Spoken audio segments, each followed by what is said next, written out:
Hello, hello, hello, glorious people. Oh no, I just realized. Damn it. Ah, I'll do that later. I'll do that later. um, I probably need to get myself a water real quick after this one. Morning everyone. Hope everything is going well today. Yeah, absolutely, 100%. Hi, Marcus. Hello, Raven. Hello, Jacob. Hi, how are you doing? Hello, RetinalVR. How are you doing? Hello, UMW. Hi, how are you doing? I hope everyone is doing well. I don't know, my model is behaving weirdly. I don't like the way that looks. Or is it? Slightly. Let me... Sometimes I do hate VC face. Do you look, you know what to react to? Yeah, I know, I know. I am aware. Yeah. Let me check something real quick. Your content cow is recommendations, yeah.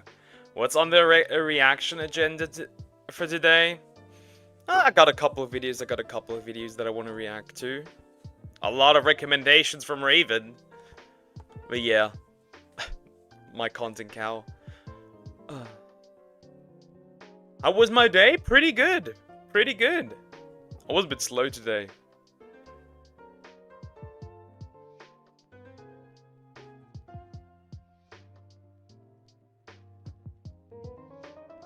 Where did... Lumpy, what? Is this backwards? I don't know. I'm confused. Well, you know, we might as well switch immediately. That is, if it immediately recognizes that. It doesn't. Well, screw me. Well, it does actually. You said yesterday you need to find more videos because they were low. Yeah, true. I needed to find some more videos. I did find a few. There's that. I'm helping you, and this is what I get. No, that's not what I meant. That is not what I meant. But chat, I'll be right back. I forgot my water. I also have a few recommendations if Raven hasn't yet overloaded any. I will throw them in between. So if you have something nice that I can watch, I will. But guys, I gotta quickly disappear. I forgot. I forgot my water.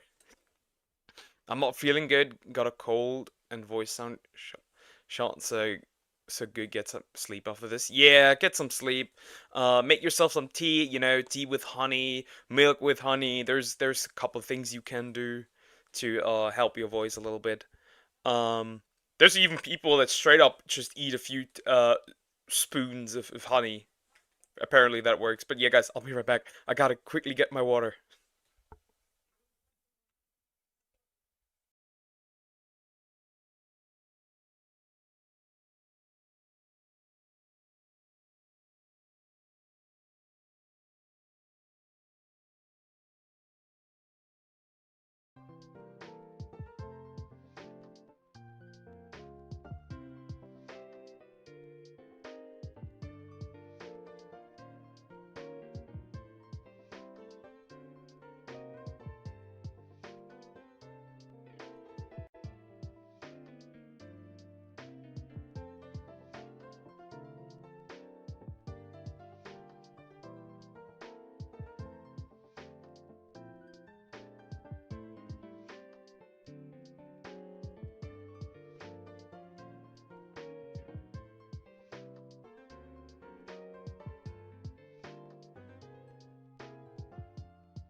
I've returned. I got my water. I got my water. Let me rechat real quick.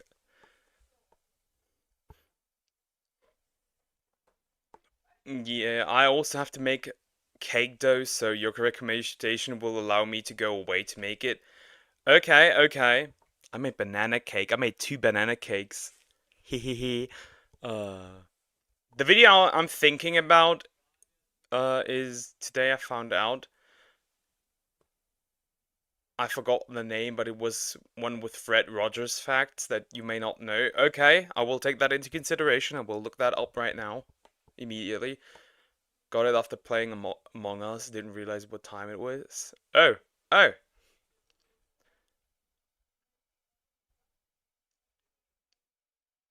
That cake better have fillings in it, because I'm not really a fan of spongy cake. I'm never beating the can't write allegations, true and real. Hello, Itsu. Hi there. How you doing? Hope you're doing good. If I had autocorrect, understandable.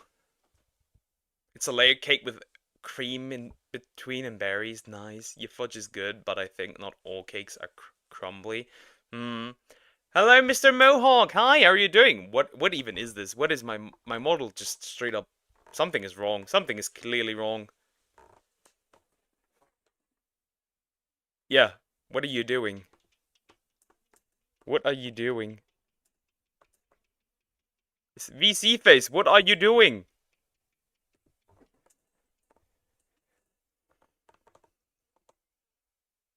Now it's acting weird.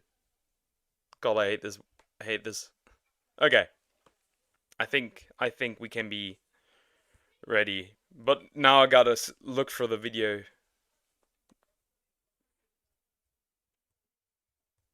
Okay, today I found out Fred Rogers. Let's see. Okay, 20 interesting facts about the great Mr. Rogers. Could it be that one?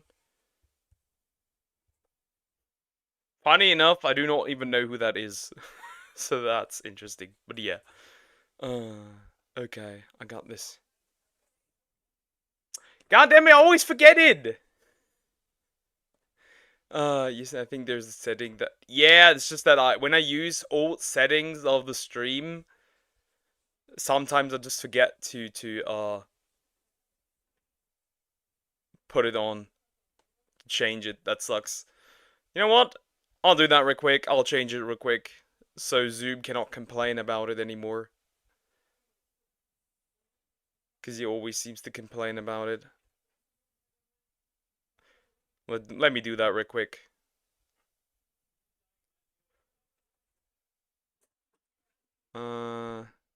Edit title. Hate that this happens. Now! It is fixed. Neat. So many. If it isn't too many requests, another good video is the TED Talk by Kermit the Frog. uh, that is funny. No one knows my real name. No one does, sadly. Yeah. Yeah. Maybe I'll watch one that Raven once, and then we'll watch one that the one that you recommended. Cats, I will eat both of you. I'm throwing you to China. Oh no, don't reply to Mohawk. What is wrong with Mohawk?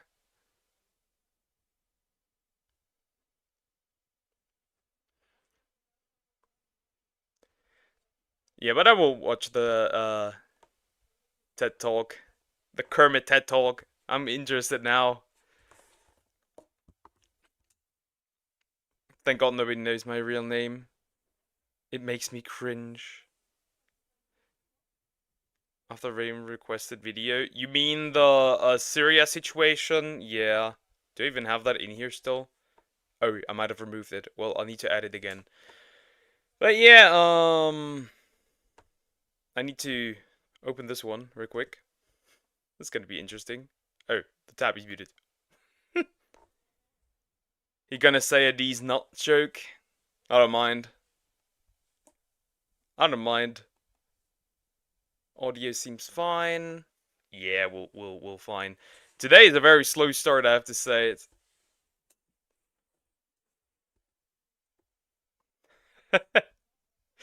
Okay. Time to watch this whatever this is. This is gonna be interesting.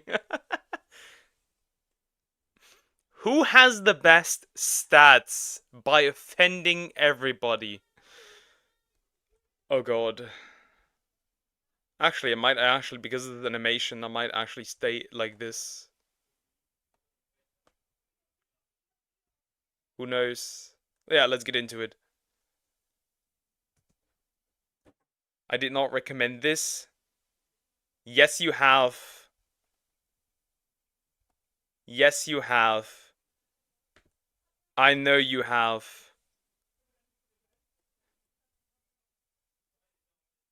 You didn't 100% recommend this.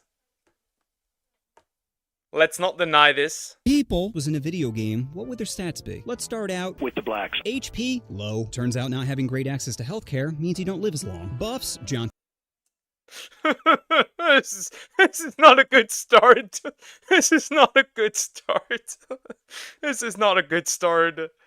This is not a good start.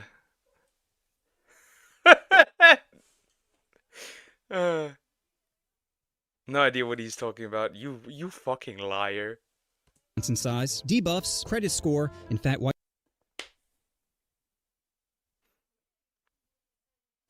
I thought you were gonna watch the video where it explains when water was safe than land. I will watch that as well, because I have had that in there for weeks now.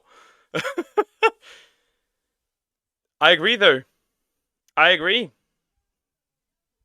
No, but however, that's only if you're Jamaican. Apparently, there's a meme going around that Jamaican men like overweight white women. I can't tell where that came from. White women. Strength? I'm gonna say pretty high. Speed? High, but not high enough to escape their masters, apparently. Resistance? Awkwardness. Black people are just born with a certain level of swag and have maxed out their support levels. Good thing you are not monetized. YouTube would get you in trouble for this. Well, I am monetized. I am monetized. But why is this? This video seems older. Isn't this a re-upload?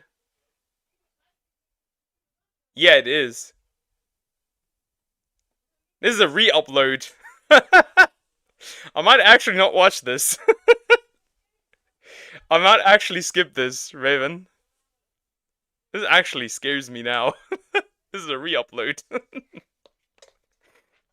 Because it was censored. Yeah, maybe I'm not taking the risk. Chat, what do you say? Is it worth taking the risk of getting absolutely annihilated?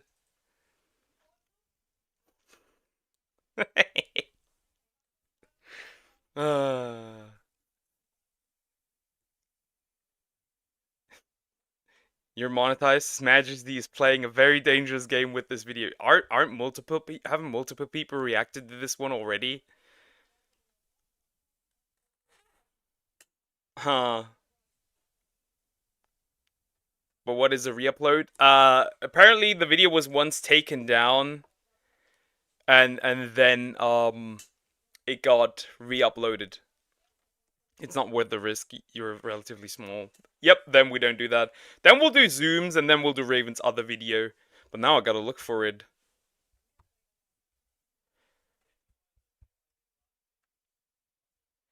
Then I need to look for that.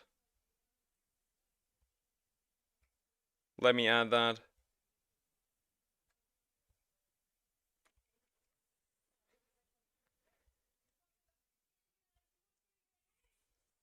Yeah, then it might not be worth it.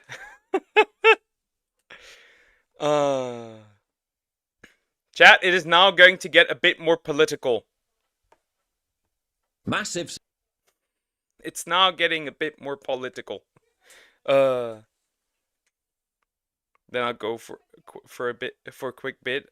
I have a cake to make. Yeah, do that. Have fun with that. Massive celebrations. No, stop. Not a whole lot of reactions are out there to this video, but reactions do exist. I'm scared. I'm not gonna do that. Okay, then this is the right one. The Truth About Syria by Paul Joseph Watson. I don't know much about the entire Syria thing. The only thing I really know about is that the guy who was in charge of Syria is a dick, and the people who will be in charge of Syria now are also dicks. That's all I really know. But yeah, let's get into it. Massive celebrations amongst Syrians in western cities as Bashar al-Assad was finally overthrown. Yeah, there were also here in Germany. There were a lot of celebrations because of this. If you want to celebrate this, sure. However, if you walk through any Christmas markets and like stuff to celebrate it and disturb the people there, then I do have an issue, because that did happen quite a few times. Manchester, in London, in Vienna, in Dortmund, and in Chicago. The celebration that took place here in Commerce Plaza today can only be described as an outpouring of pent-up emotion. So, I guess they're all going back home now, right? You know, to help rebuild their country. We've reclaimed Damascus. I don't think so. Might be harsh, but personally, I do not think so. I could be wrong, and correct me if I am, but I have heard that in some places of Syria, the Sharia law is applied again. And I do know that colleges in Syria have a really high success quote for women. This being the capital of Syria. Yes, yeah, I understand. So the entire country is free. So is it free now? How we are free now? So, finally. Finally. So now does that mean all you go back to Syria now? The economic situation isn't good. Okay. Wait, what did he say? So does that mean all you go back to Syria now? The economic situation isn't good. Okay. Oh, probably not going back home then. Free Syria! Assad is a dog! My family had to flee Assad. Okay, Assad's out. Back to Syria you go. No, this is unfair! No, don't send me back to Syria. My life is ruined. I'm not a Syrian refugee anymore. I'm Syrian. Just Syrian. Cool, when are you leaving? So with Assad gone, who exactly is taking over Syria? Because the legacy media seems really excited over it. Might just be me. But what if it will not be a democracy? Ever consider that? Ever just consider this? And since when have they been wrong in the past? It's basically Al-Qaeda in suits. Call it technocratic jihad, led by this man, Abu Muhammad. Technocratic... Okay. I don't know. Al-Jilani. No, my mistake. As of last week, he's calling himself Ahmed al-Sharaa. It's all part of a bold rebrand, which according to the BBC is partly centred around al-Sharaa reinventing himself by wearing a more Western-style wardrobe. Yes, he may have been a member of Al-Qaeda and ISIS. He may have been groomed and mentored by Abu Bakr al-Baghdadi, the former leader of ISIS.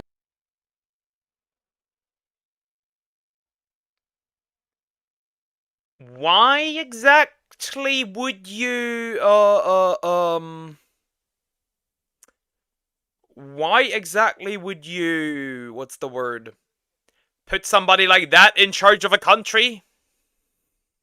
Why? This video only partially encapsulates the state of Islamic nations in the modern world. If you want to learn more, I recommend a channel called The Cybernetic Dingo on your own time. Oh! I will consider that. ISIS. He may have formed the Al-Nusra Front, an offshoot of Al-Qaeda and ISIS. He may have pledged allegiance to Al-Qaeda. He may have sworn an oath to Osama bin Laden. He may have been radical. What the heck? You can't put somebody in charge of a country like that. Hi Max! Hi, how are you doing? Hope you're doing good. Okay. That was crazy. to follow jihad by 9/11. He may have planted roadside IEDs in Iraq to kill US troops. He may be the head of a group, HTS, which is designated by the UN, US, UK and other countries as a terrorist organization. Huh? This does not sound like somebody who's fit to be the leader of a country. Have I said that before? I think I've said that before.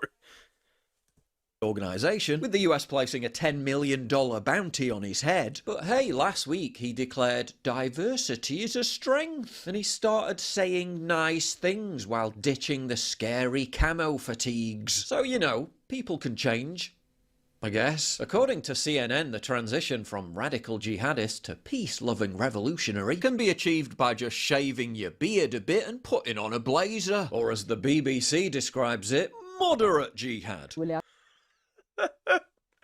What the heck am I listening to? They're hyping up a terrorist. What the heck? What are they? Heckin' what is it? Hassan? I'm doing pretty good. Nice. Good to see. Good to see. Hope it stays like that. الولايات المتحدة وغيرها تقول أنت كنت جزء من منظمات عملت هذا الشيء قتل المدنيين والتهجير وغيرها يعني أنا لم أفعل هذا الشيء يعني فكان نصيبي أن أساق إلى مكان معين يعني مع حالة الوعي وصغر السن في ذاك الوقت وكذا. I mean, who can honestly say that when they were young and stupid, they weren't a member of a jihadist group that killed civilians? We've all been there. People can change. Have you heard that the flavoured air category is quickly becoming the leading alternative to vaping and smoking? It's a whole new movement towards better habits, led by the sponsor. I will skip the Fume sponsorship because Fume, as far as I understand, is apparently a scam. Yeah, we'll do that.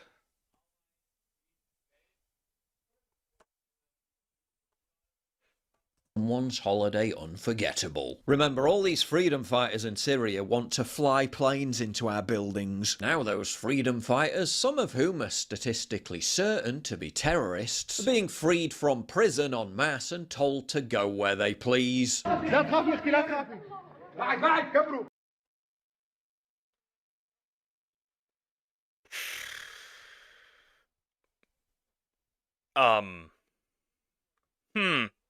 كبروا كبروا يلا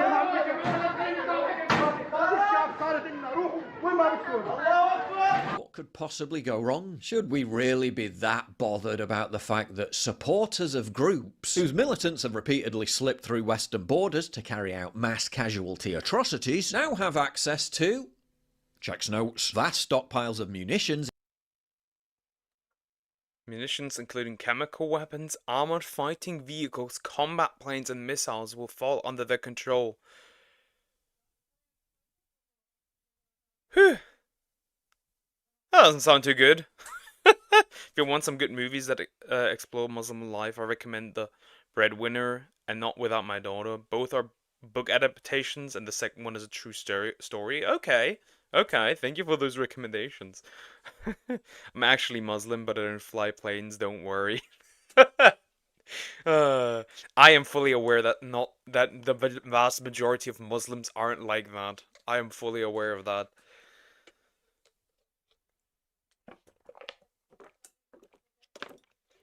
I mean, give some radical people from other groups that kind of stuff, and they would do the exact same stuff, probably.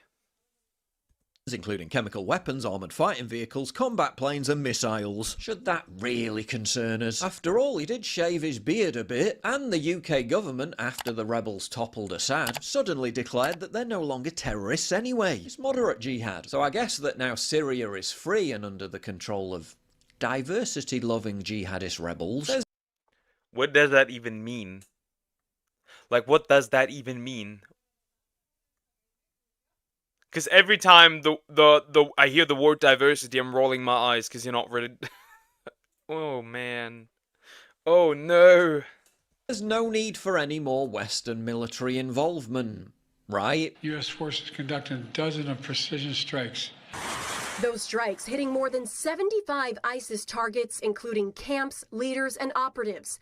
The White House hoping to prevent a resurgence by the terror group in the region.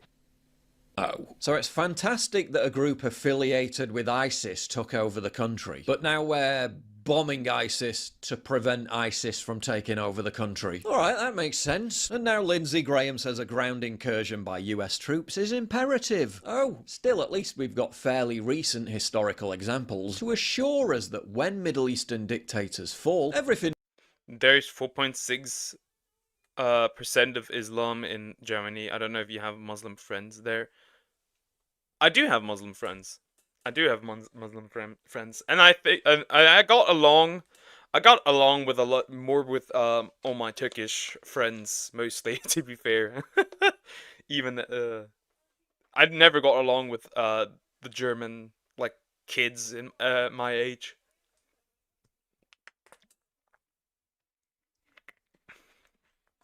So it was mostly just the kids with foreign roots. I have no friends in general. That is sad to hear.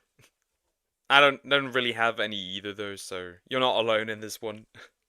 It normally turns out to be just peachy, like in Iraq and Libya.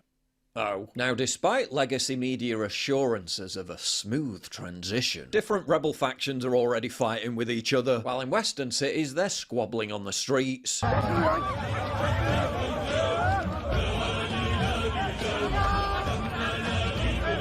For every scene the media highlights of a few hundred people celebrating in a central square, there are many more thousands of families huddled and fearful in their homes, not knowing what entity or Islamist faction controls the checkpoint around the block. And as for Syria's 30,000 Christians who remain in the country, in this village in Syria, I do have to say that I fear for these people.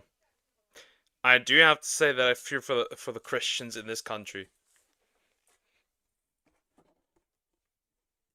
That's just how it is. Syria, they still speak the same language of Jesus Christ from biblical times. I'm here in Malula, where they speak Aramaic, and linguists believe this town is most similar to the original language due to its isolation in the Syrian mountains. This is what it sounds like.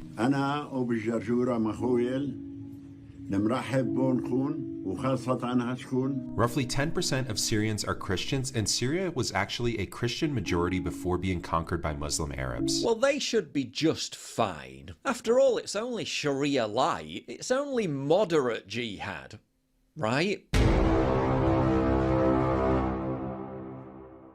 If you value what I do and you want to help support me, please visit pauljosephwatson.locals.com and either pledge a one-time donation or subscribe. That's pretty much the end of the video. Like, I knew that some of the things were fishy, right? But, I didn't know that it was this bad. Yeah, we'll have to see how this develops. If not, we're getting another... We are possibly into another war soonish there around this area. Because it doesn't seem like Syria is free at all. I do respect my Muslim friends. When I was a teenager, never give them alcohol or pork. Makes sense, right? Because they don't eat that. Makes sense. You all smell. Wash yourself, you dirty animals. Says the guy who takes less showers than Asmongold. I'd be quiet if I were you. Well, let's take Marcus' video. You're watching. Today I found out 20 interesting facts about the great Mr. Rogers. I do have a problem though, context-wise. Who is Mr. Rogers? Hopefully that gets explained. Let's get into it. Hello, I'm Simon Whistler. You're watching Today I Found Out. Now, on February the 19th, 1968, Mr. Rogers' Neighborhood made its national TV debut. The show's purpose, as put forth by Mr. Rogers, was to promote good self-esteem, self-control, imagination. The show's purpose, as put forth by Mr. Rogers, was to promote good self-esteem, self-control, imagination, creativity, curiosity, appreciation of diversity, cooperation, patience, and persistence. Those sound like good things. No, I'm intrigued. Imagination, creativity, curiosity, appreciation of diversity, cooperation, patience, and persistence. And in this video today, we've got 20 facts about Mr. Rogers, and this is actually made in collaboration with our friends over at List25. Mike from List25 and we are co-hosting this video together. I also have co-hosted a video on their channel, which you can find a link to in the description below. If you liked this, if you liked that video, please do go over to List25, check the video out, and subscribe. Alright, so let me hand things over to Mike to get us started on this video. Many of Mr. Rogers' famous sweaters he wore on the show were made by his mother. Number 2. The reason Mr. Rogers started wearing his iconic sneakers on the show was because they made less noise than normal dress shoes when moving around the sets. 3. I mean, interesting. I guess you could do that. Again, I don't know who Mr. Rogers is there. I should probably... You know what? Let's Google that. I'm gonna Google that now.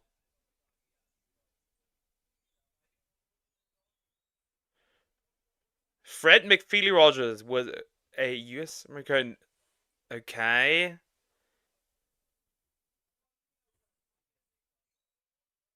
Let me find something in English actually.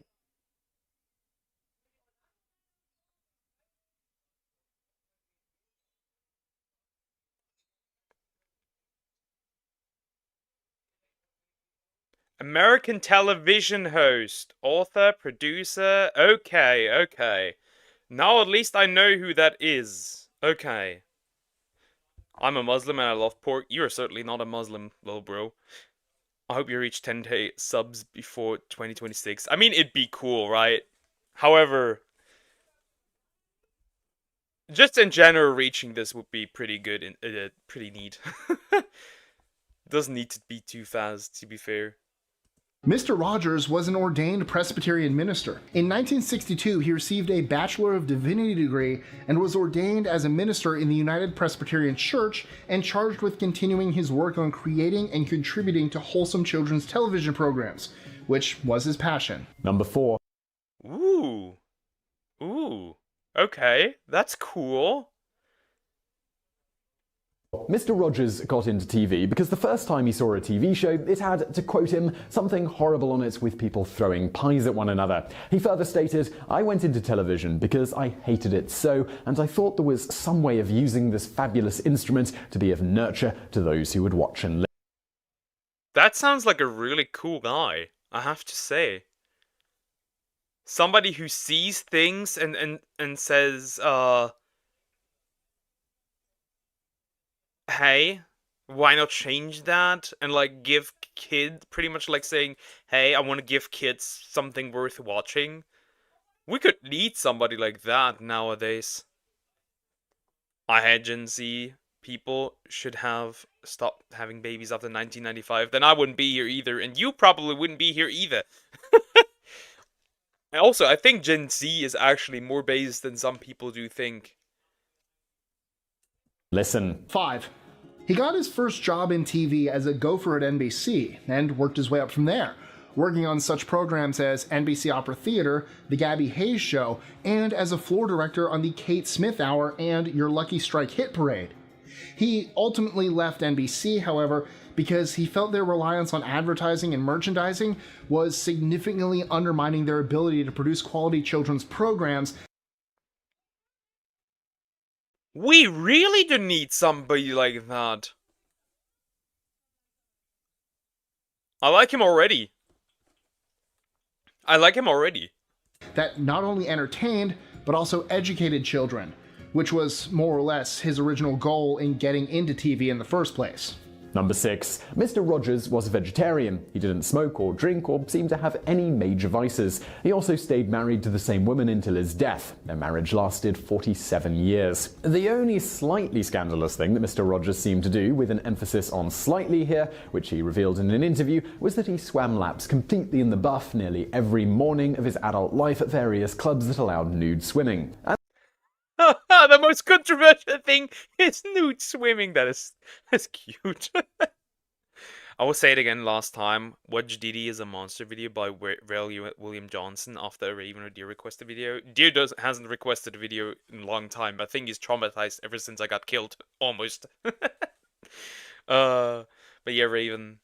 Yeah, I will do that. I will do that. As to why exactly he did this instead of wearing a swimming suit isn't exactly known, but it is thought it was simply because public swimming pools nearly always used to require people to swim in the buff due to the cloth commonly used in old swimming suits having fibers that would clog up the pool filters. Today, with modern materials and pool cleaning systems, this isn't at all an issue, but perhaps as he always did it when he was a young man, he simply decided to continue it as an old man, despite it no longer being necessary. 7. Contrary to rumors spread about on the internet, Mr. Rogers was never a sniper in the military, nor was the reason he wore sweaters because he had tattoos all over his arms and body, one for each person he killed. Imagine having that. Imagine making kids shows and having that as your lore. That is crazy. That is crazy. These rumors first started on the internet around 1994 and saw a surge in popularity after his death. Mr. Rogers never served in the military and was a pacifist. He also appeared shirtless in at least one episode of Mr. Rogers' Neighborhood, which had a scene at a swimming pool. No tattoos to be found. Number 8. Yet another internet rumor that occasionally makes the rounds about Mr. Rogers, this one more than a little absurdly offensive, is that he began his career in children's TV after being convicted of being a child molester. The rumor often states that his sentence included community service on a kids' public TV show. It has also been suggested that this is why the character of Mr. McFeely is called that, and why kids supposedly never appeared on the show. Beyond all of this being quite obviously false, even if you don't know anything about the man himself or the origin of the show, children, well, they did occasionally appear on the show, and Mr. McFeely is simply named that after either Fred Rogers himself or his grandfather. This middle name is in homage to his grandfather, Fred Brooks McFeely. Unlike on most children's shows, Mr. Rogers played himself, not just in name, but also in personality and mannerisms, changing nothing about how he acted off camera to how he acted on camera. His reason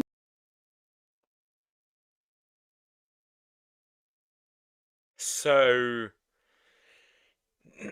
he does something that we always were told as in university, where kids will notice when you don't act authentic. They will notice that. They can tell.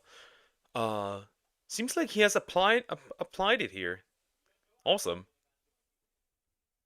for this were that one of the greatest gifts you can give anybody is the gift of your honest self. I also believe that kids can spot a phony a mile away. That is not only like that is actually not just like just said. This is based on data. This is based on years of research. Kids can smell that. That's why when you're sad or stressed or angry, kids will notice that. Number 10. Speaking of being genuine, Mr. Rogers, who constantly advocated accepting and loving everyone for who they are, knowingly hired gay individuals to work on Mr. Rogers' Neighborhood.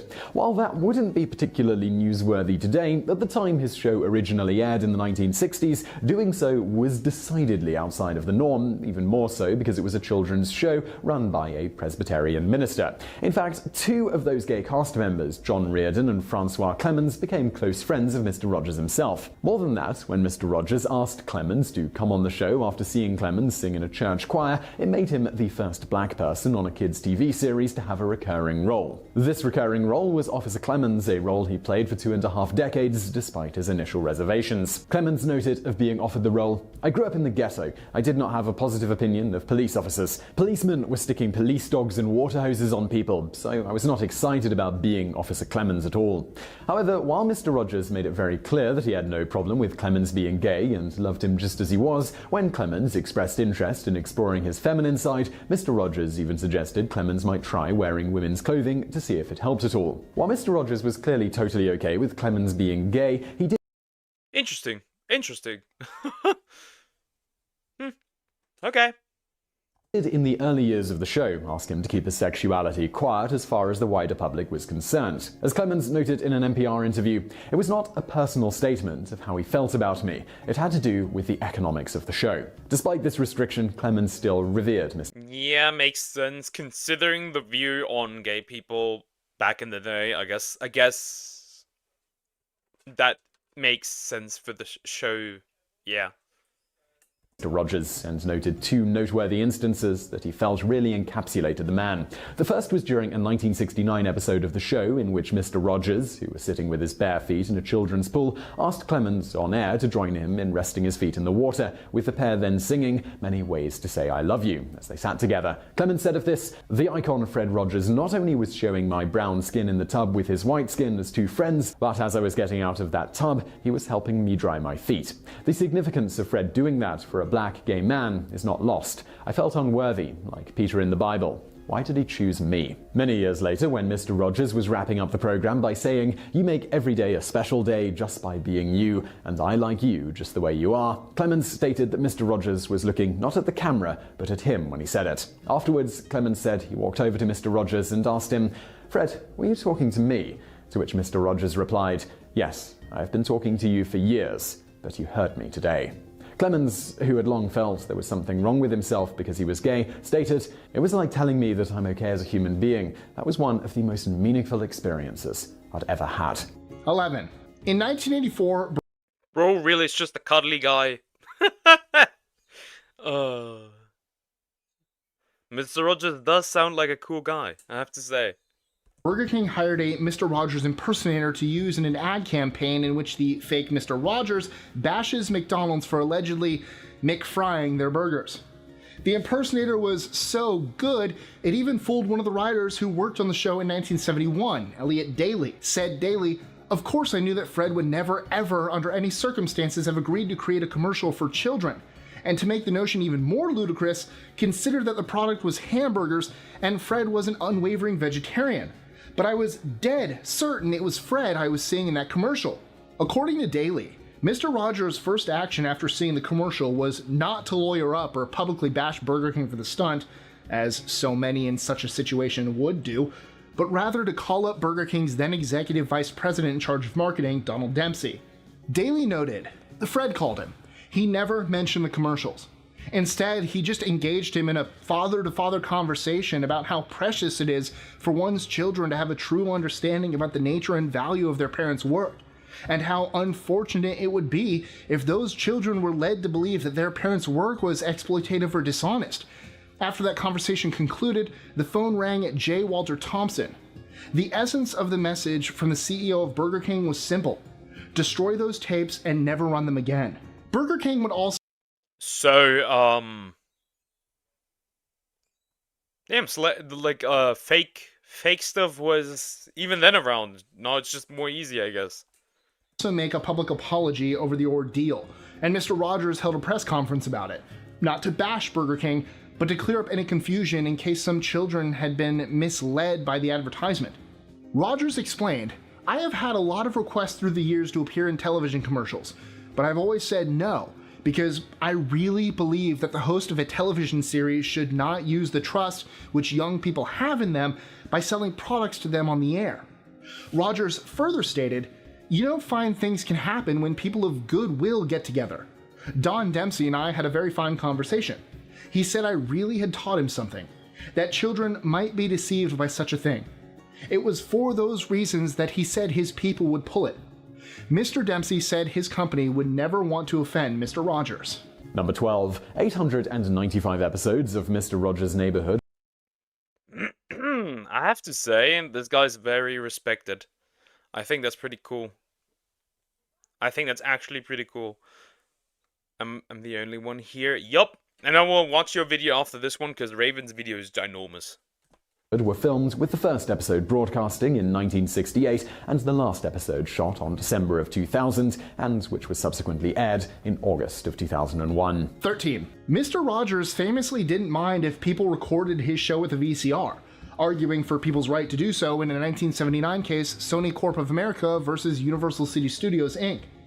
At the time, it was being argued by the opposition that this constituted a copyright infringement.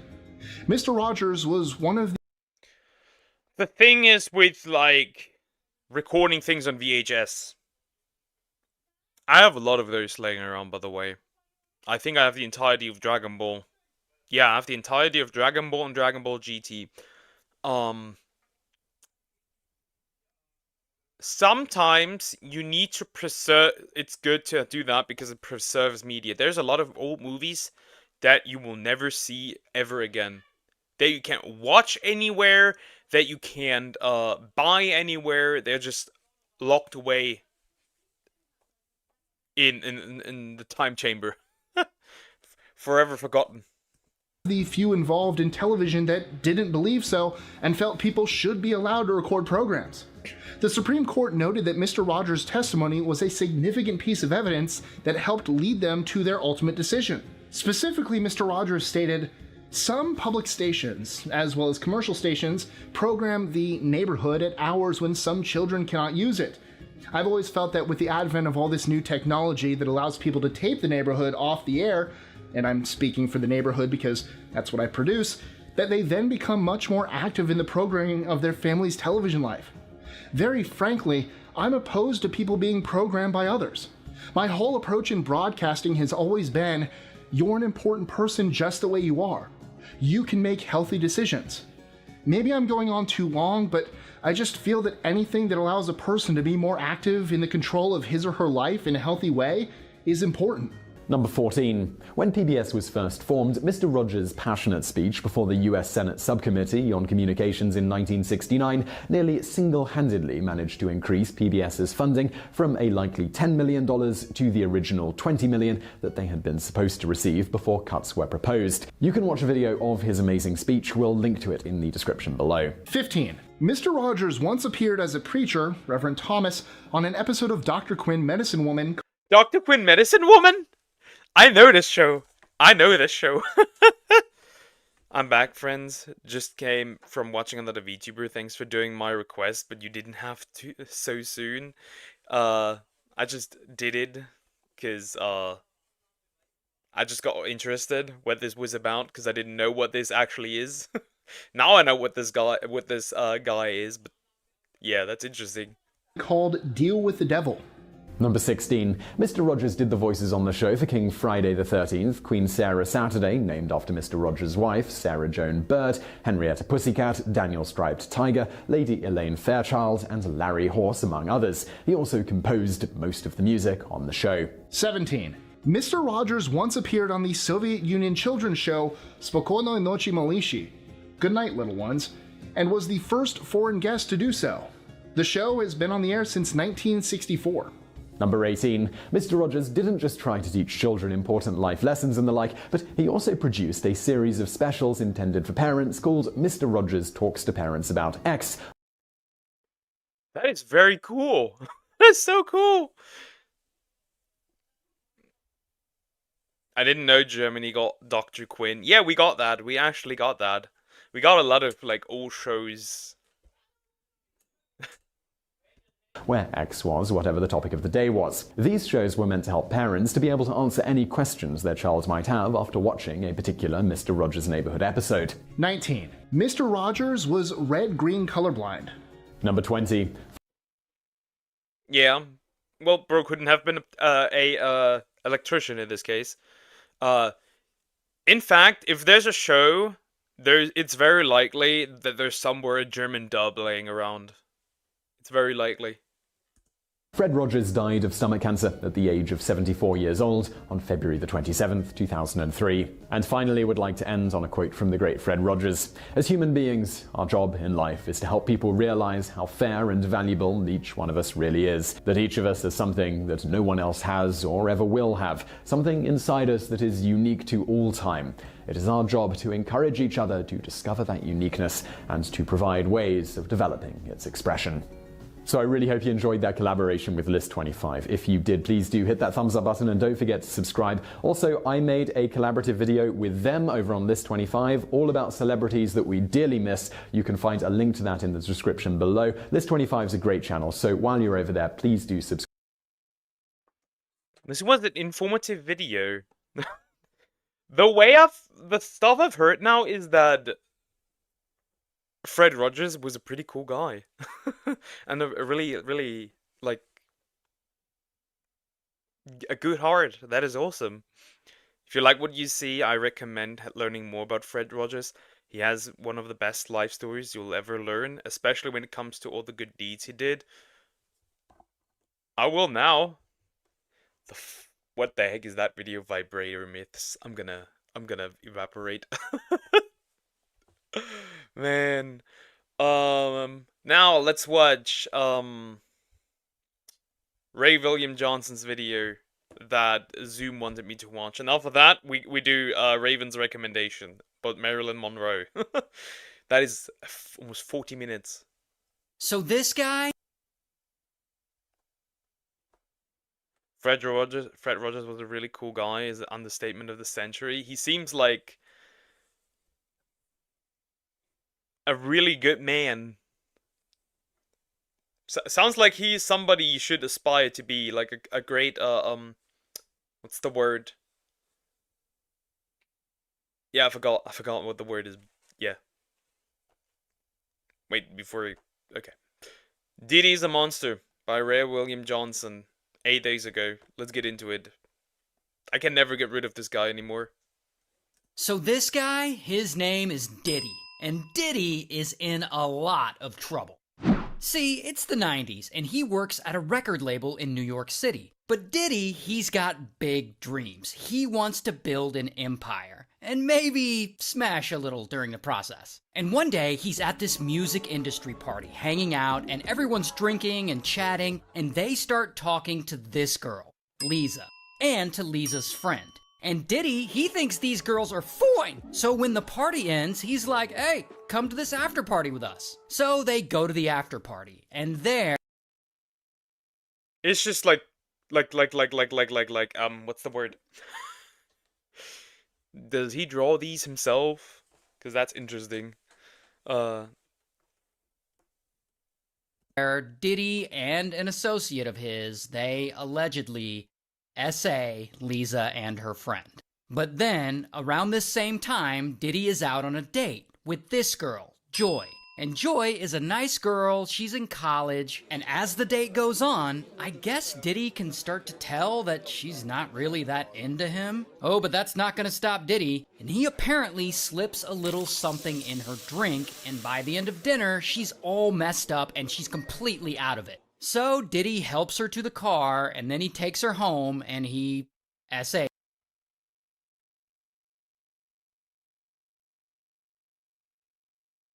Do you see these baby oil commercials? No. But I know that there's a lot of, like, they found a lot of baby oil and lubricant and stuff. Ugh. Her. Oh, and he also films it, and he shows that Ugh!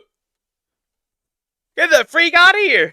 video to a bunch of his buddies. And then, a few years later, Diddy starts his own record label. And he starts managing one of hip-hop's most successful artists at the time. Then he becomes a successful hip-hop artist himself. So bro is just killing it. And eventually, he's just absurdly rich. Like, he's got all this money. And he buys a mansion in the Hamptons. Now, at this mansion, he starts throwing these huge parties. Also, I think all the drawings are AI. Could be very much, yeah. Parties where everyone dresses in all white, they're called white parties, and he invites a ton of celebrities and musicians and models and other people who are up and coming. Now, these white parties, they're pretty much like standard industry parties. In general, nothing too newsworthy is going on at them, just celebrities partying. Except sometimes. Like, at one of the parties, Diddy meets this kid, who we'll call Anonymous. And Anonymous is 16 and not sure what he's doing at one of these parties, but he really wants to get into the entertainment business. So when he meets Diddy, Diddy is like, I can make you a star, kid. And Anonymous... Depends on what he meant by this. Hello, welcome back, Raven. Anonymous is like, alright. And so then Diddy is like, but I'm gonna need you to take your clothes off first. The way he says that so casually.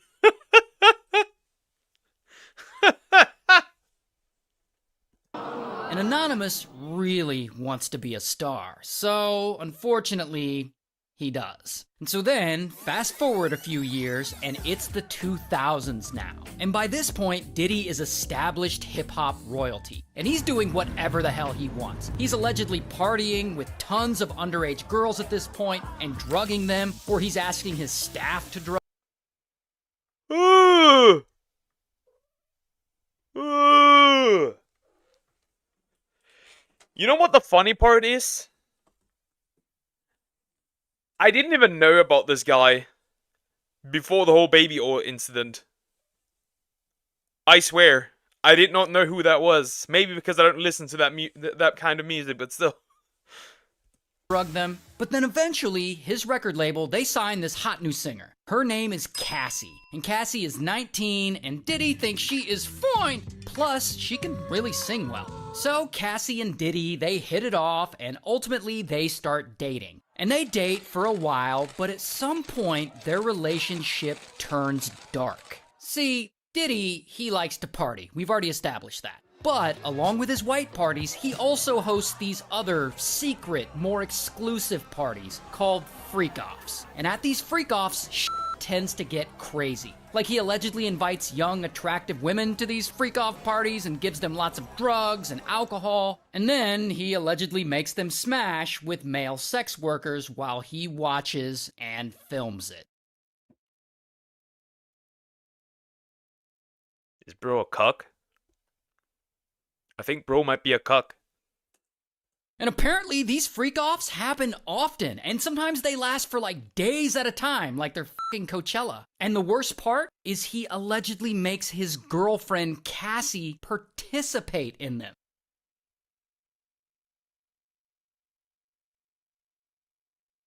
Annihilate this man. Annihilate this man.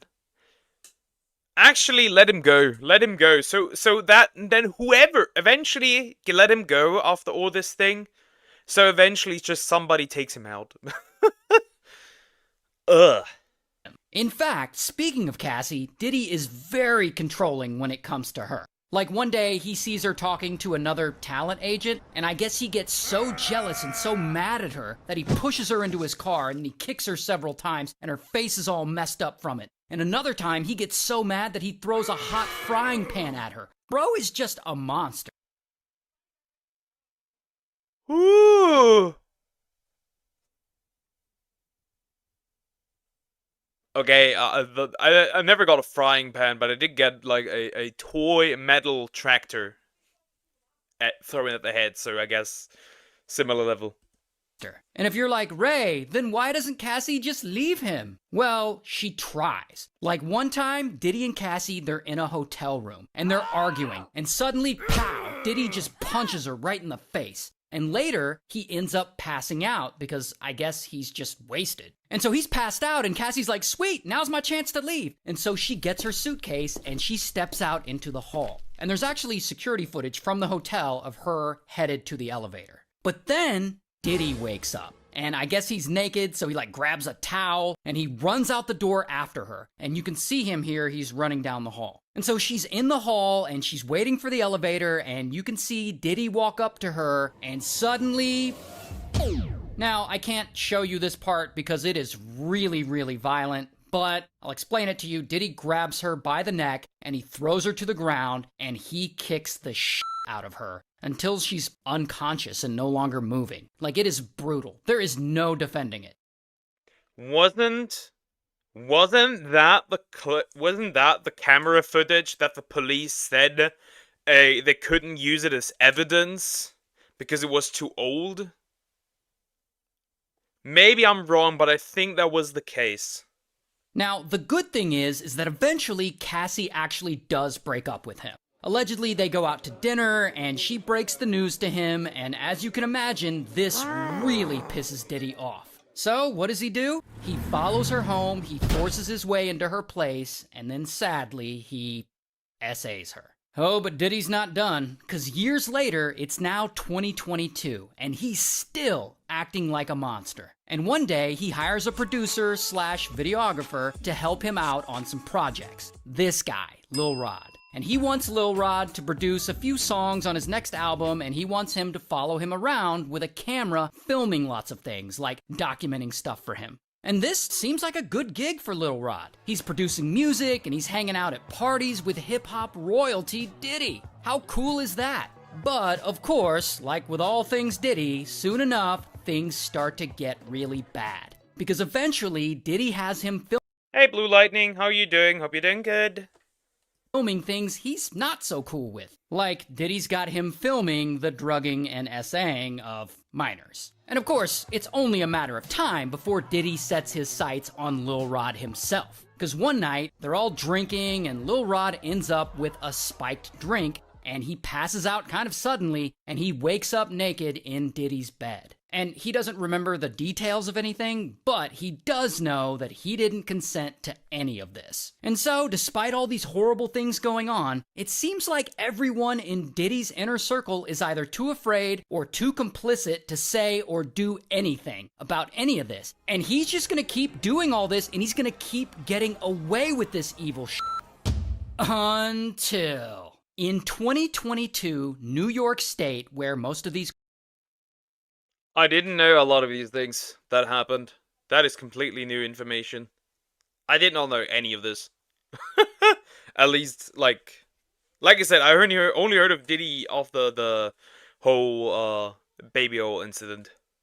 These crimes happened, they passed legislation called the Adult Survivors Act. The Adult Survivors Act allows victims of SA a 1-year window to sue, even if the statute of limitations had run out. Even if the SA happened way back in the 90s, victims could still sue for it during this 1-year window. And that changes everything. And so, kaboom, Cassie suddenly hits Diddy with a lawsuit, accusing him of abuse and SA.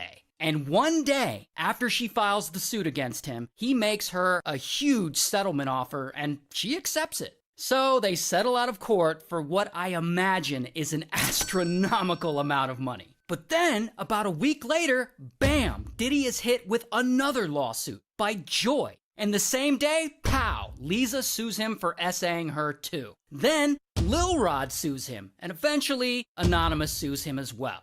Oh, and it's not just them. The lawsuits just keep coming in. And Diddy and his attorneys... Didn't he get almost over 100 lawsuits?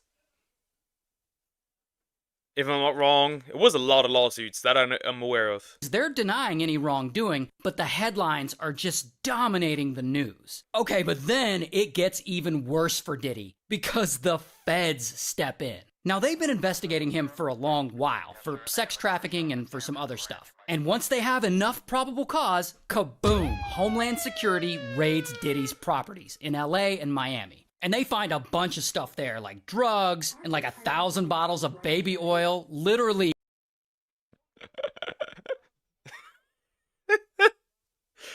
I wonder what bro was using these for. 1,000 bottles is crazy.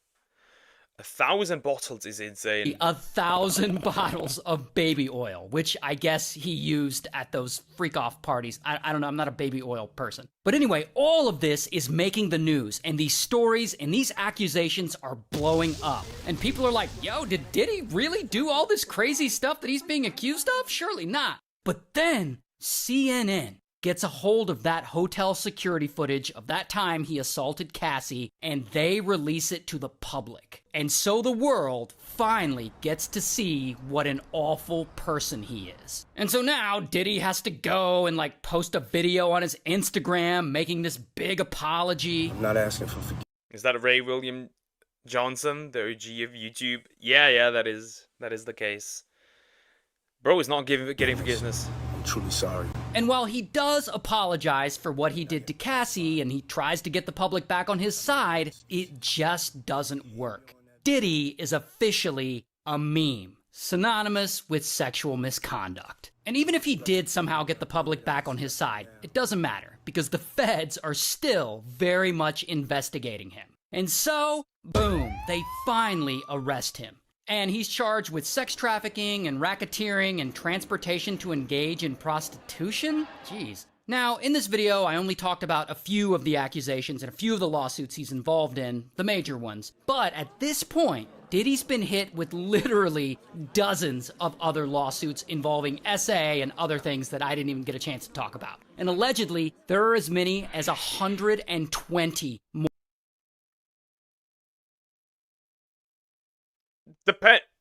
Depending on how many are true, bro is never getting out of prison. More lawsuits coming. 120. And I couldn't possibly make a video long enough to cover all of these accusations. Like, I don't have the budget for that. So that being said, this video is only a fraction of what he's been accused of, and hopefully we'll cover more next year when he actually goes to trial. Well, that was, what we said of Diddy. Yeah, let's just hope that he actually never does set foot onto outside of any prison ever again. Bro needs to go. Maybe somebody in prison takes him actually out. Who knows?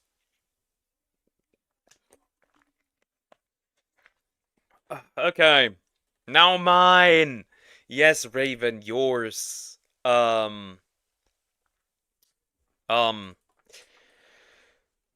let's get into it. Marilyn Monroe, The Secrets Behind Her Sad Life.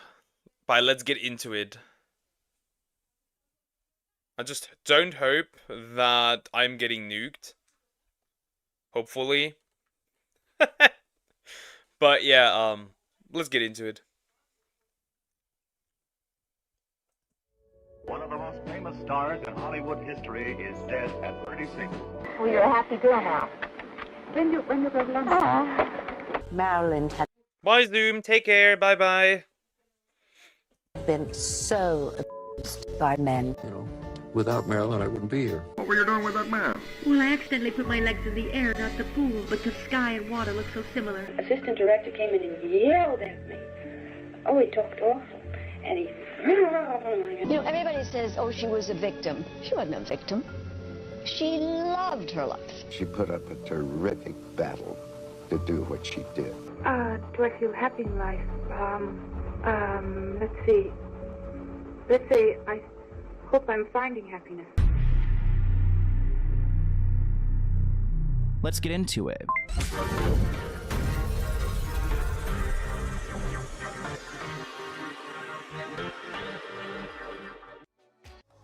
Are you ready to take your... I'm really scared by stuff like that. I'm really scared by intros like that.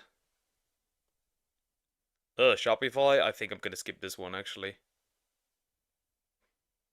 This one I shall actually skip.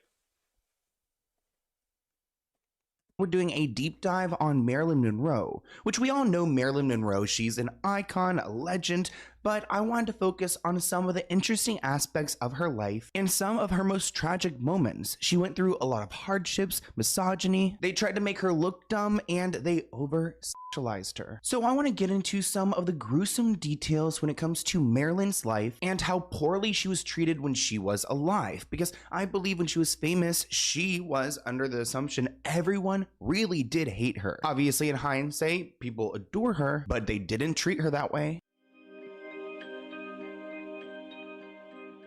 Marilyn Monroe was born Norma Jean Mortensen on June 1st, 1926. This is the only time D-Lug will see peace between Raven and me. Seems like it. Seems like it. And she came from a very troubled household. And while today she's regarded as one of the biggest sex symbols of all time, during the height of her fame, she was widely recalled as a troubled figure who was a victim of the highly demanding entertainment industry. I mean...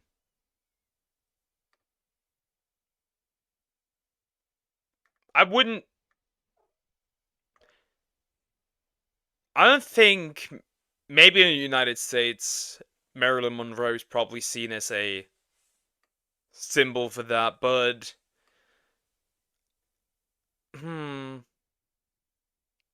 Is she, nowadays I don't think she is on the same level, because beauty standards have changed, I think.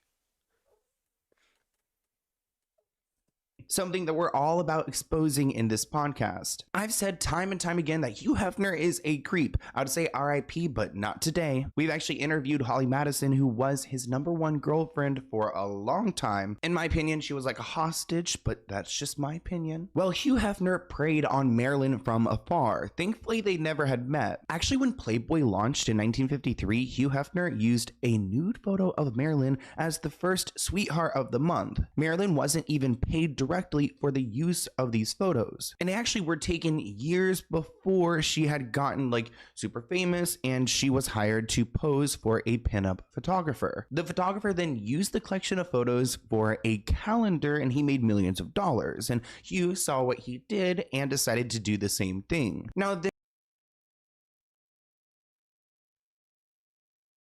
I'm in general for not showing yourself nude to the public. Can I just say that? But hey, she should have at least been paid for it. Or they should have not been used in general at all. But yeah. this is where like usage rights and ownership and copyright all comes to play, because essentially Marilyn did not own these photos, so Hugh Hefner can go and buy them, put them in a magazine, and she doesn't have to agree to it because she already sold the rights away. Though it's really creepy and slimy that he would go and do this to go and build a magazine off her back. Marilyn was quoted saying, "I never received a thank you from all those who made millions off a nude Marilyn photograph. I even had to buy a copy of the magazine to see myself in it. I admitted it was me who posed for that calendar, even when the Fox executives became nervous and believed that this would cause the ruination of any films I would appear in, and also the end of my movie career. Of course, they were wrong." In 1992, Hugh Hefner spent $75,000 to buy the crypt right next to Marilyn's, to be right there where her body is laid to rest so that he is next to her. He said, "I'm a believer in things that are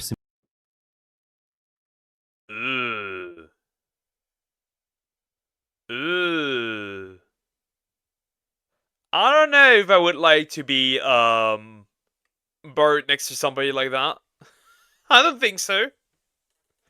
symbolic. Spending eternity next to Marilyn is too sweet to pass up." And in 2017, he joined her in that crypt. Now, Grace Goodnight on TikTok posted this video. It's a tradition to kiss the graves of Marilyn and Hugh Hefner. Just wish that kiss went to Marilyn instead of him. One person commented, "Hugh hated red lipstick. That's why it's there." Another person added, "Nice touch. I hate that he's next to Marilyn after what he did to her." And it is sick. I mean, this guy went and used this image without her permission to then build this career and this platform of essentially exploiting women. I get really sad when I talk about Marilyn's childhood because, you'd like to hope that everyone had somewhat of a peaceful childhood, but it seems like she was always living in chaos and always in survivor mode. Marilyn was given up to a deeply religious foster home when she was just 2 weeks old. Gladys was 26 at the time when she gave birth to Marilyn, and she claims that Marilyn's father, Charles, had abandoned them. He actually worked in film processing, so it's kind of interesting that she then later was featured in films. But her mother, Gladys, tried to stay in contact with Marilyn by...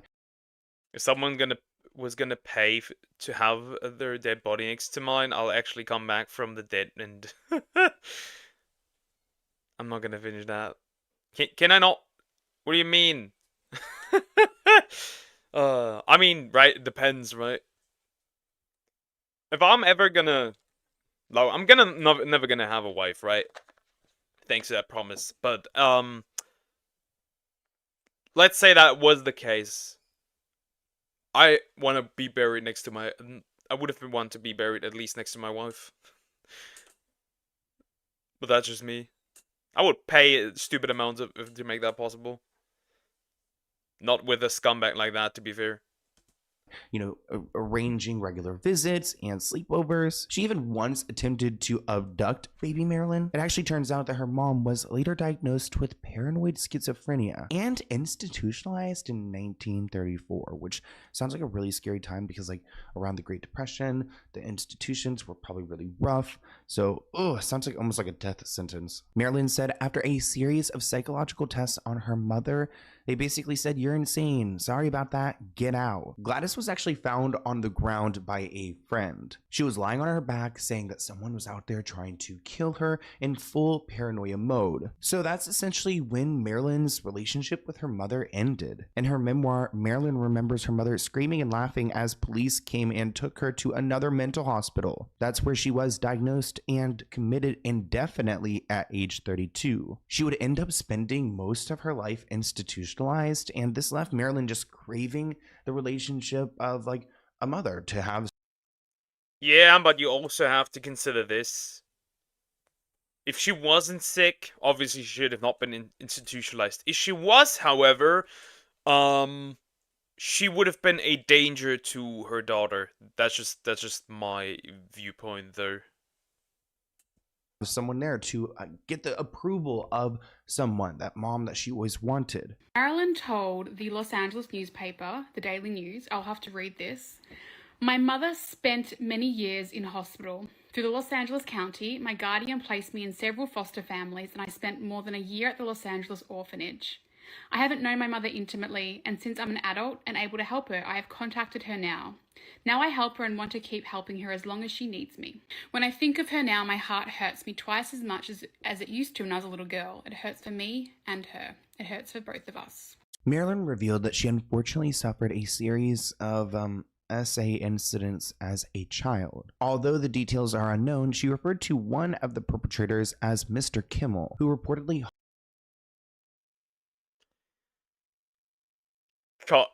cut his balls off. I don't care. You don't touch children like that. Nah. Can you upload the video about the... I already have done that. It is already up. It is already up. I think like last week? Maybe? How do you feel about Marilyn? She is like many children that grew up in complete chaos. She's like many children that grew up in complete chaos. Broken family type child. harmed her at the age of 8. Other assailants were speculated to be her cousin and close family friends. Sweet home Alabama. Ooh. Not the cousin. And close family friends. Where were the parents? I found it. Bye. See you tomorrow. Bye bye. If I found out that family friends have essayed my daughter, you would not find their bodies ever. There will be no body without a trace. So Marilyn did not have it easy back at home. So when she turned 16, she was ready to get out of there. In 1942, her legal guardians moved across the country and could not take her with them. Imagine having your adoptive family move out and say, "Hey, sorry, we can't bring you." Where do I go now? Marilyn was determined not to go back to the orphanage, so she decided to marry a man to avoid it. So she married this guy named James Doughtry, who was an actor and football star, who was also 5 years older than she was. Now, that's not a crazy number for back then. I mean, I don't love 16 and 21. I don't think anyone should get married at 16, but she felt like she had no other choice. Marilyn said, "My relationship..." Call the police? Nah, not call the police. There's nothing saving that man. There is nothing saving that man. There's nothing saving those men. I don't need the police here. Is it actually surprising how often family members are the ones that do the worst things? Yes and no. Because you wouldn't expect that family would do something like that. 16 and 20... What was it? 16, 21? Nothing too terrible. I've actually seen that here. That actually is a thing around here in Germany quite often. Because different legal practices. I think that's alright. Maybe not marry that early, but it's not like she had much of a choice, right? Have to consider that. with James was basically insecure from the first night I spent alone with him. Now, they were both a very attractive couple. She was attracted to him, but actually James did have some concern when it came to her age. The two were reportedly very distant towards each other in their marriage, Marilyn saying she was dying of boredom. James went on to serve in World War II, leaving Marilyn behind by herself. She dropped out of school to become a housewife, so she really had nothing to do. But when her modeling career started to take off, James, of course, did not approve of this, which led to their divorce in 1946. So they divorced in 1946, and fast forward to 1949. Photographer Joseph Jaguar took some test shots of Marilyn as a favor to a friend who ran a modeling agency. Wait, what the hell is this? About 40 years later, Joseph decided to compile the photos to publish a book about Marilyn, and noticed that it appeared that Marilyn had 6 toes on 1 foot? That's bizarre. Rumors then spread that Marilyn had 6 toes on her left foot, but they were quickly debunked when photos showed that she clearly only had 5. I think maybe this was just a mistake while taking the photo, or a mistake while developing the photo. I don't know. 6 toes is crazy. I don't know where these photos came from. I don't know who's editing this. I don't know who Joseph is, but it sounds sketchy and it sounds weird. It's giving Dan Schneider. Speaking of cosmetic surgery that Marilyn Monroe had, there's what's becoming known as the famous 6-toe picture that you have, which is pretty bizarre. And you do have a picture of her where she supposedly has 6 toes. Oh, yes. So, tell us about that. I mean, this is obviously very new information. To begin with, I never realized she had 6 toes. It came to my attention. I said, she got 6 toes. Drama. Extra toe. True. I don't know. That's not that doesn't sound that special. What about an extra arm? That would have been interesting. Or an extra leg. It was only about 3 years ago, approximately, that I discovered it. I did not know it at the time. And she did have it removed surgically, of course, after the pictures were made. Mm-hmm. Is there any, can it be proven that these pictures weren't retouched to the toe when Oh, we yes. had it? Yeah. Yes, in the original transparency, which is a photofilm, you can see there's no retouching at all. It's the original thing, going way back to 46. Now, I don't know what type of editing they had back then, but there's something sketchy about this guy. I did not like the look on his face. During World War II, Marilyn worked in a factory making military drones. While in the factory, she was discovered by a photographer who recruited her to take photos that would inspire and Maybe it really was just a mistake, but or it's like because of the bad quality that it looks like a 6 toe, but it's not really. I wouldn't go by the looks of a person. Usually. and encouraged the troops. The photos became popular with soldiers stationed in Korea. When Marilyn and Joe DiMaggio got married in 1954, Marilyn interrupted their honeymoon to travel to Korea to perform for the troops. Oh, that's so sweet. Marilyn ended up performing 10 shows in 4 days and even developed pneumonia due to the freezing temperatures. Marilyn said that that experience was the best thing that ever happened to her. She never felt like a star before this. I guess she really felt that in her soul. And actually, that's actually really cute. Going to you're going to the troops and actually like performing for them to motivate them. That's actually pretty cute. Dangerous? Maybe a bit silly, but cute. Based. so sweet that she would go and do that. I mean, you got to think about it. I don't think like televisions and like technology was the same back then, clearly. So this was a way to entertain them. A lot of Marilyn's behavior actually inspires people we follow today. A lot of influencers and actors and actresses. Typically in her roles, she played a ditzy, airheaded, superficial woman. Someone she would stereotype as the dumb blonde. At the time, the general public didn't really separate her on stage. Bimbo.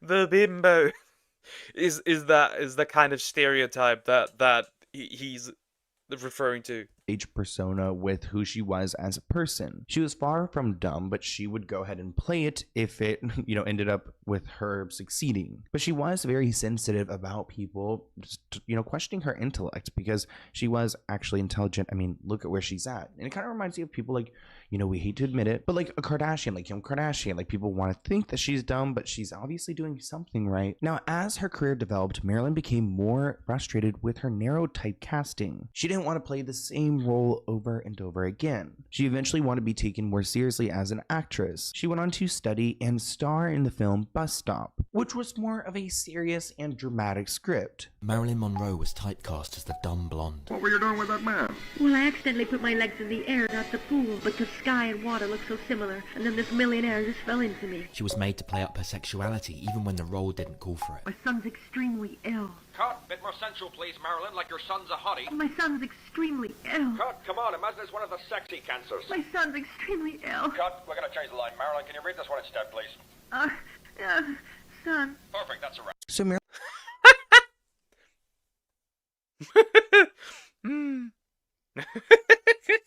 That is funny. Okay, that one is funny. Marilyn probably enjoyed finally taking on another role and trying to beat that reputation that had pretty much stained her career. It built it up, but it also really tainted her own abilities, mental abilities. They thought she could only do one thing, but she constantly fought with production studios. During the earlier films of the film industry, actors were often treated as money-making machines. They were often bred in major studios to produce as much content as possible. What do you mean? Actors are exactly that now too.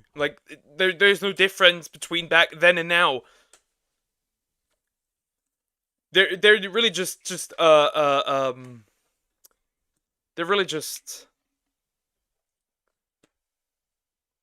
that much different from back then. It's exactly the same. And the millionaire just fell into me. It's that easy. If you're surrounded by millionaires, probably. Are you surrounded by millionaires? Hello, Marek. Hi, how are you doing? Hope you're doing good. Their personal lives and schedules were controlled by executives, leaving virtually no room for privacy. And despite being one of the biggest stars out there, she was no exception. Century Fox overworked her with intense filming hours to the point. Now, privacy, that is different now. Those actors have privacy. There's a reason why Henry Cavill plays video games and is a Warhammer nerd. Maybe. I do not believe you. Point where she would often pass out on set. She was also grossly underpaid and forced to play vapid and mind-numbing characters that she detested. She said, "An actress isn't a machine, but they treat you like one." In order to protest her strict contract, Marilyn actually stopped showing up to productions. This caused Fox to file multiple lawsuits against her, although they were eventually dropped. The company ended up caving in and raising her pay and giving her more creative freedom. So that's great for her, standing up for herself and probably kind of starting to change the the rhetoric that happens behind the scenes and between the executives, being more considerate of the. You never believe me? I agree. Yes, I agree. Not like you believe me either. Their creatives. This accomplishment was so unprecedented at this time in Hollywood that an article described it as one of the greatest single triumphs ever won by an actress. Now, I want to talk about her relationship with Joe. So, Joe DiMaggio and Marilyn had a tumultuous on and off. Why does Bruce look like a horse? Relationship that lasted until Marilyn's death. The two met in 1952, right as Joe's baseball career was coming to an end. He was immediately infatuated with Marilyn like everyone else. But like a lot of the men at the time, he wanted her to quit her job and just become a housewife, which is something she knew she did not want to do. Now, the two ended up marrying in 1952 and formed an agreement. Joe had to approve of all of Marilyn's roles and wanted her to stop being a stereotypical dumb blonde. When Marilyn would return home from set, Joe would berate her with questions and accusations to ensure she was following the rules, which sounds really toxic. Joe Jr., his son from a previous marriage, revealed that he heard screaming and watched his father drag Marilyn by her hair. One of Marilyn's closest friends said, "I discovered that Joe is absolutely obsessed with jealousy and possessiveness. He doesn't want to know about my business. He doesn't want to know about my work as an actress." Marilyn said, "He doesn't want me to associate with any of my friends. He wants to cut me off completely from the whole world of motion pictures, friends, and creative people that I know," which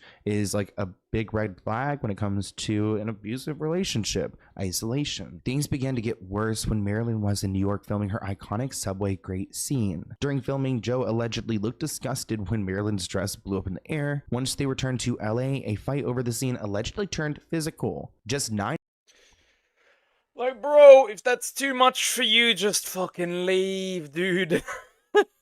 Where's your brain, you fucking monkey?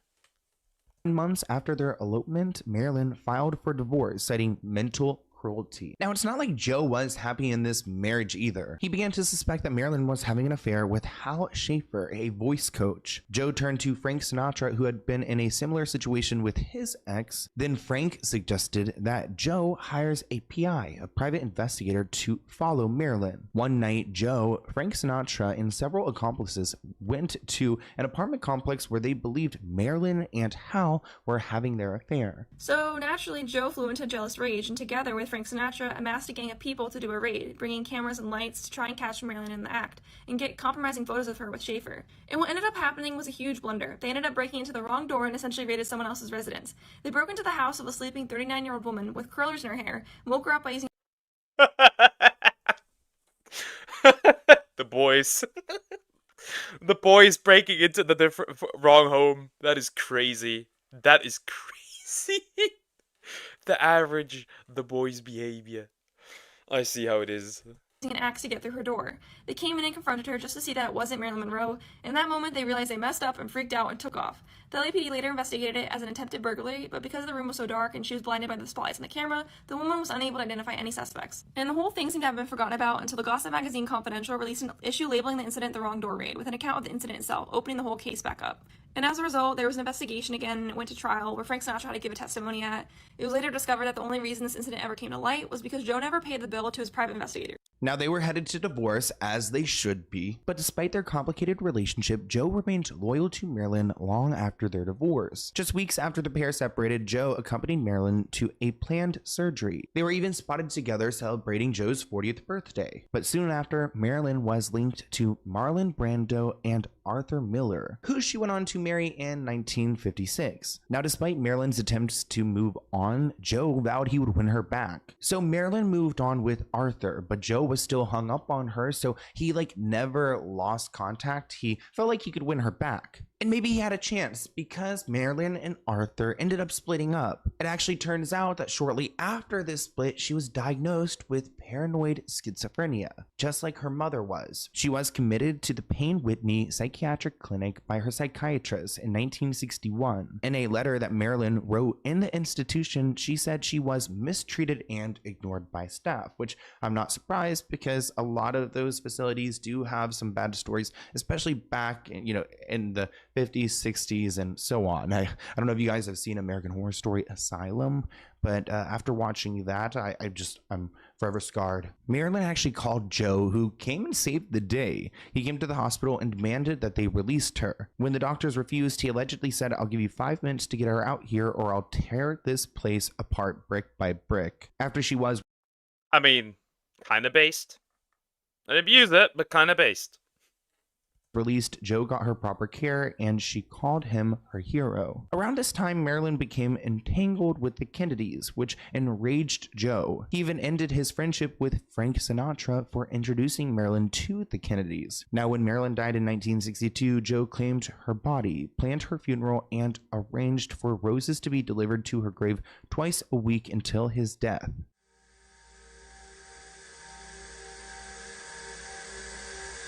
Do you ever wonder what's the secret behind brands with criminally good sales like Death Wish Coffee or Selena Gomez's Rare Beauty? It's not just the product or the marketing, it's the platform behind it all, Shopify. Shopify makes selling simple, whether you're online, in-store, or on social media. With Shopify, you get the world's...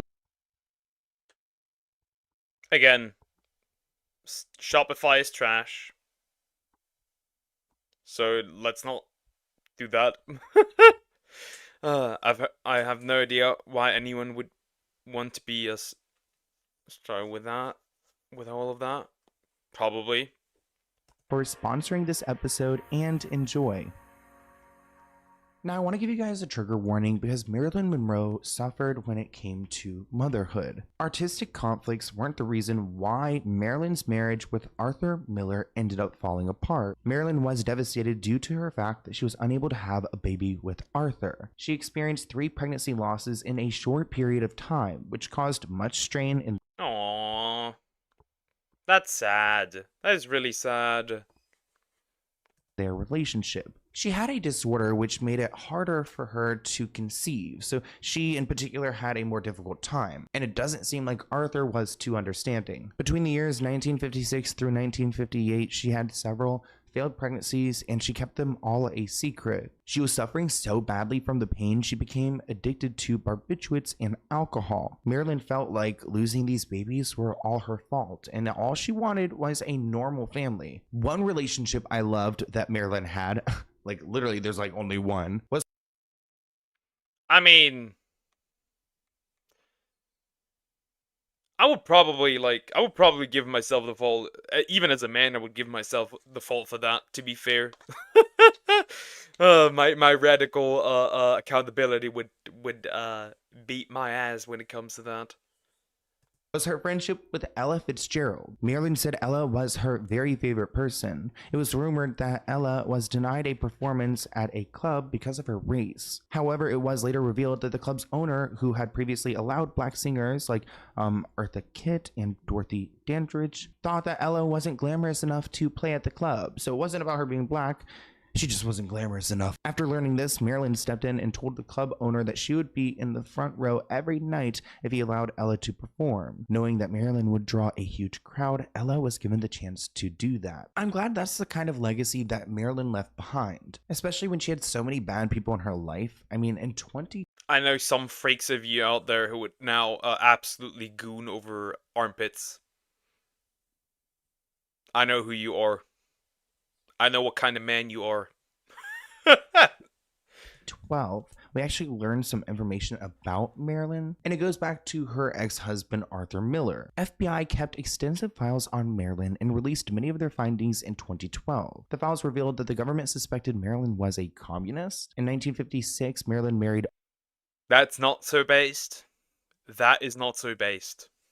Arthur Miller, a playwright. The file revealed that the FBI thought that Arthur was the culture frontman of the Communist Party. The FBI believed that Arthur was influencing Marilyn to support communism, and even asserted... What the fuck, there's a thing for that? There is people who are into armpits, yes. How do you not know that? That is one of the more common, attractions. What? That they thought that there was evidence to prove that the religious ceremony at their wedding was done in an attempt to cover up any suspicions of their involvement in communism.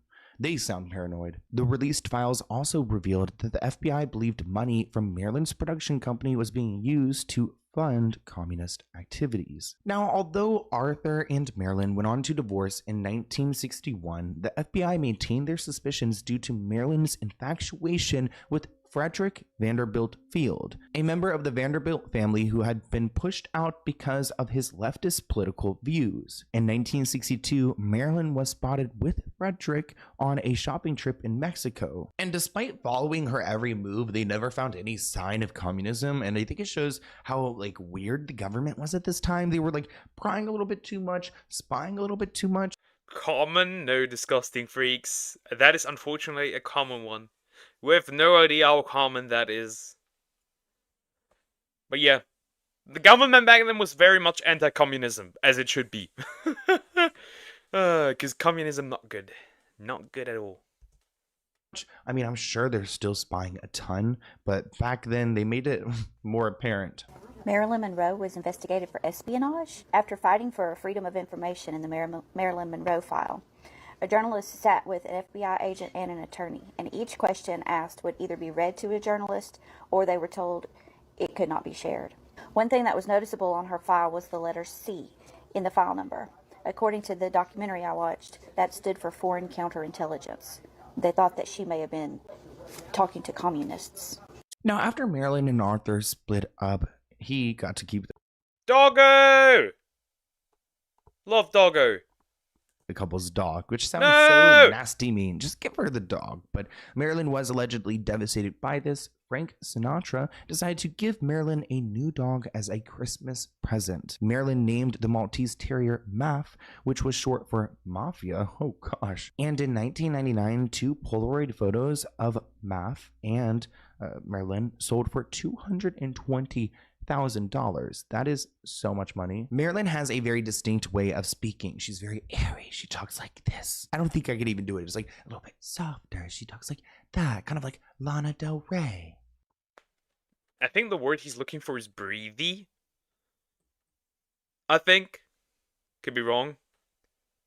I feel like I speak far too fast. I need to be a little slower, right? I don't know. I'm so bad at that. She actually adopted this way of speaking to overcome a childhood stutter. Quote, my first time was at the orphanage, and then later in my teens, I stuttered. And then I was elected secretary of the minutes of the English class. Then I would say the minutes of the class meeting, I'd go, oh, it's terrible. A speech therapist recommended the breathy voice as a tactic. She says while filming Something's Got to Give, her final movie, the stutter returned. She was then fired from the film soon after. It just, I don't know how it happened. I just stuttered. Sometimes if I'm Obviously, that's not really good for a actress to stutter. That is obviously not a good thing. That's a great name for a dog. Yeah, true. very nervous or excited or something, I stutter. In fact, one time they were doing I had a small part in the movie, and the assistant director came in and yelled at me. Oh, he talked awful, and and so I, when I got into the scene, instead of my lines, I woo, woo, woo, woo, and the director came up. He was furious. He says, "You don't stutter." I said, "That's what you think." Now, we mentioned a little bit about the Kennedys, and I want to talk a little bit more about that. Marilyn certainly has a complicated history when it comes to the family and was rumored to have had affairs with President John F. Kennedy and his brother Bobby. James Spada, a Marilyn biographer, told people that it was pretty clear that Marilyn had sexual relations with both Bobby and Jack. I mean, if you're going to hook up with anyone, at least be the president, but now thinking about the president, oh God, like Donald Trump, like Joe Biden, like, I mean, Barack Obama was a handsome man, but you know, presidency really, it takes it out of Presidency ages you like hell. That is... I mean, he still looks like Obama. you. Rumors about Marilyn and the then president began to swirl after her birthday performance. The two met in 1954 and engaged in an affair at some point between then and 1962. People believe that John actually passed Marilyn off to his brother Bobby at some point in the spring of 1962. Actually, Bobby Kennedy could be heard yelling on tapes from the night of Marilyn's death. Passed off. Literally the passing around of a woman. That is crazy. That is wild. In 1962, he was devastated. We don't actually know to the extent what her relationship with the Kennedys were. I mean, I think we have a pretty good idea, but actually, Joe, her ex, was vocal about his belief, saying that he felt like the Kennedys were lady killers, and they always got away with it. They always got away with it. They'll be getting away with it for 100 years from now, saying that this is a theme and that Marilyn may be a victim. After they both stayed the night at Bing Crosby's house, with many accounts saying that the pair were together for the whole evening. Biographer James Spader states that it was clear that Marilyn had sexual relationships with both Bobby and JFK. And according to a 2013 book by Christopher Anderson, Marilyn reportedly called Jackie Kennedy, telling her that she intended on accepting a proposal of marriage from the president. Jackie reportedly responded, stating, "That's great, Marilyn. You move into the White House and take up the responsibilities of First Lady." The fact he casually talks about maybe being with a president right now. Okay, buddy. Yeah, like sometimes you can't tell when somebody's gay, But sometimes you can. Sometimes you can. I don't know. It sounds like a weird love triangle to me. Lady, I'll move out and you'll have all the problems. This is the only picture of them together. And after 60 years, there is still no evidence to confirm that the pair did engage in an affair, with rumours always coming back to the iconic happy birthday performance that Marilyn performed for JFK. As you guys have heard throughout this video, psych wards tend to be a theme when it comes to Marilyn, her mother, her family, and she doesn't love them. When she died in 1962, she left 25% of her assets to her psychiatrist, with the caveat that it would be used for the furtherance of work such as psychiatric institution or group, as she shall elect. Her portion of the estate was transferred to the Anna Freud Center in London, where I mean, that's not a bad investment when you go to support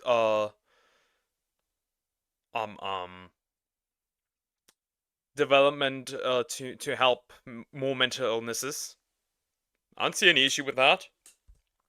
the funds were used to help children struggling with their mental health, which that's amazing that she did that. She was one of the first people to talk about mental health, to be honest about her own mental health, to then donate this money, and then also that letter that she wrote just talking about her time in that institution. It must have been so traumatic for her, especially because back then we didn't understand schizophrenia like we do now. So what in the hell did they do to her to treat her? In 1961, Marilyn Monroe was committed to a psych ward against her will. Here's part one of her letter about that experience. Just now, when I looked out the hospital window where the snow had covered everything, suddenly everything is kind of muted a green. The grass, shabby evergreen bushes, though the trees give me a little hope, the desolate bare branches promising maybe there will be spring and maybe they promise hope. As I started to write this letter, about 4 quiet tears had fallen. I don't know quite why. Last night I was awake all night again. Sometimes I wonder what the nighttime is for. It almost doesn't exist for me. It all seems like one long, horrible day. Now, we've talked about a bunch of random bits when it comes to Marilyn's life, and comment below if you guys are enjoying this episode. Now we're going to shift into some darker moments. I mean, it's been pretty friggin' dark, if you ask me, but we're going to talk a little bit about her death. Like, I'm really curious what else they really did with her in there. I guess we will never get the 100% of the truth, I think. Oh, he's gay. It's not hard to tell. In the first second, I know he was gay. Well, you never know. Sometimes a guy's straight, but really just into makeup. Those men exist, actually. Now, Marilyn actually considered Marilyn Monroe to be another person. A good friend once recounted a lunch where Marilyn disappeared to the bathroom, and she was gone for so long. He actually went in looking for her. He found her staring in the mirror. When he asked her what she was doing, she responded, looking at her. Susan Strasberg recalled a moment while she and Marilyn walked through New York City. They had been relatively unbothered most of the day, and no one seemed to notice the blonde bombshell in public. But Susan found that odd. Suddenly, Marilyn... Wait, might she have a split personality? It's his voice too. Yeah, true. Could she have had a split personality? Turned to Susan and said, "Do you want to see me be her?"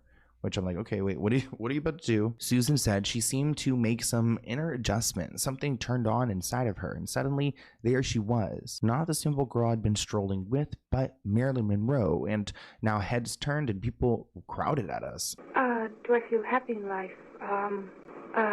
Let's see. Let's say I hope I'm finding happiness. All right? Well, for me, if I can realize certain things in my work, I come the closest to being happy, and I can say that also about my life. Well, it only happens, I think, in moments, sometimes when I'm working, and I'll be able to fulfill a scene truthfully, and then I think I'm the happiest. Well, I find it very stimulating to keep studying and working, but I'm not just generally happy. If I'm generally anything, I guess I'm generally miserable. No, some people make another personality. They can do it for more confidence. willpower and other things. True, but it's still a form of a precursor of a of that. That is clearly a precursor of that, as far as I know. Cause there people have experienced severe trauma can do that, like disassociate from themselves.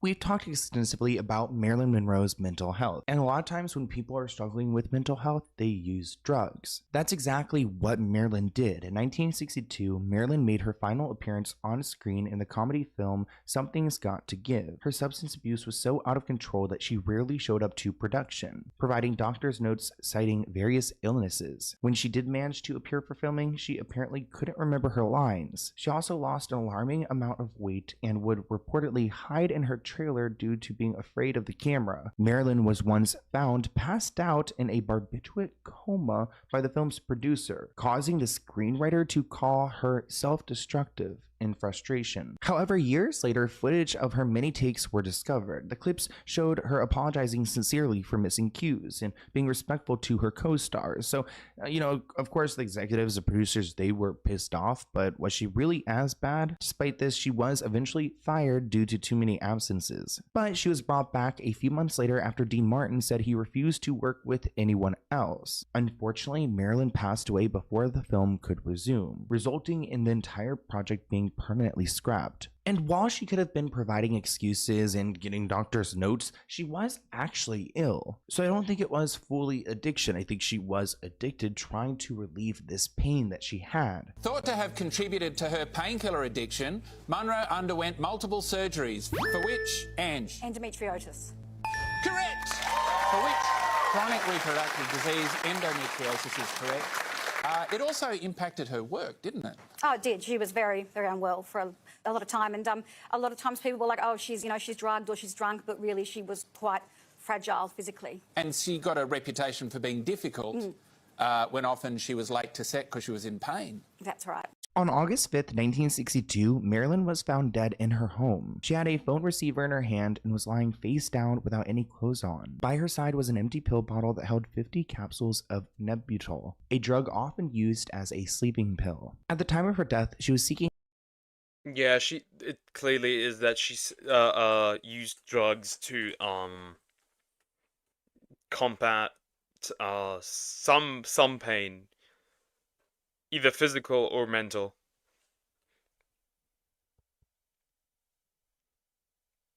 Glad I'm not that far gone, that I wasn't that far gone to do that. help from psychiatrist Ralph Greenson. In fact, around 5:15 on Saturday before her death, she talked to him for about an hour on the phone and was told to go on a ride when she complained that she couldn't sleep. Actually, her doctor was under the impression that she was headed to the beach to get some fresh air. The empty bottle next to her was a prescription she had just been given, but she was supposed to take one per night. But also found on her bedstand were another 12 to 15 medicine bottles. Her housekeeper, Eunice, had seen Marilyn head to bed around 8 p.m. Sunday night. That's when she was believed to have died. Now, around 3:20 a.m., she then noticed that Marilyn's light was still on, and she went to go and check on her, but didn't hear any responses. She then called Dr. Ralph, her psychiatrist, and he came over and broke the window to find Marilyn's dead body. Crowds of the curious are held back at a respectful distance from the private funeral that Joe DiMaggio and others arranged for Marilyn Monroe. After services in the chapel of Westwood Memorial Cemetery, in which eulogies and passages from the scripture were read, the casket is placed in the hearse to be taken to a crypt on the nearby corridor of memories. Only her half-sister, studio workers, and close friends of the late actress, among whom none were closer than DiMaggio and his young son, attend the services. Final prayers are offered at the crypt. Now, of course, there are a ton of conspiracies when it comes to her death. I mean, Joe, her ex, her longtime lover, was one who fueled some of them. Ooh, now we get into the conspiracy stuff. Let's go! Finally! Now, a lot of people believe that Marilyn took her own life. It's often questioned whether it was intentional or not, and why she didn't leave a note. The cops ultimately did not rule it a homicide. They said she probably most likely tried to take her own life. But granted, there's still a lot of mystery, and a lot of people who were shocked. Many heavily criticized Hollywood and the media's brutal treatment of the fragile young actress. It should have served as a lesson to all of those going forward, but then, we see Britney Spears and how she was treated. Her ex-husbands, Joe and Arthur, expressed similar sentiments. Arthur actually didn't attend the funeral, which is... I mean, Hollywood is an absolute shit show. Nobody's safe. Whether man, woman, child, nobody's safe. We know this. We've known this for years. Same with a lot of music labels. That's just how the industry is. Interesting because I mean, it seems like a big deal, but of course Joe was there and he made sure that she constantly had flowers. Now, I do want to talk about some of the inconsistencies when it comes to this death. Some things that don't make sense on why she would have taken her life. For example, hours before her death, she spoke with Joe DiMaggio Jr., who noted that she sounded cheerful and upbeat. She was discovered by her housekeeper, Eunice, who was never able to keep her story straight. She has changed the timeline the night of Marilyn's death multiple times and was found washing sheets at 4 a.m. when police arrived. Despite the 40 pills in her stomach, police noted there was no water glass on the nightstand next to her pill bottles. Marilyn was known to gag even when swallowing pills with water. Now, later, a glass was discovered on the floor near the bed, but police claim it was not there when they arrived. The pathologist who performed her initial... Interesting. Well, but with that logic, that means somebody has forced the pills inside her. Okay. I believe she was deleted by the president. Oh no. Guys, get your tinfoil hats. Initial autopsy wanted to do further testing and see how the pills entered Marilyn's system. When he requested her organs, he was told that the toxicologist already destroyed all of them. The pathologist then asked to see slides of the organs and photos showing unusual bruising on her body. Now, a lot of people believe that Marilyn's connection to powerful people is what led to her death. A lot of people believe that this death was intended to protect the Kennedys and all the secrets that she had on them. Because honestly, I mean, everything that's out there is eventually going to come to light, unless there's no one there to bring it to light. Robert Kennedy paid Marilyn a visit at her home just hours before her death. The Kennedys always denied that Robert was in LA at this time. But the mayor of LA at the time, Sam Yorty, said in an interview that he was unofficially briefed by the chief of police that day that Bobby Robert Kennedy was seen at the Beverly Hilton Hotel in LA. 18 eyewitnesses claimed to have seen Bobby Kennedy in LA that day, including Marilyn's neighbors and housekeeper. Close friends of Marilyn say that she kept a journal known as the Red Diary. And this was her planner, but it's just an example. This diary would have logged all the details of her affairs with the Kennedys. And if she had threatened to go public with this, it would have been a huge deal. The existence of this diary is controversial, but those close to Marilyn insist that it did exist. Now, I don't know if we could say, oh, they went and did it themselves, but there's something strange here. Another theory proposes that she was murdered by the mafia due to her involvement with these influential figures. I mean, her dog was named Moth, but some even suggested... I got it. It was the dog. I got it. It was the dog. Knew it. I mean, look at him. Look at him. That's clearly the face of a brutal monster. that Marilyn's death was part of a larger conspiracy. I mean, they were spying on her thinking she was a communist. George Masters, Marilyn's hairdresser, is quoted as saying that the day before her death, Marilyn was summoned to meet with mafia boss Sam Giancana. This fed into the theory that the Attorney General, Robert Kennedy, struck a deal with the mafia to stop Marilyn from exposing her affairs. It was thought that this meeting was a last-ditch effort to scare Marilyn into silence, and when this didn't work, it was decided that she needed to be killed. This theory is pretty flimsy, though, because there's a lot of evidence that points to the fact that Marilyn was in LA before her death, including confirmation by her housekeeper and two close friends that she was there. The level of harassment that she went through is unbelievable. I mean, as a child, she struggled. Then going into her marriage at 16, her husband did not believe in her and wanted to shun her. Then going into Hollywood, she was treated like crap. She actually fought against them, thank God, probably starting a wave of like people standing up for themselves. She had that terrible Arthur husband who wasn't supportive and yeah, and still, we have new controversies coming out of Hollywood every week. Yeah, that's never gonna change. Like I said, nobody's safe. ultimately like left her because she couldn't get pregnant. Joe seems like even though he was physically abusive, which I did not give him a pass for that, it does seem like after she left him, he kind of realized what he had missed out on. So he kind of always had her back in a way. But to imagine like Hollywood against you, the government against you, all of these people spying on you, and you are a paranoid schizophrenic person, like I can't imagine the stress that she was going through. But I want to hear what you guys think in the comments below. I hope you enjoyed this podcast episode, and I'll see you next week. Bye, guys. I did enjoy this video, though personally I don't have too much connection to, like, I mean, it was educational, but like, yeah, it is interesting to see all that stuff and see what she went through and see, yeah. Who knows what actually happened? Who knows? To her. Let me drink something and then I'll jump into the next video. Also, I might need to take a quick break. Yeah, I'm gonna take... I'll be back. I gotta take a quick break.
I have returned! Hello, Ender Steve. Hi, how are you doing? React to Case I sings Thick of It, but it's VR Chat Edition by Darren Zeus. To be fair, that is not my style of, my type of, video, but sure, I can't, that is not my type of stuff. That is not the stuff that I like to watch.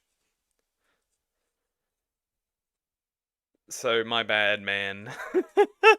I like to watch, like, more serious topics, controversial stuff, that type of stuff. Memes are also fine, but mostly that's the stuff I watch, mostly. By the way, Was it? I think this one was the one you recommended to me. That 15-second video. Don't know what that really is.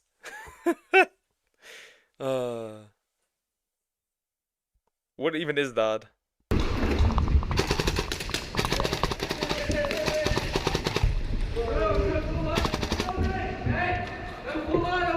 I'm not Filato. It's not Filato. That's not Filato. This is.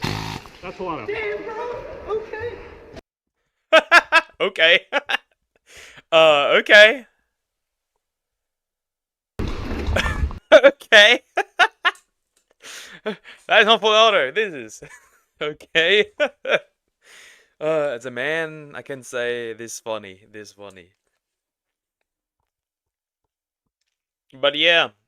Dude, that's another 30-minute video. Holy heck!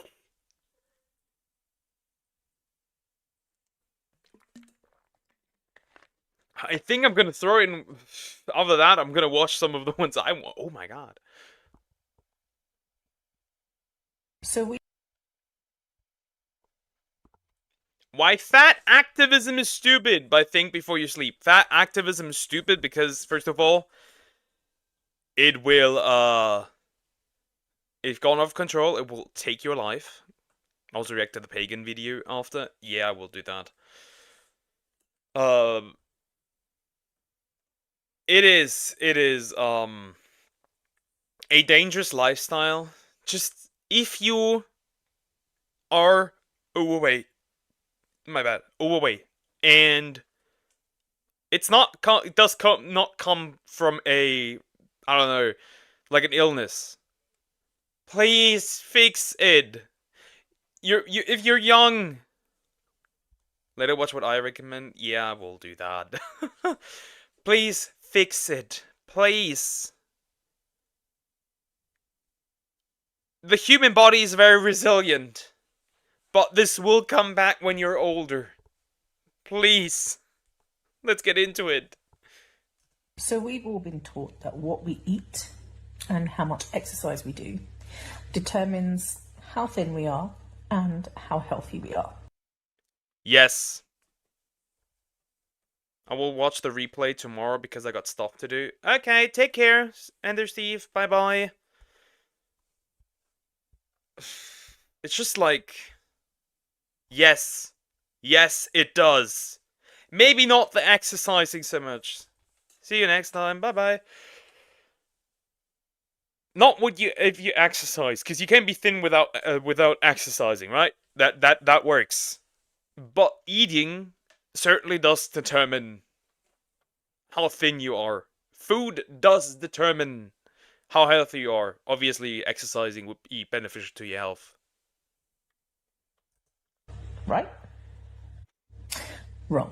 Whenever we weigh ourselves and the number on the scale has gone up, we're like, it's because I'm not eating right or exercising enough. But here's the thing. What we eat and how much we exercise really isn't that important to our health. So says the evidence. What evidence says that exactly? It would be nice if you included that in your video, because it certainly is easy to find evidence that says obesity is unhealthy. For example, this small study here where they had the experimental group start from a healthy weight and increase their weight by just 7 pounds. After a 2-month period, they had a noticeable increase in blood pressure just from gaining a little bit of weight. Or there's this study on type 2 diabetes where 70% of the patients went into remission 2 years after weight loss surgery, like gastric bypass. That's a pretty high remission rate for something that this person basically...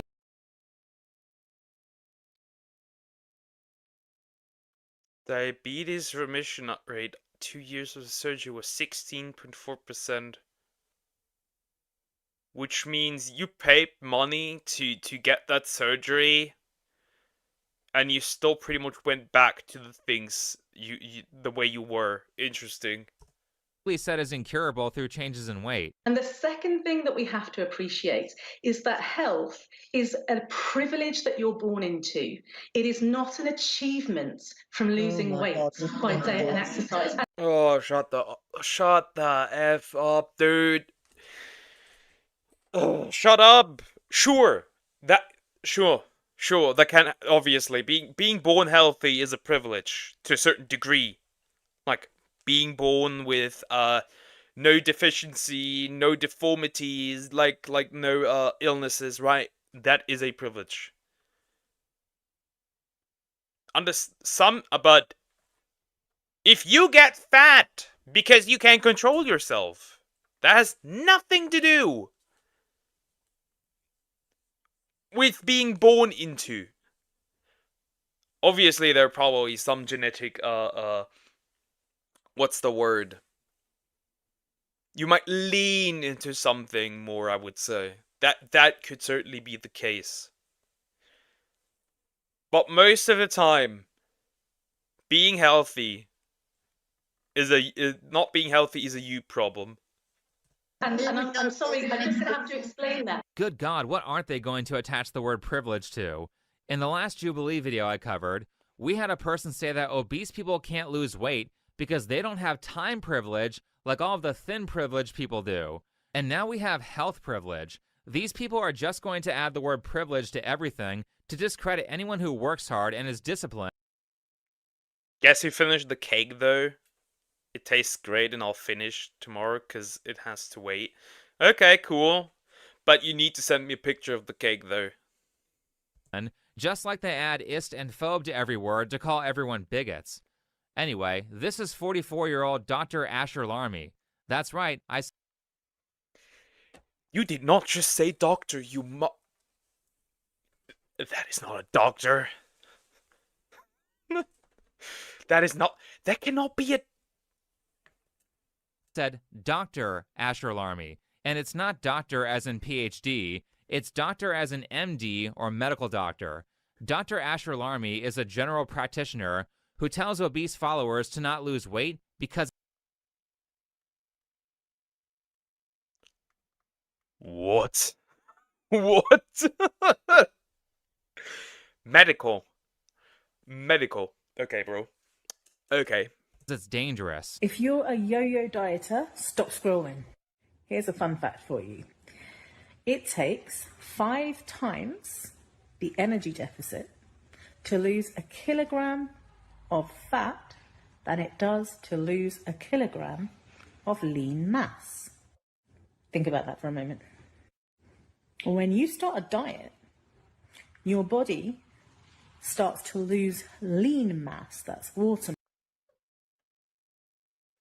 Yeah, water, because you're eating less carbohydrates, yes. Obviously, if you start a diet, there will go some muscle. Obviously, that will happen. But the majority will be fat.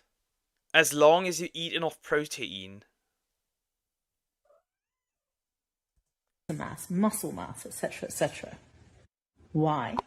Because it requires far less of an energy deficit. So, of course, that's the first thing that's going to go. Based on what study? Also, if I'm not wrong, but, don't more muscle require also a higher calorie intake? What's she on about? Pay attention because in a second, Dr. Asher is going to conflate loss of water with loss of muscle mass to make people think that every time they're losing a kilo of fat mass, they're losing 1 to 5 kilos of muscle mass, which is insane. But then you'll get to a point where your body's like, we cannot afford to lose any more muscle. This is a disaster. And at that point in time, that's when you start losing fat mass. Okay, this person literally knows nothing about weight loss and exercise. That makes sense, to be honest. But how much are you starving yourself if you're losing a deathly amount of muscle? Because it is possible to retain muscle mass while dieting. If it wasn't, lean bodybuilders wouldn't exist. Not to mention that it's also possible to gain muscle. Yeah, it is possible to gain muscle while dieting. Eat enough protein, have a okayish deficit, and yeah, eat protein. Eat so much protein. Obviously working out. So while you lose weight. especially if you are a beginner weightlifter, which probably describes everyone that Dr. Asher is talking to. Now, Asher Larmy, as a doctor, might not be a fan of showing evidence for literally any of the claims that she makes. However, if you want to retain as much muscle mass as possible, or possibly gain muscle mass while you're in a calorie deficit, then you need to eat an adequate amount of protein and maintain an exercise routine. This is like basic bro science that you learn on your first day of lifting. Since it requires 5 times the calorie deficit, you'll notice that the weight loss plateaus. Eventually, you'll hit a point where you simply can't go any further. That's because your body has been panicking for the last few weeks and months and has got to the point where it's said, no, no more, you cannot lose any more weight. And that's why you start regaining the weight again. It's just that simple. It's science. There's nothing you can do to stop it. Actually, it's probably more like they gain the weight back because they're addicts and they're relapsing back into their old behaviors when they get tired of the diet. But also, again, what science? I mean, this is super unprofessional. I've watched a lot of Dr. Asher's content, and I've yet to see a study for any of the claims that she makes. Now, you may or may not agree with the studies that I have posted, but at least I've shown you something so that you have the opportunity to fact check and criticize my statements.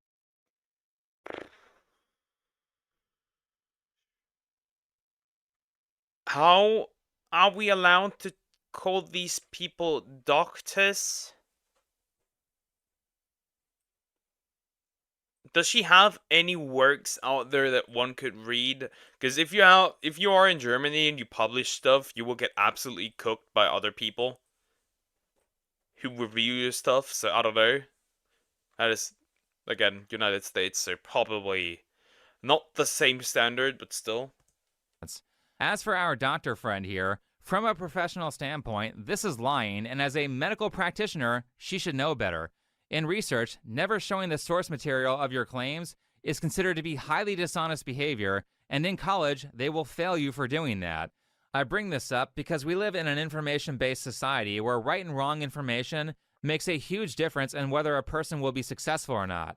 In fact, to randomly bring up politics, information is one of our biggest hedges against tyranny and abuse because abusive people love to restrict the flow of information. Because of how important good information is, I think the whole health privilege bit from Dr. Asher is ironic because she treats her audience like they're stupid by denying them the biggest privilege on the planet, which is information, and the evidence that her statements have been fact-checked and are accurate, because not making sure that you have information that is at least somewhat accurate is just going to lead you. She's also denying people the ability to be healthy. Because she's lying to them. It makes them believe that what they are doing is okay, is fine, it doesn't harm them. You down a path of failure that could very well waste a number of important years of your life. Also in this case, it could lead you into a whole slew of health problems that you could have prevented if you had the right knowledge. Let's get more into it, but first, let me talk to you about this video's sponsor, Raycon. Raycon sells premium quality wireless earbuds at an affordable price that come in all kinds of colors with a crazy long battery life of 32 hours, and features such as active noise cancellation for loud public spaces and airplanes.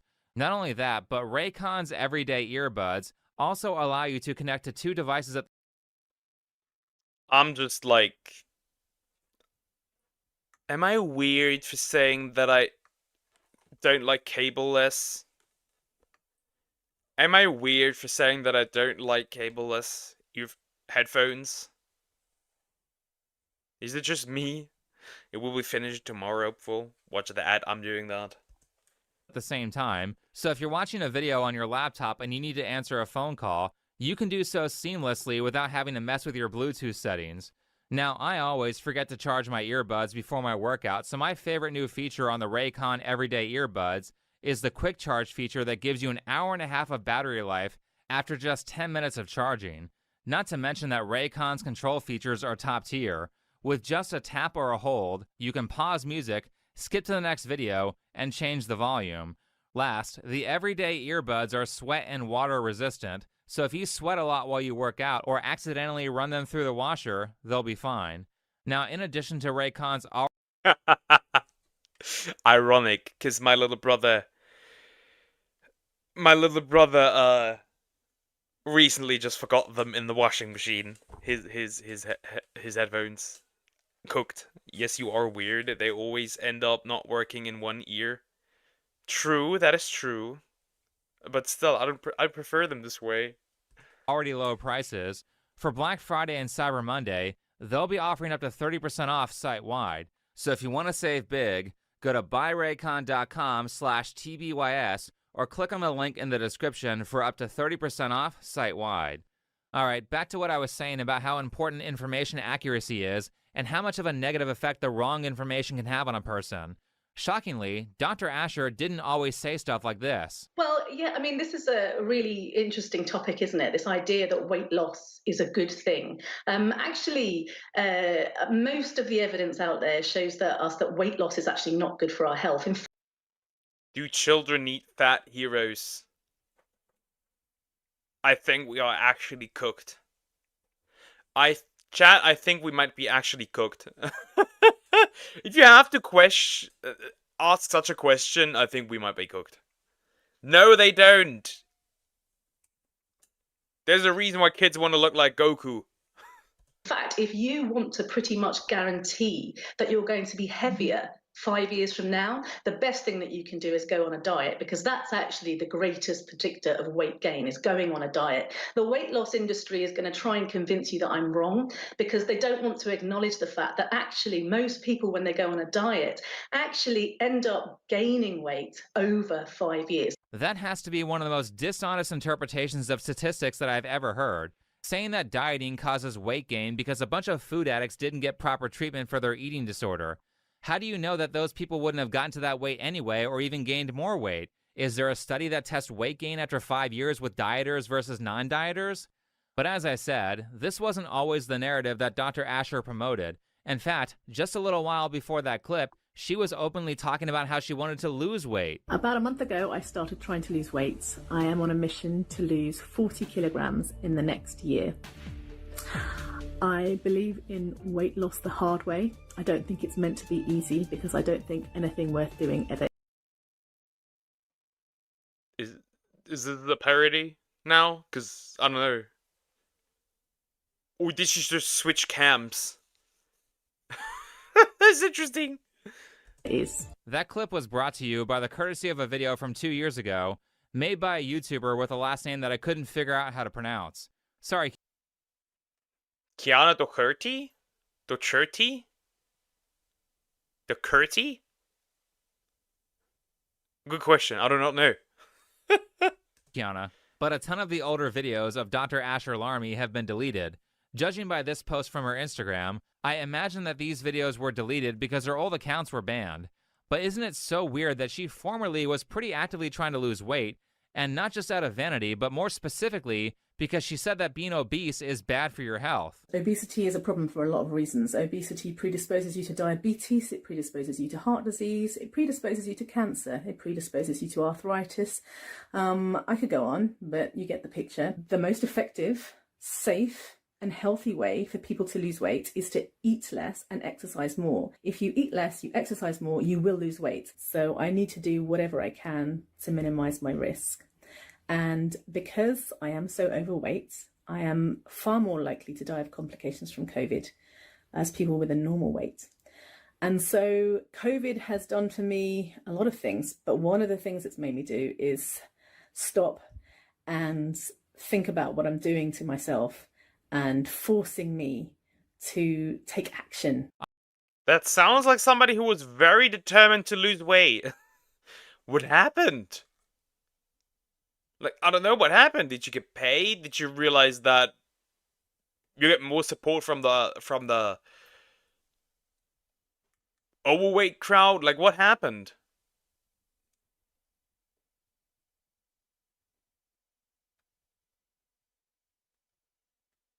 Think before you sleep. Yeah, I don't know how to say it, so I wouldn't say it. You look so. Let me read it multiple times and say I can't do it.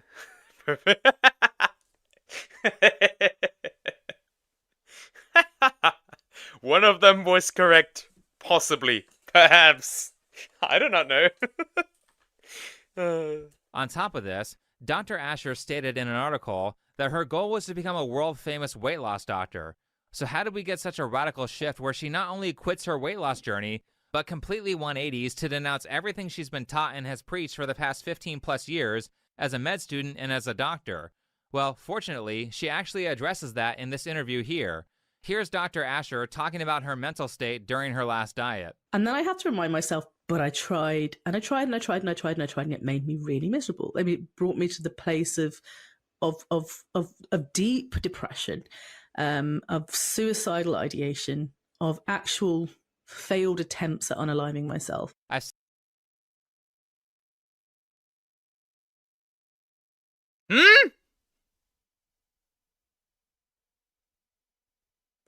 Because you tried losing weight. Is that really you doing this, or is it the addiction being stronger than you? Okay. I mean, that's obviously not a good thing, but still.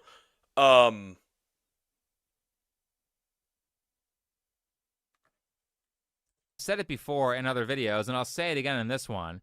A ton of people become obese because their addiction to food is actually keeping them alive. A lot of people engage in addiction because it numbs their depressive thoughts. In the most technical sense, they're... Yeah. And if you stop your addiction, obviously you're gonna be hit by depression. Which is why you need to find the core of your depression and then annihilate it. They're doing it because they have a life-threatening illness called chronic depression, and the addiction acts as a treatment for that. So when Dr. Asher began dieting, her coping mechanism for suicidal thoughts went away, and I'm guessing that she didn't seek out professional treatment for it, so she got overwhelmed by the depression. Also, I cannot stress this enough. Obese people, especially ones that are Dr. Asher's size, are food addicts. There's even more proof that Dr. Asher is suffering from food addiction, as she describes having using dreams when she went on her diet. A friend of mine told me the other day that she keeps dreaming about food. And I was like, oh my gosh, I do that too. I definitely did it right at the beginning when I first started on this journey of weight loss. I was totally dreaming about food all the time. And you know, I would love to dream about food. Sounds better, but better than the stuff I'm dreaming about. how you wake up and you think that your dream is real, and then you realize it's not real, and then you're just like, oh man, I could have really done with that burger. That's that's where I'm at the moment. From everything I've seen in my research on her, I'm guessing that Dr. Asher knows absolutely nothing about addiction, because using dreams are very common when people suffer with things like drug and alcohol abuse when they try to get sober. Basically, your brain will have you dream about breaking your sobriety over and over, which can be quite distressful for recently sober people, as they might spend multiple nights a week dreaming about being drug addicts again. Fortunately, these tend to go away after prolonged sobriety, but the point is that basically Dr. Asher wants to lose weight, but she can't because she's not treating the addiction. I have tried every diet known to man. And by diet, I mean I've tried calorie restriction, I've tried cutting out carbs, I've had that gym membership, I've done all the things that I'm supposed to do. And I'm desperate to lose weight, and it's still not working. Yeah, it's not working because you need to treat the addiction, which would involve something around figuring out different coping mechanisms for the suicidal thoughts, and discovering things in your life that are making your mental health worse, like debt or bad family relationships, and working to resolve those issues so that you don't have to binge on chocolate because... Yeah, find the things that make you sad and then annihilate them. I dream about food, I'm skinny, but I'm thinking about give up. Oh, I love it. Stop talking about food, I'm still in a cut. Chill. Because you had a bad argument with your husband, or because your kids aren't listening to you. Then you need some sort of positive relationship with a friend or a therapist or a community like 12-Step to speak with about the addiction, as well as reading really good books like Atomic Habits so that you can learn how to develop behaviors that prevent you from constantly wanting to eat. That is how you actually lose weight if you keep failing on your diets and can't maintain a calorie deficit. Anyway, I still haven't fully addressed why Dr. Asher changed. During the time that she was on her last weight loss journey, she couldn't use food to cope, so she went through a very depressive phase. And during that very vulnerable moment, she was approached by fat activists like Aubrey Gordon, Jessamine Stanley, and Reagan Chastain. One of the people that you really need to talk to is Reagan Chastain. She works over in the States, and she is where I get a lot of my, she's the one that shares the stuff. You got groomed to changing your opinion and be fat again. No! You should have not let these I'm gonna say fat idiots back into your life. I literally made cake I can't eat and I can't eat it. You know how hard it is? Huh.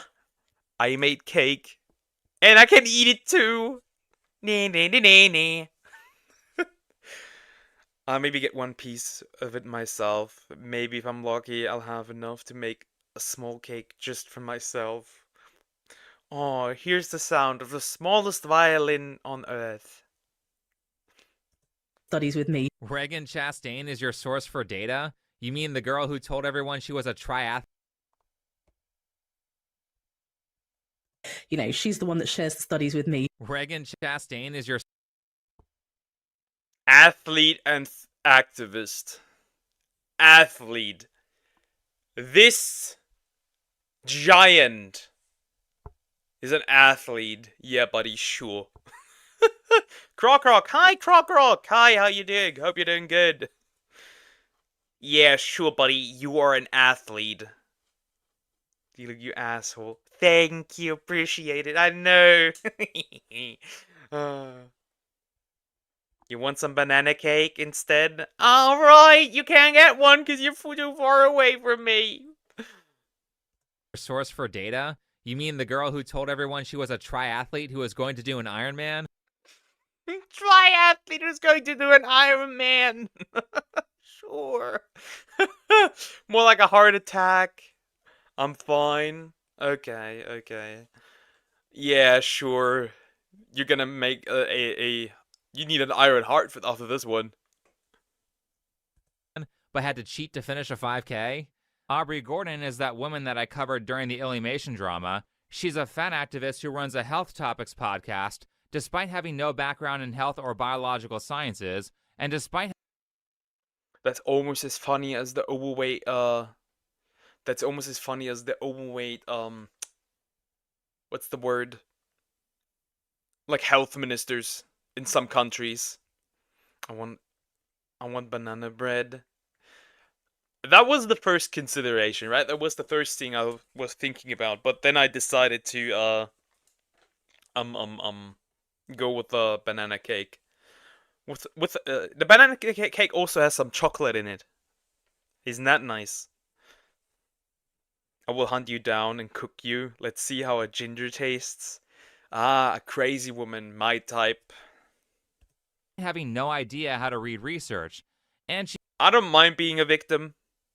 She made this documentary where she lies to people about how healthy she eats. Then you have Jessamine Stanley. If you don't remember her, she's from the Cosmo magazine cover that says, "This is healthy." No. She's also pretty openly racist. I just thought I would mention that. Yoga teacher Jessamine Stanley believes white supremacy has polluted yoga and it's time to talk about it.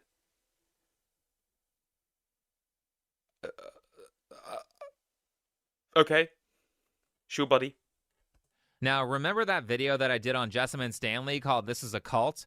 Well, these activists certainly aren't beating the cult allegations with this one. These are literal the cult allegations. We got the fat cult allegations. We got the serial deleter accusations. I got my accusations. There's a lot of accusations out here. I don't mind being a victim. Oh, D-Luke. Consume me. Hey, if you're being weird, I will lean into it and be weird. Sorry. Tactics. They took advantage of a person who was severely depressed and indoctrinated her into believing an ideology that is not only based on no research, but actually runs counter to a mountain of evidence saying that obesity is bad for you. Asher Larmy went from talking about trying to lose weight to talking about privilege and bringing up the wage gap like a decade after it became a... Wage gap? That makes no sense here. What? Why do we apply that here? Dead narrative. The fact that, statistically speaking, there is, for example, a wage gap. Yeah. Like, what? Here in Germany, it's like 2%? Okay, I have an amazing idea, Lee. Can you give me your bank account? Maybe not. Maybe not. Maybe not. How about no? And there's proper evidence that fat people are far less likely to be employed, promoted, and all of these things. Are they ever going to shut up about this? Nobody is forcing you to be fat. You can just lose the weight if you think it's costing you money. Unlike your skin color, you can change your weight. And let's be clear, we have yet to see this person, Dr. Asher Larmy, show any data of her claims, so I'm not sure what research Regan Chastain is sharing with her that caused her to say this. I think it's very obvious that people who have a completely different lifestyle to me are going to have very different body composition to me. But it's because they have a different lifestyle to me, and I can't change my lifestyle. Okay, so Asher...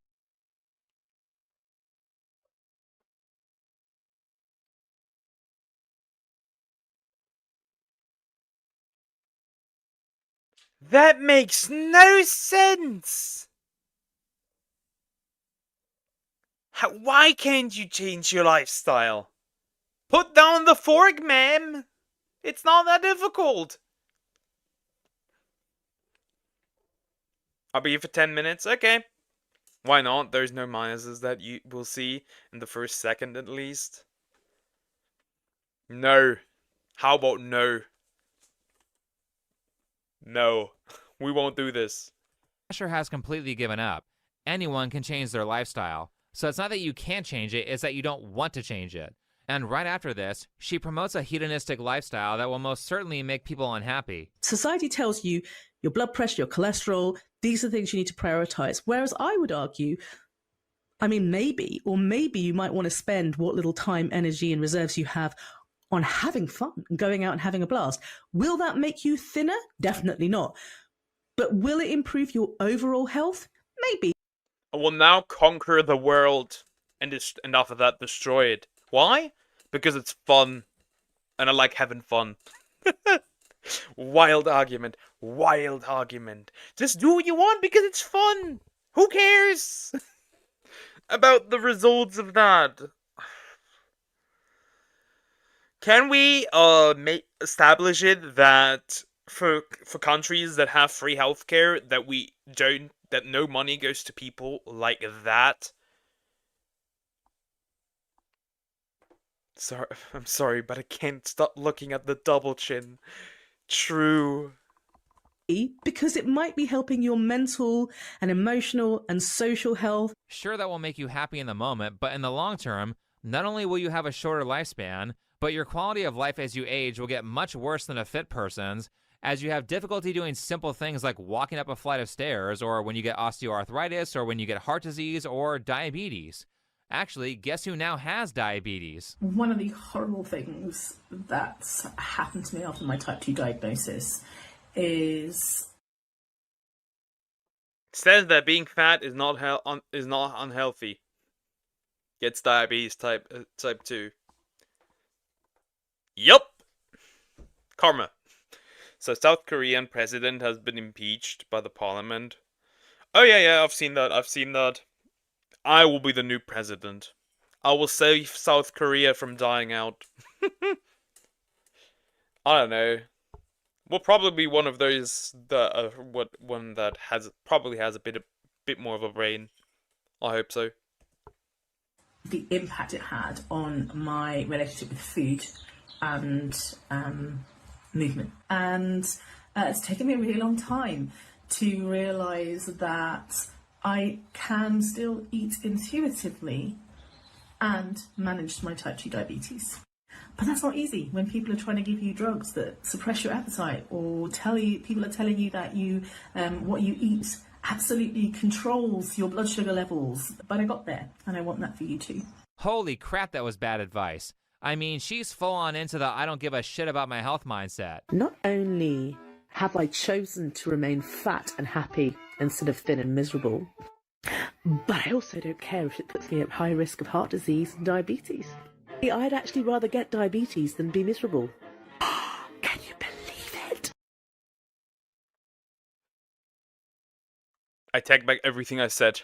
Maybe I'm not into women that crazy. Look at her. That is a face a crazy person would make. It's like she's staring into my soul. Like she's about to jump out of the screen and eat me. I mean, yeah, I love food. I would love to eat like a but for better or worse, for better, always for better. I have self-control to not do that. Still for better. My body, my choice. So thanks to the likes of Reagan Chastain, Jessamine Stanley, and Aubrey Gordon, instead of taking care of her health, Dr. Asher has decided to give up and get a very severe illness called diabetes that puts you at risk for a ton of other health issues. Or alternatively, Asher was tired of being a real doctor, got burnt out, and these people taught her how to grift. I went into medicine to help people. It wasn't for the status. It wasn't because my parents were doctors. It wasn't for any other reason other than I really wanted to help people. And the moment I realized I lack the ability to feel any compassion anymore, I'm listening and all I'm thinking is, how do I get through this to the next patient? I realized it wasn't safe to be around patients because that's not. I agree. You should not be with that kind of philosophy, you should not be around patients and sick people. I agree. You said it, you like crazy women, so be with the fat, crazy woman. I mean crazy woman in... You have some bodies hidden in the woods, not crazy in... Like this. Martial law will only be declared if it was invaded by terrorist rebels or by a country. North Korea didn't even invade South Korea. That martial law declared was illegal. It was more like a military putsch, right? In my opinion. What you want from a doctor. You don't want your doctor to not care. And so I took myself away, and I've been off with burnout now for over 2 years and have been doing a bit of activism. And, this is how I've got into medical weight stigma and all of the sort of, education and activism that I'm doing. Yeah, so I wouldn't put this being an intentional grift past Dr. Asher. Lots of internet personalities are immoral assholes, especially activists. Being an activist is totally gay. I mean, if it wasn't a grift, I agree. She would be way more transparent about where she sources her data so people can criticize it. But of course, she doesn't do that because it would lead to people being able to point out numerous flaws in her source material. So instead, she's preying on people who are ideologically possessed or don't have critical thinking skills. This is not a reasonable person that you can explain anything to them. You can't go and just tell them, oh, this isn't true because of this reason. This person doesn't think logically. They don't arrive at facts based off of evidence. They make their opinion up before they see what happens, and then they look for evidence to reinforce their opinion. So I got really curious and tried to give Dr. Asher the benefit of the doubt with extreme amounts of generosity. I noticed that she has a website where she sells paywalled masterclass courses. No. She don't, what does she sell? Fat courses? How to be overweight? What is this? She looks like a guy, tomboy. Well, she does look more masculine, but it's also due to the fact that she's overweight. She did have to, because she did have longer hair. But when you're gonna pay your mods, never. You will never be paid. Free labor! Today's topic! Slavery. Now, as a creator, I thought, well, her Instagram content is garbage and devoid of any useful information, so I know this paywalled content is going to be a complete waste of money. But then I thought about this situation as a viewer, and as a viewer, I would want to see what's behind that paywall. So for the sake of the viewer, I wasted about $150 American on Dr. Asher Larmy's overpriced masterclasses and spent multiple hours watching them. Here's what I found. This is a class I watched about high blood pressure, and holy shit, after 3 days of researching this person, we finally have a study to look at. On screen, we can see these pretty big decreases in blood pressure in the experimental group compared to the control group. Just a little refresher for people who don't read a lot of research. The control group is the group that does not receive the intervention being given in the study, and the experimental group does. In this study, we have 3 different interventions. One group changed their diet, one group did an exercise routine, and one group did diet and exercise. Blood pressure is separated into systolic pressure, which is the number that you see on the top, and diastolic pressure, which is the number that you see on the bottom. Without getting too much into the details, the standard good blood pressure is roughly 120 over 80 millimeters of mercury. High blood pressure is going to be like 140 over 90. Now, when we look at the diet and exercise... I know that because I have parents that regularly check that. I already... Never, he's too broke. I already asked for his bank account. He said no. I hope that nothing is left and everything is used for that one cake, so you don't have anything for yourself. Yes, I'm evil. But you're a rich man. Now I'm a poor bitch. Exercise group, we can see that people lowered their systolic blood pressure by as much as 20 millimeters of mercury, which is a huge deal. You can also see that in the systolic blood pressure category, they had a p-value that was much lower than 0.05, so it's statistically significant, which means that the numbers they got in this part of the study are unlikely to be due to random chance. So with all that being the case, how can you say that diet and exercise don't have a positive impact on your health? That seems like a borderline insane claim based on the data that you've shown. Well, Dr. Asher's whole claim on why... Wait. So she shows this in her paid course, but then claims the opposite. How does she convince people to believe her? Do you look at the audacity? Yes, I hope you fall on your run, you ass. I never fall. Also, why do you wish violence on me? Why do you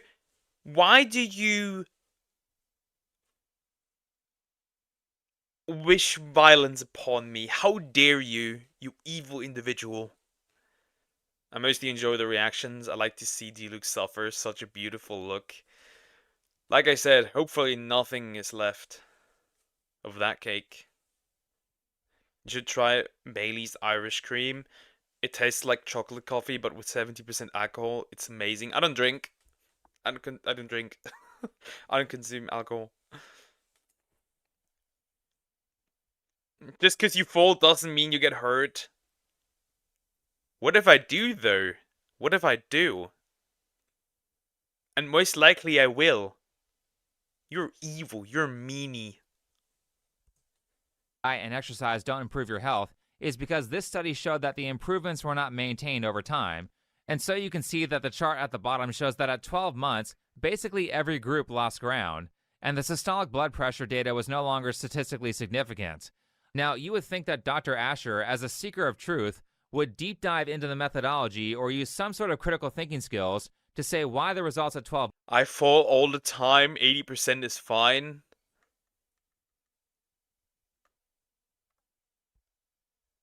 Well, then the universe wants that to happen. So you fall all the time. Are you saying you're a walking like a walking casualty? Do people always have to be around you when you go somewhere so they can catch you? I'm going on the cruise soon, though. Awesome. That's cool. You wish. I think you would like to search for me if you got the chance. That's what I believe. Depending on how often you brought it up.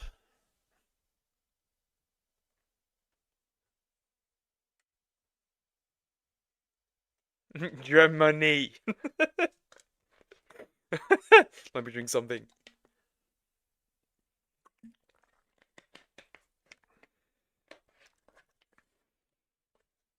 You should try Filipino snacks. Germany imports Filipino snacks, I think. There's a solid chance that that is here. There's a solid chance.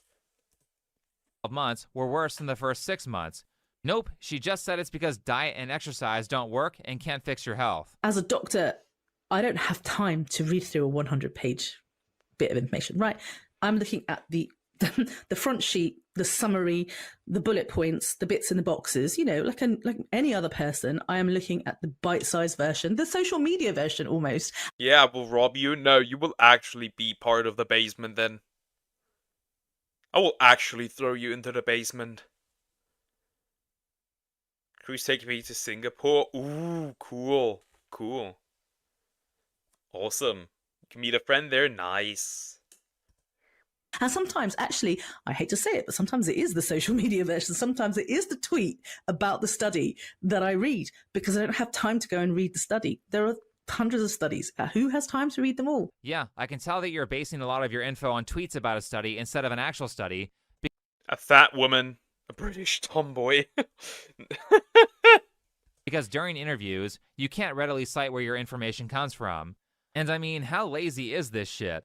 Most studies are nowhere near 100 pages, and most of the studies that I read for this video took about 30 minutes each to read. Not to mention that during the time of that last clip and the masterclass, Dr. Asher describes herself as a stay-at-home doctor, which means she should have more than enough time to read the full text of the studies herself.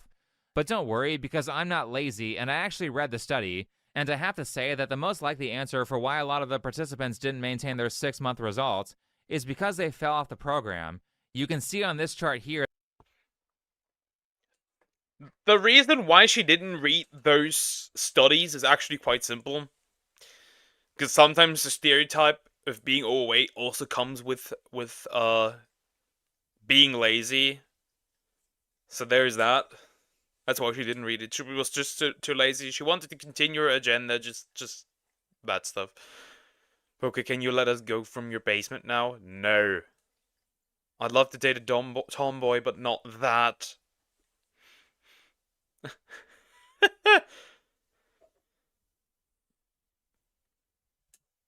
That they regained weight. So the failure is not because weight loss doesn't make you healthier. It is instead an issue of motivation and discipline. There are more things about this study that I want to talk about, but I'd rather move on instead of spending 15 minutes on this one thing. However, it is uncanny how a medical doctor who is charging people for this information would go straight into confirmation bias, only choose an interpretation of this study that's in her favor, and discuss no other blatantly obvious possibilities. You have to understand how people behave. And you have to understand what people think. Yes, once you understand that most of people's opinions that they have are to make themselves feel better, not necessarily, or to reaffirm a worldview that makes them be the person who they want to be. Once you understand that, it's much easier to understand everything else. The rest of this talk was an uneventful waste of time. Oh look, this class is so boring that they had to give you an achievement for finishing it. Now before we get into the next masterclass, I do want to point out that a ton of Asher's narrative is based on what she calls weight cycling. I'll just let her explain it. When you lose weight, chances are you're going to regain it. Up to two-thirds of people actually end up heavier than when they first started. But whether or not you end up heavier or whatever, you're restoring the weight. So what's happening is your weight is fluctuating. And we call this weight cycling. We know from studies that weight cycling increases blood pressure. We know that weight cycling damages your heart in the long term and your circulatory system. And we know that the more you weight cycle, the larger the weight cycle, the greater the makes sense. I don't know. Why do I not believe this? Why do I not believe this? As China is addicted to fast chargers, I have 67 watts charger on my phone and it takes 50 minutes to charge. Yeah, makes sense. I mean, I also have that. We're all poker slaves, yes. I'm not, yes you are. I gave Krokorok power. It was me.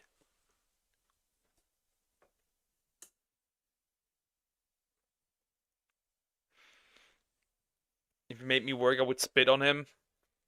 That would warrant, if you spit on me, IRL, that would warrant a punch, actually. You officially reached 1k subs without my old account, my sis account, and my mom account. Seems like it. Poke made me a shiny, that's why I'm blue, yes. I'm not gonna make everybody blue.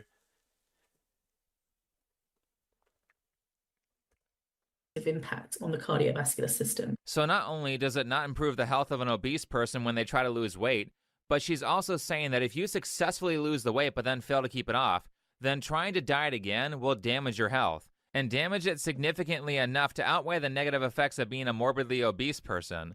So this is a pretty big claim. Now surely if Dr. Asher was going to say that trying to lose weight, failing, and then trying again causes heart disease... Is she gonna bring up any papers and evidence? Is she gonna bring up any studies? Possibly not. She would have some data to back that claim up, right? Nope.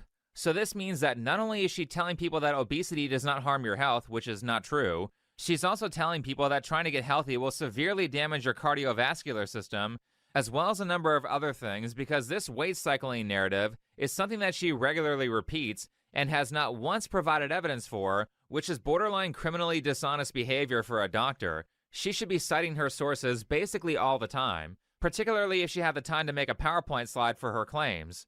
Alright, the next course is on type 2 diabetes. Oh wait, it looks like you have to look at a disclaimer before you can take the class. It says, fat is a neutral word that describes higher weight individuals. For fuck's sake, 8 syllables to substitute for a 1-syllable word.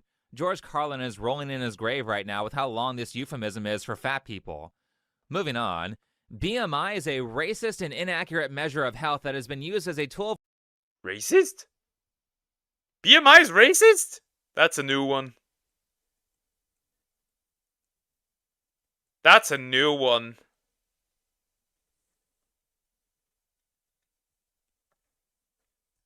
...of oppression over the fat community for decades. Okay, just say that everyone finds you annoying at parties. That would have been fewer words. Anyway, I'm going to ignore everything else and click continue. Getting into the video, let's talk about what causes diabetes. I'm sure that we won't see any totally insane claims during this presentation. How about we look at this slide here? It says that chronic stress causes type 2 diabetes. Fat stigma... Man, I would have had type 2 diabetes years ago. By that logic. Often generates chronic stress. You've got to be fucking kidding me. In this slide she wrote up, she's saying that telling people to lose weight and systemic judgment of obese people causes them to develop diabetes. I facepalmed so hard after reading that I almost gave myself brain damage. In this next slide, she talks about a study that she uses to claim that weight loss has no effect on type 2 diabetes because participants weren't able to maintain long-term results. So, this is missing some context. Dr. Asher doesn't link the source for this, but I believe I found the study anyway. Basically what they did was put participants on an 800 calorie per day shake diet for a few months, which is great because 800... I have grandbabies. Dude, I don't even have... I will never have children. The fuck you mean? The fuck you mean? I will never have children. What the heck are you talking about? Man. Silly dear.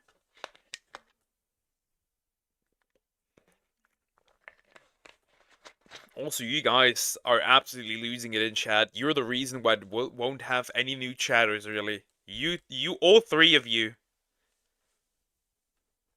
800 calories is a starvation/crash diet.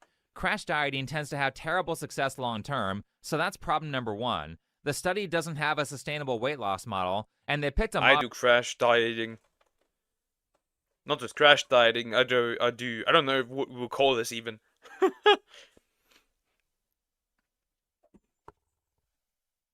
Dear is your child? Nah, I don't claim him. I put him up for adoption. Stop making children jokes.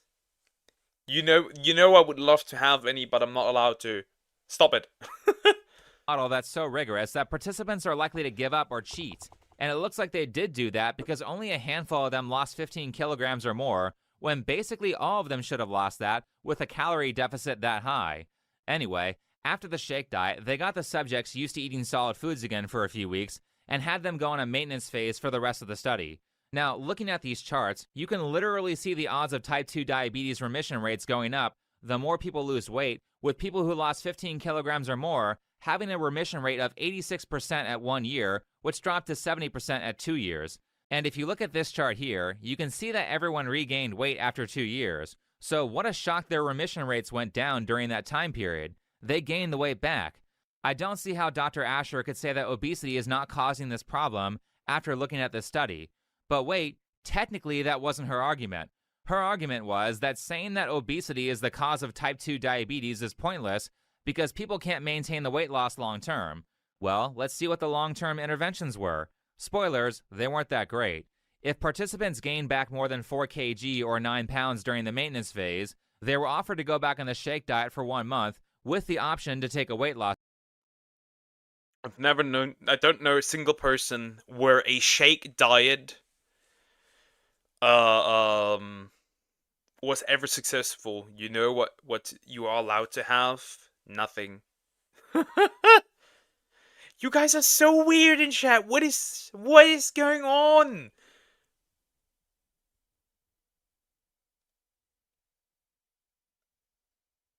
Dear, do you have a mommy kink? I'm asking for a friend. Drug. And if they wanted, they could go see a dietitian once a month for 30 minutes. So basically, in terms of addiction, their solution to long-term maintenance was another detox period, which in terms of sobriety is the easy part. The hard part is staying away from the addictive substance for a long period of time or forever. So they offered them another detox period, followed by offering them an appointment where a dietitian tells them to not eat chocolate. That's not going to work. They already know that candy bars are bad for them. You need to actually treat them for addiction or they're just going to keep relapsing and gaining the weight back, which, like I said before, means you teach them behavior modification tactics from books like Atomic Habits and also help them build a community and relationships with people who they can talk to about their addiction. If they got type 2 diabetes, just exercise, go to the gym, running, and don't eat sugar for weeks. The problem is that these are addicts. So since they are addicts, they use food to cope. But if you take that away, they don't have any healthy way to cope, so they just go back to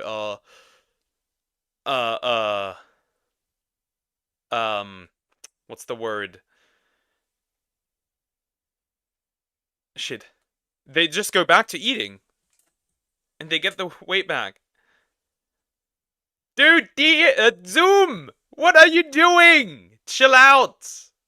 Chill out. You delete that chat message right now. The fuck? Fuck. Why?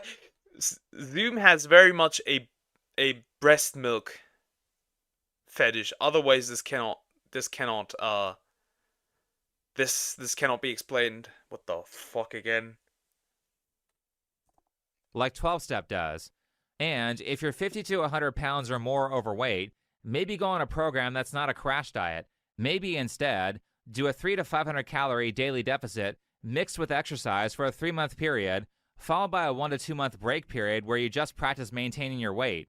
Ideally, you lose about 15 to 25 pounds per diet phase, so if you gain a pound or two back during your maintenance phase, it's not that big of a deal because you can easily lose that when you go back on your diet and still be losing weight overall. You should pretty easily be able to lose 50 pounds or more on this diet per year. Yes, that means it will take a long time if you have like 150 to 200 pounds to lose. However, if you crash diet, it'll take even longer because you'll keep having to start over. Or worse, you'll give up and stop trying because you aren't making any progress. But more importantly, what this study certainly does not give evidence for is Asher's claim that being obese does not negatively affect your health. It clearly shows that it does harm your health. Anyway, the rest of this video was pretty unhelpful. The sum of Asher's advice was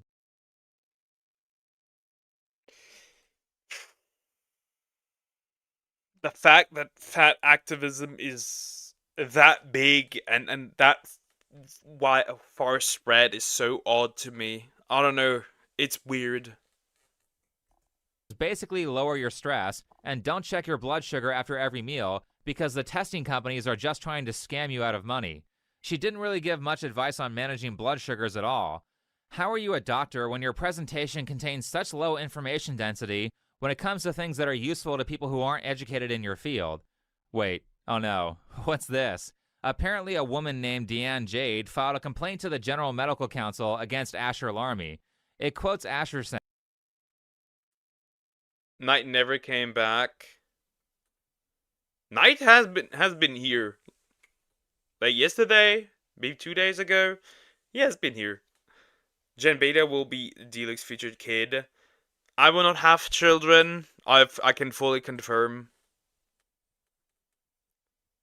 And the internet apocalypse might happen 2025, 2023. Huh? 2025? Huh? Why 23? Is that your age? I don't give a shit for my medical license and will put it up for sale on eBay. Followed by Deanne saying, I'm sorry that this is anecdotal and I have no screenshot because I'm blocked. Someone tell this boomer to get a second account like everyone else. Deanne goes on to say that Asher is a poor representative of general practitioners and cites the interview that I showed earlier where Asher talks about health privilege. So this kind of sounds bad for our friend Asher Larmy. In a follow-up email, it says that the General Medical Council have agreed to submit Asher for a review and agree that her behavior is serious and undermines public confidence in the medical profession. Then let's see. Oh wait, are they gonna take away her license? I said 2025. Okay. Are they gonna take away her license? Is that what this is gonna be? Do they have licenses in the United States? I think so. We have some racist social media posts. One of them says, my dog gets anxious around white people, and so do I. And, if you're a cishet white man that is, I dislike your species as a general rule, and you gotta work real damn hard to get into my good books. Okay, that was pretty bigoted. The next message says that Asher got a warning on her license. After that, Asher proceeds to rage quit the medical industry instead of dealing with the warning and says, now I'm free to practice the kind of healing that I feel like I'm more believing that the most racist group of people is liberal white women. Maybe that's just me. To themselves, to others, to like everybody.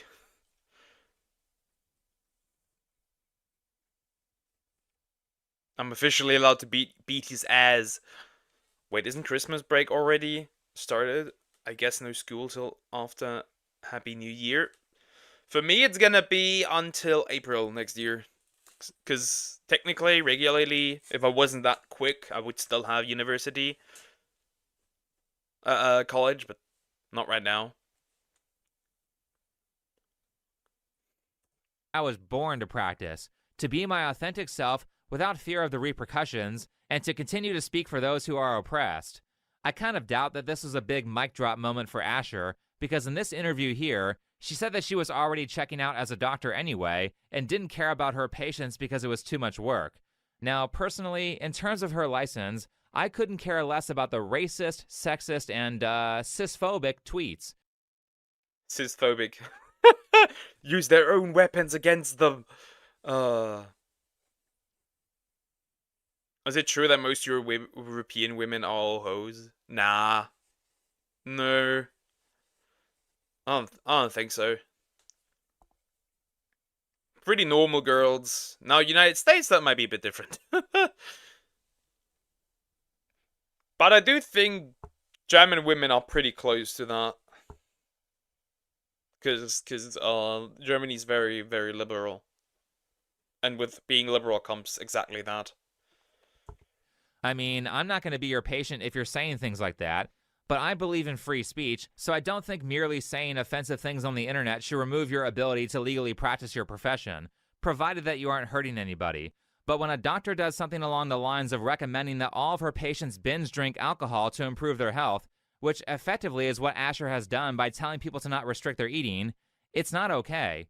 And on top of that, with no evidence provided, she says that not only does being fat not cause health problems, but chronic stress from mean comments and things like restricting calories will give you diabetes, and making multiple attempts to lose weight causes heart disease.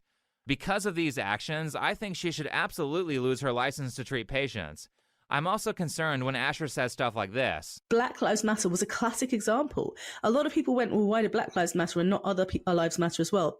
Because we have to swing in the other way, just to sort of bring us into the middle eventually. Black Lives Matter was a lie. it was pretty much a company that tried to get money from people, and then the person that was running it took the money and ran away. It was a scam, an absolute scam. Like, for justice and equity and all of these things to happen, sometimes we have to go in the absolute opposite direction. And I think sometimes I say things that may seem almost too extreme, and you know, people will say, oh, Ash is an extremist, and I probably am, but extremism and violence is sometimes the only way. What the heck? Violence?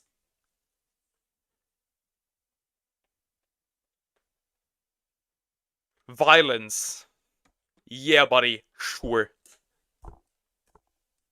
To shift the narrative. To be clear, Asher was saying this to kind of justify the summer of 2020 riots, where legacy media established that you could be immune to catching COVID if you participated in nationwide riots for a BLM cause that they politically agree with, that ironically burned down a lot of black communities and a lot of black businesses.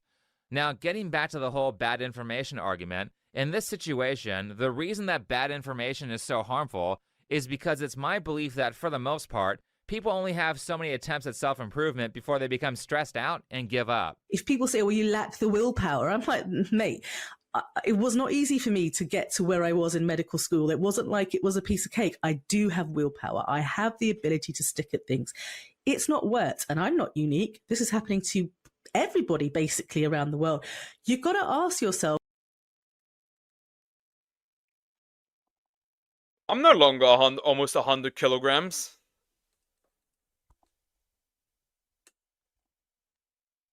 So, guess it hasn't worked, chat. Guess it hasn't worked. Has everyone heard of the American case system? Sounds familiar. Don't know what it is, but it sounds familiar. I've heard that somewhere before. If it's really not working, and we've tried everything and it's not working, why are we still doing it? Ideally, you fail and fail and fail until you finally succeed. That tends to be how we get most of the cool stuff in society, like blue LED lights. I had no idea how difficult it was to invent the technology behind color-changing light bulbs and modern TVs until I watched this video. Scientists said that was impossible for decades, but one Japanese guy kept trying over and over and over again. However, if we're talking about large-scale changes or things that aren't people's life's work, people are going to get bitter and demotivated like Asher if they fail a lot because they're acting on bad information. So Asher's previous statement doesn't mean that you can't get people to be fit on a societal level. It just means that what's being done right now doesn't work. And it's not working because there are societal pressures that are designing these health movements to fail on purpose, or they're being used to secretly propagandize people into buying more ultra-processed food, or some company is fighting real reform on the junk food they feed kids in school. Would I say they get fed junk food here in Germany? Possibly. The food is okay, but it's not high quality, I would say, in our canteens and stuff. Black Lives Matter movement only happened because of George Floyd. The police are racist and white supremacy. I disagree.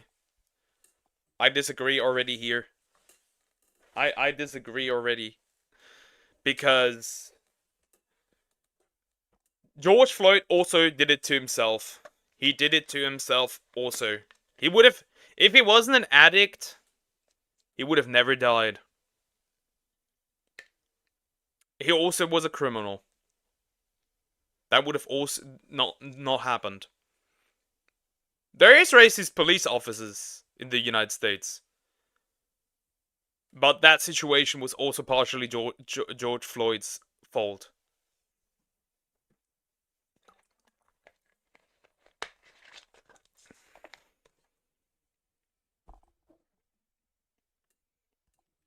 Because they would lose a lot of money.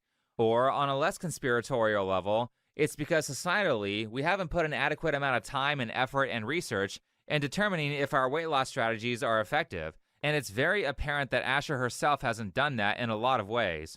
So, the way you actually get good information is to spend a lot of time learning new information by studying under multiple people and hearing different perspectives. It also helps to investigate the source material that they use for their ideas, as well as asking why. Yeah, people read, like, studies, but then they don't read, like, where these even come from and who are they funded by. Because there's some where it's like, what's the word? There's some that are, like, funded by certain people where you exactly know that these cannot be right. They can be. They can be. That's just my point of view. Like, I would not believe any study that was written by a, I don't know, like any radical. I would not believe that study. Things are the way they are. And the point is that if you keep learning new stuff and keep broadening your horizons, even if you start off with the worst and most inaccurate information, eventually you'll find the right path. And that's kind of the journey of acquiring knowledge or learning a skill. Great teachers are rare, so most of the time you're going to start off with less accurate or incomplete information, even if you don't have a teacher like Asher who is flooding you with nonsense. So it helps to keep an open mind and not bet everything on the first piece of information that you learned. Open-mindedness is very important for information accuracy because you have to be willing to admit that you're wrong if you find better knowledge, and kind of the big red flag on that with Asher Larmy is that she is a very racist person who, as a non-white person, spreads a ton of racist vitriol against white men, to the extent where she not only has probably discounted the opinions of a number of smart people because of their race, but also because the minute she opened her mouth on these topics, she likely lost the respect and aid of many smart colleagues, white or not, who could have taught her some useful things. Some of the best things that I've learned have been from friends who are smart, which means it's a very stupid idea for Asher Larmy to make an entire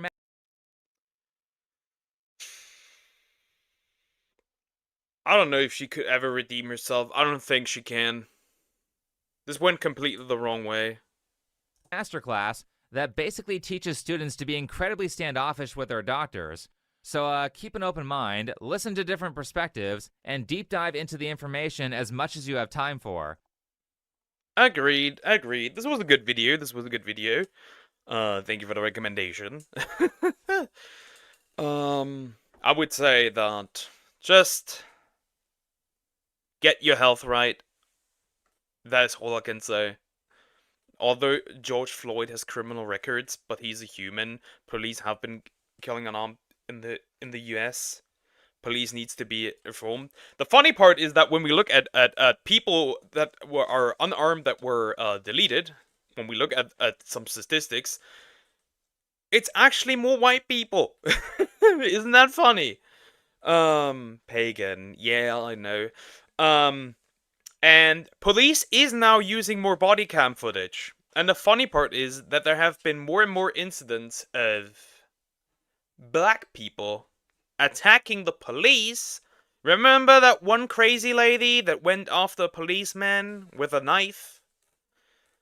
And people were defending her, saying that he should have not shot her to save his own life. Yeah. Do I think that you shouldn't shoot unarmed people? I disagree. Because sometimes... Please watch it after the next one, okay? Because sometimes, it's just a harsh truth. I need tape, okay. Sometimes the harsh truth is that adrenaline makes it so that you can shoot somebody multiple times and they will still move towards you. You also need to take this into consideration. I mean, a lot of black people attack Asian people. I don't know why the blacks hate us. I don't know. And I have to say that there is unfortunately, a lot of black people that are just as racist as some white people. I don't know why. It just is what it is.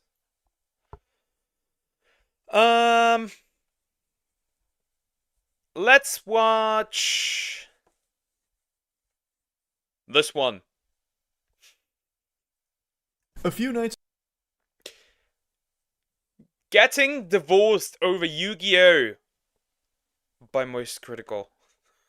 I'm curious what happened here. A few nights ago on stream, I watched a little bit of a video called I Got Divorced Over Yu-Gi-Oh! And I went into it, you know, like lollipop and spinny hat, thinking it was going to be like good, silly fun. Like I thought it was like an exaggeratory title where he was telling a story about how his wife walked The fact that he starts like this, that's a weird stop. in like... The fact that he starts like this is gonna be genuine. Bro got divorced over Yu-Gi-Oh! What happened?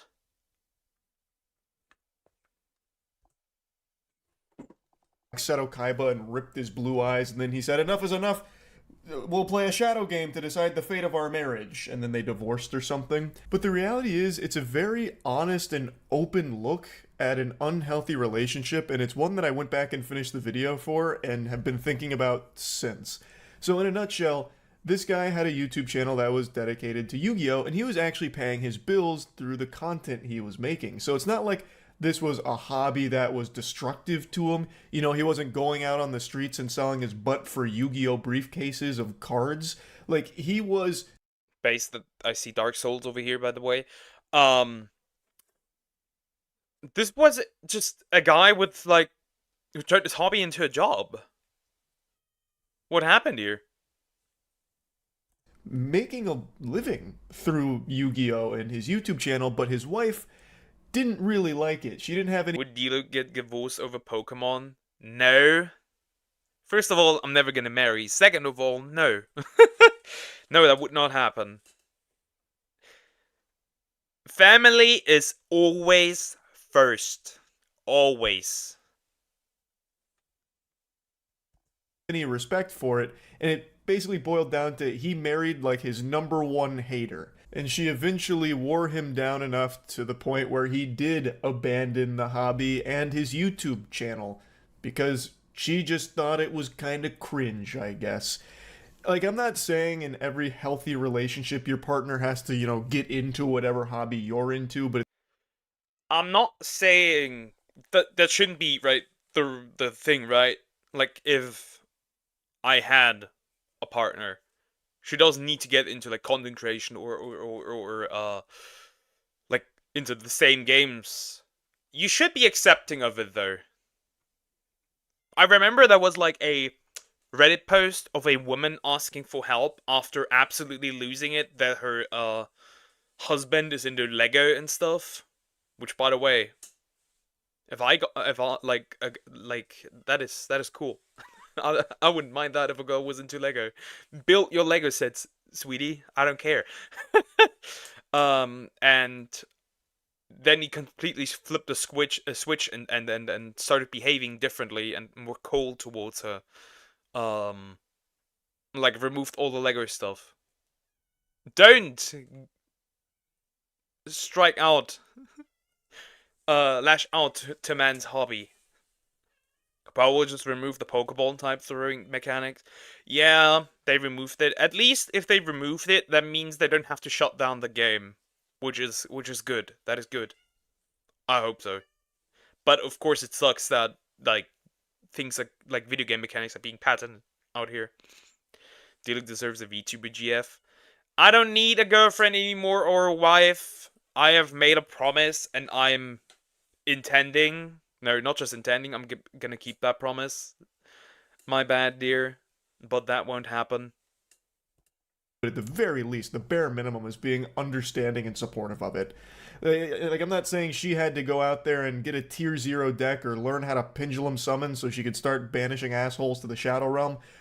Or take, like, half an hour to finish a turn, or like an hour to finish a turn on Yu-Gi-Oh! Master Duel. But maybe don't be constantly spitting and shitting on your husband for something that he's clearly passionate about and something that is actively making him money. I got divorced over Yu-Gi-Oh! I need to say this. Let me just say it straight out the way. I am no longer married, and I'm divorced. More time for Yu-Gi-Oh! You can grind. YCS pretty soon, I think. Can't remember when the next YCS is, but you got so much time now. When I met this woman, and I told her about my Yu-Gi-Oh stuff. She hated it. She didn't like it. She said that, hey, you could do something better with your life. You should go back to school. All right, I hate that.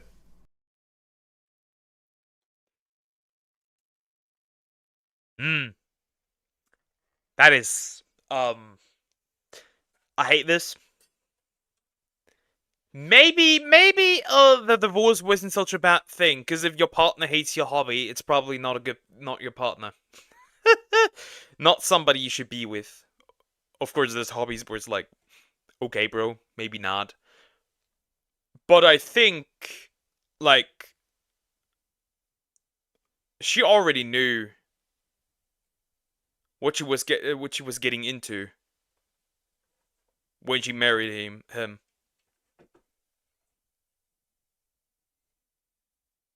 Also, that poster is incredibly based. You can't keep your promise if you can't play Roblox. What does that one thing have to do with the other? I made a promise and I have to keep it. I cannot break this one. Man, just let someone have hobbies. Like, who cares? It's not hurting anyone. Not hurting you. It's nerdy. Sure. Who cares? It's a hobby. I bet she had stupid hobbies too. Everyone does. I said, you know what? Maybe she's right. And you know what I did? I sold all my equipment. I sold my YouTube channel. Whoa. I sold all my camera stuff. I'm like, you know what? Maybe it is time to move on. Maybe it's time for me to do something better with my life. Not knowing that at that time, what I had was very special. At that time, something that I chose to do, YouTube, I gave it up because someone said, hey, you know what? Maybe it is time to move on. You got to do something better with your life. There are times where someone's hobby is detrimental to them, whether it's financially draining or mentally draining. Like, that is a problem, and that's where you'd come in and say, like, hey, maybe it's time we look for something else, try a different path, and move on to something else. But that's not the case here. This guy had a channel, and his YouTube and Yu-Gi-Oh hobby were helping sustain him and pay bills. So her coming in there, fee-fi-fo-fumming around, marching up to him, saying, like, you gotta move on, makes no fucking sense. Like, that's so stupid. Just basically saying it's time to grow up. You know, this is a children's card game. We don't do this as adults. It's time. Average behavior of people like that. This is for children. You shouldn't do that. I hate this. I really do. Countries always fighting wars, pollution, and deforestation. This earth is living hell. Disagree. There's worse things. You be a real man, a real adult, and start doing crypto scams. Like, it's just silly. Like, just imagine living on Earth when bugs were the size of a buzz. No. And she's no longer here. And this problem persists. She told me at that time, hey, you want to meet my mother? You need a car. Because I didn't have a car at the time. I was doing YouTube. I was working from home. I didn't need to drive anywhere. Chasing the dream. Yes, YouTube is what I did for a living. It's how I paid my bills. And I was street performing also. How did I street perform? I just catch the bus 20 minutes down the street, played my horn, went home. I never needed a car. Even though I explained to her, this is what I chose to do. Why?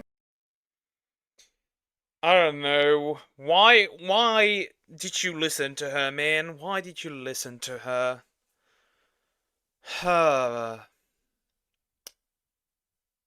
Also, like, if you don't need a car, you just don't need a car.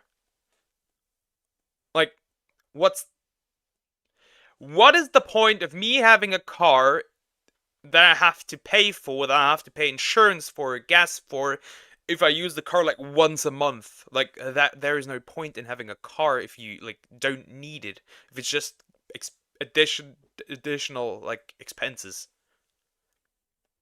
in 3000 we live in a different exoplanet by now? I don't think so. I think we would still live on Earth. Why did she even come into your life then? It sounds like she didn't respect your hobby, she didn't respect your drive, your passion, or anything. Why the fuck was she even here? She did not respect him. Either. Just to completely change you? That's sad. And there's definitely a limit too. Like, if you're obsessed with a hobby and it's actually a detriment on your life, which it doesn't sound like it was for him, then I can understand someone coming in and be like, all right, look, maybe we need to reevaluate this. You know, maybe, collecting fucking, I don't know, jelly beans and putting all your money into antique jelly beans is, taking its toll. Maybe we should look at other things so you can get out of the house. You can start, finding something else. I get it. But it doesn't sound like it was to that point here. This is just sad. I imagine the channel was generating income. He just said he was paying his bills through YouTube and street performing. So he was making money. He was perfectly sustaining himself. At least that's the impression I get.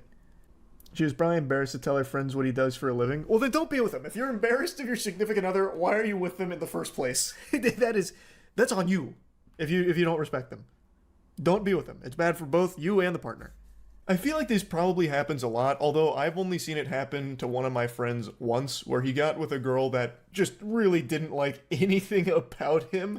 Well, I mostly just saw this through tweets, clip videos, and like even Reddit posts and stuff. I haven't seen this in real life yet. I've yet to see that. Where a woman comes in, or a man comes into somebody's life and they just like don't like anything about them and want to change them. So odd. Almost forgot to hop on today. Hello, Annie. Hi. How are you doing? Hope you're doing good. Like, what are you doing there? Why are you choosing to be with this person if the goal is to change everything about them, to turn them into a blank canvas for you to paint on?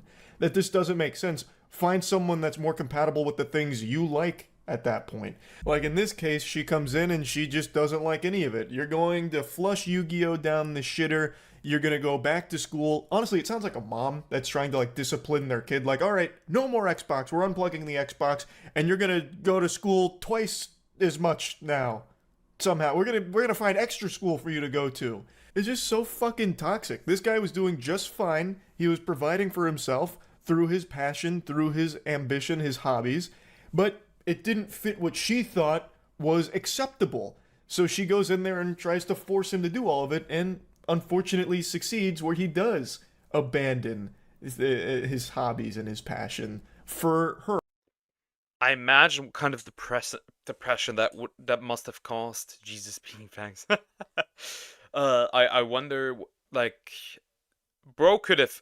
When I dropped out of high school for the first time, and the only time, and went to an apprenticeship, I felt horrible. I felt terrible. Like, this genuinely sucked. To the point where I said, okay, stop the apprenticeship, I need to get back into high school, I need to do this. I really need to do this. I need to finish this. I need to finish what I started. Man. NASA keeps delaying going to the moon by 2026, but there's a theory when the astronauts return to Earth, they look scared or depressed. They see aliens in the moon. I think there are no aliens on the moon.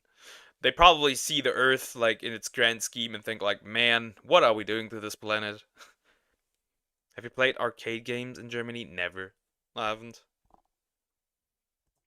For this relationship. And that just shouldn't have been a sacrifice that he was forced to make for the sake of the relationship. He didn't need to tribute summon his hobby in order to get his wife's appreciation for what she believes is an acceptable idea for an adult hobby. It was making money, it was paying his bills, and it's something he loved doing. I mean, it wasn't even a hobby. It wasn't even a hobby at this point. It was his job. She got him fired. After this, the pagan. Yeah. Also, hi again. I got what I needed. Good. That's good. Why change that? There's really no good argument I can think of for it. Sounds like she just hated Yu-Gi-Oh! She must have been more of a Digimon gal. So, she hated But I mean, there are Digimon cards. Maybe she was more of a Pokemon girl. Perhaps, you know, maybe. Who knows? those cards. She literally cried because of those cards. And people say, hey, priorities, man. It's your wife, or, you know, you gotta do what you gotta do. You tell me your wife was crying about Yu-Gi-Oh cards. Yeah, I would have aired her. Like, this guy, obviously, I wouldn't be able to... I would probably find somebody anyway. I would have found somebody anyways that would have been okay with what I'm doing here. But he should have aired her the moment that he realized that she is not okay with this hobby. But then I'll be back at that point where I'm giving up things that I like, things that's a part of my life for someone else to feel happy. And I feel miserable in the process. I love that. I miss that. Why can't she come along with my journey instead of scrutinizing me? And then that's money gone from me. It's not about Bye, Zoom. Maybe Annie. Bye this time. Bye-bye. Take care. the money, but that was money gone from me. That was his career. Man, what a disaster. What a shame. Imagine your Yu-Gi-Oh passion being so epic it makes your wife cry. My husband has mastered the shadow games. Damn! Fuck! I'd want nothing more. My husband is his own boss. Shit, that sucks. Now I cannot control him. Man, that sucks for him. That sucks. I hope his channel gets the ultimate revive off of this one. More than my partner loving their job, man. I'd cry tears of joy. I imagine that's how it works in most healthy relationships, brother. I feel like it's kind of important to have, like, respect. You know what I mean? Like, I feel like that's kind of basic. He triggered her trap card of divorce. Now, another thing I was thinking... No, she triggered the trap card of divorce. Like if I had somebody, I would say that if she comes to me like she wants to try like new thing, new job, new whatever, I don't know, wants to start, I don't know, a fucking restaurant, whatever, do it. Go ahead, do it. I don't care, do it. I'm gonna support that, do it. That's my view on it. Of course, there's things where it's like, okay, maybe not, because it's probably like a little too dangerous to do financially, but sometimes, yeah, you gotta do. What are your comments on the current power situation in Syria? I don't know why people are celebrating. It's not where Syria is not free. Just who is in power has changed. It's the same, almost the same problem. Well, at least under the former leader, women were able to go to college. I don't know if that's gonna be the case now with some places already having the Sharia law. Difficult to say. Thinking about when I went back and watched the whole video is that there is a time where a hobby becomes too consuming, where it starts straining the relationship. Like, maybe he was always fiddling around with those Yu-Gi-Oh cards, you know, by candlelight in like a dark room, and, you know, scratching at his neck for more Yu-Gi-Oh cards and ignoring his wife and letting the relationship start to crumble around him because it's always Yu-Gi-Oh all the time. But Deluxe imaginary wife. Okay, Deluxe, time for OnlyFans. Obviously, that would not something like obviously something rational, right? Obviously, but aside from that, the good thing is I won't ever need to worry about stuff like that ever again. I don't think that was the case here. And you'll see why I think that in a moment, the more he explains about how it got to that point. And it's not all about Yu-Gi-Oh! He does talk about how a big part of his life has always been music and street performing, and even that wasn't acceptable to her or her parents, really. I met the parents. They asked me, hey, what do you do for a living? I had to tell them I am a musician. I couldn't tell them I was a street musician. I am a musician. Then they said, hey, do you have a degree? I said, I don't have a degree.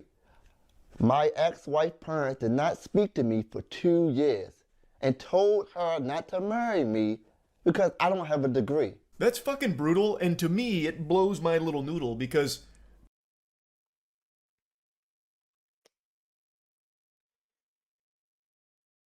when it comes to looking for a partner, there comes a moment in a person's life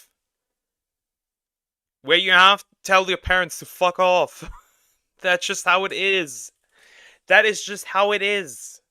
They can't always control, like if somebody is good to you and they're a good person, you should choose that person. And that person should stop, like, I don't know, listening to her stupid parents. She doesn't like anything about him. Why are you with him? For his looks. Can't be money because she made him stop the thing that makes him money. Or was it control? It could be control. It could also be like status, right?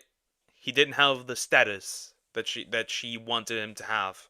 That could also be the case. Like, man, this is sad. this guy was doing so fine on his own. He was paying all of his bills. He was living just fine with the money he was making through Yu-Gi-Oh! YouTube content and street performing music. And he'll talk about it in a moment, he was making enough money where he could provide for both himself and his wife through those passions. So she could have been a stay-at-home wife, even. Whatever she was smoking, I wanted too, because that shit must be good. Yet, they wanted him to just burn it all to the ground, fucking salt the earth, so he could restart with what they think is acceptable, which was going back to school to get a degree and getting a 9-to-5 job. Both things that he did do. Well, he got the 9-to-5 job and attempted school, but school wasn't working out super well for him. But he did everything for that relationship to try and make her happy and be like an acceptable partner in his ex-wife's parents' eyes. So I give up this YouTube thing. I give up my entrepreneurial thing. I try to do something that's not innately a part of my strengths at all, because I'm thinking I'm in love to do something for somebody, to prove something. So when we got married and we moved out to Baltimore to somewhere else that I didn't want to be, she said, hey, how come you're not paying the bills? And I was like, what? I have a job. I have a 9-to-5 job. I don't make enough from this 9-to-5 job to pay all these bills. Before then, I could street performing in YouTube. I made enough money off of that to pay the bills. Now I'm working 9-to-5. I can't. Bro, you married a dumbass. You married a dumbass. There is no way. First, so she doesn't want him to do what he loves to make money. Then he does follow her lead, gets the 9-to-5, then she complains that the money is not enough. What does this woman want exactly? What does she want? When Penguin has a claw machine in his room? Yes! Really cool, actually. This is so stupid! You married a dumbass! All day long, and that's not a complaint, because there are people who do that. But I had something that most people wish they had. He's right. He had the dream job. He literally had the If I could do this for a living, I'll be real, I'd drop out of college immediately. Because college would then be a waste of time. Obviously I can't, but still. He was living the dream. That is insane. And she made him give up that. Dream most people wish they had, which is their hobby, their passion, being able to sustain them. So they don't have to do something that makes them miserable just to survive. And he says, like, he gave all of that up for her and this relationship, and that new shiny 9-to-5 that he got, all to please his wife, because she believed that that was the only real way to grow up and, you know, move on from Yu-Gi-Oh! And street performing music. Well, that 9-to-5 couldn't pay the bills for both. That means that street performing also paid pretty solidly. It must have. Interesting. At least considerable enough that he needed to continue to do this. Interesting. That's why I'm scared of marriage and even relationship. Thankfully enough, I don't have to focus on that any longer. I have escaped that. Just marry a nerd. True, just marry a nerd. They will understand. Both of them. And that's the unfortunate reality of where America is right now. I've talked about this a lot.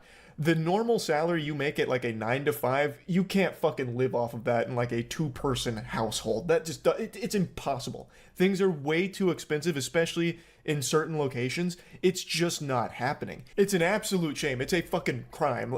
I'm not going to just rant about that. I've done that plenty on stream. He had a job that could do that. Like, he had a job people kill over, and she just didn't like it, found it cringe, I guess, wasn't proud of his hobby and that job that was making him money. So forced is the wrong word, because he mentions as well, he made the choice. He ultimately chose to get rid of all of that for her, but she was pushing him to do it, and now he's miserable with this 9-to-5, and she's not happy because that 9-to-5 isn't able to pay all of the bills. She says, hey, you need to find a hobby. I'm like, oh. There is no way. There is no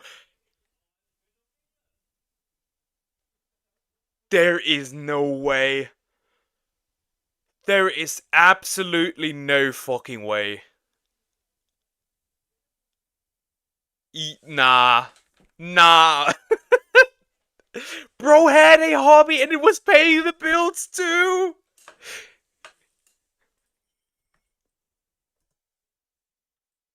Let me play Yu-Gi-Oh! Again. So, last December, last year, I start my channel up again. I buy my channel back from Java. Like, oh, she gave me the okay to go into a hobby. You know what she said? You're spending too much time playing those cards. She says, why are you into those cards so much? I said, hey, I need to make a video about something. After selling everything and starting over, he does eventually get back into Yu-Gi-Oh! To a certain extent, where he picks up the hobby again, but his wife still just hates that the hobby he picked up was Yu-Gi-Oh! And YouTube. So he goes on to say how she just really didn't like it. That's when he gets into saying how she would like actually cry over Yu-Gi-Oh! And that's where I was saying, like, if it was completely consuming his whole life, where he was ignoring her and everything in the relationship was starting to just dwindle because he was too preoccupied with Yu-Gi-Oh!, I'd understand it. But from what I'm seeing and like going back to his channel, it doesn't seem like that was really the case. He was talking about how since he'd been away from the game for an extended period of time, he needed to relearn it. He needed to catch up on all the new things with Yu-Gi-Oh! So he could make content around it. So he'd be able to be knowledgeable on it, which is perfectly understandable, I'd say. And it doesn't seem like he took it to an excessive degree. It's his passion, it's his hobby, it's what he wanted to do, and it's what he was doing, so he wanted to get back to it. He recognized just how much of a gift being able to... Well, depends, right? If he got obsessive over it after dropping out, because he wanted to fix his situation, I guess, then I would still find it okay that he got, like, spent extensive amount of time relearning it again. I don't see the issue. That's her fault. She made him do it. To do that and make money off of it was, and he wanted that back. So he was getting back into the hobby. She still really hated it. One thing led to another, and now they're no longer together. And it seems like the big reason is because of Yu-Gi-Oh! The deeper issue is that she had absolutely no respect for his passion, and she wasn't supportive and seemed like was embarrassed of him. So it's two people that should have.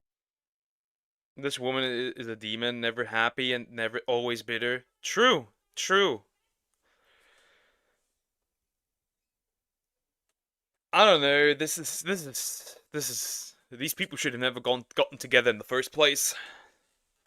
Should have found himself a Yu-Gi-Oh girlfriend. Would have never been together in the first place. He gave up everything he loved to try and make her happy, but she was never really happy with the man that he actually is. So it's just very incompatible, and they tried to make it work, and it didn't work. And both people, I think, were not happy as a result of the relationship. Hopefully going forward, they both find better partners. Hopefully this guy starting over on. Nah, I'll be more crude. Hopefully she finds no partner ever. Ends up as a 60 or 70-year-old single cat lady. I don't care. His YouTube channel. Luckily he was able to buy it back. Hopefully he is able to find that success that he once had. And yeah, just kind of wanted to talk about it because I just found it to be one of the more honest videos I've seen on the platform about a subject like this. So yeah, that's really about it. That was a fun video. That was a good video. Good that I found out about that. Because IRL, I've never seen that situation. I've ever only read about it or seen things. Now mine, I'm so excited for the pagan video. I'm forcing you to learn about paganism. Are you trying to convert me for any reason, for a good reason? I don't know. What is your plan? But yeah. Thankfully, I do not have to worry about situations like these ever again. Ain't that fun? But first, I gotta take a quick break. I need a bathroom break. I'll be right back, chat.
Kids, I have returned. I have returned. Pretty quick. Let me read chat, because that shit seems ridiculous. Okay, that's why I want to settle first before a relationship. I would say I don't need to settle necessarily, me personally. Like I said, I don't need to worry about that anyways. No, I just want people to learn, because most people don't even know pagans exist. It's annoying to explain it. Okay, I still believe you're trying to convert me.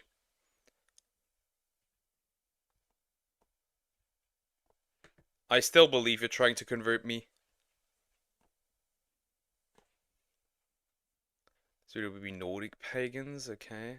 Because that's what I am, okay? Yeah, Dudik's definitely... No, I was not. I was not pooping. I was eating a cake. A piece of my cake that I made.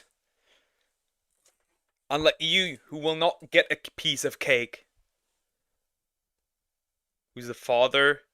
Me? Yeah, sure. Me. I'll be your daddy. Dear.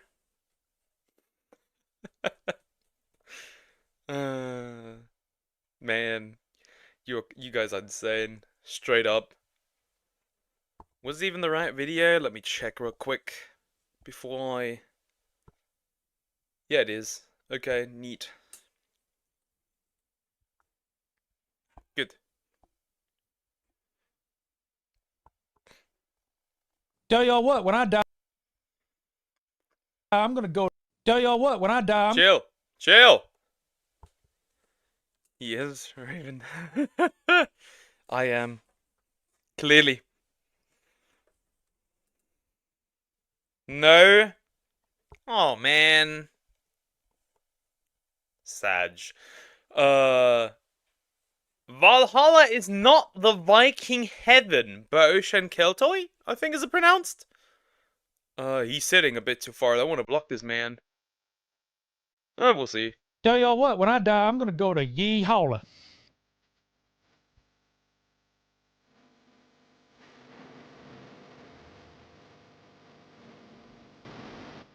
There's a long-held belief of an abode in the skies. Spears line the walls and shields cover the high ceiling.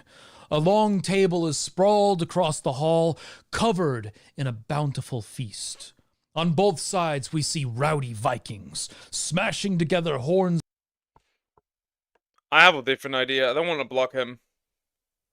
I think I'm gonna move my ass over here. I think that'll do. I think that'll do.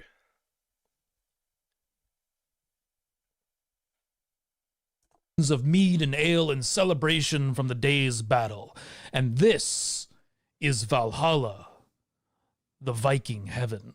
Now, I'm going to burst your bubble a little bit.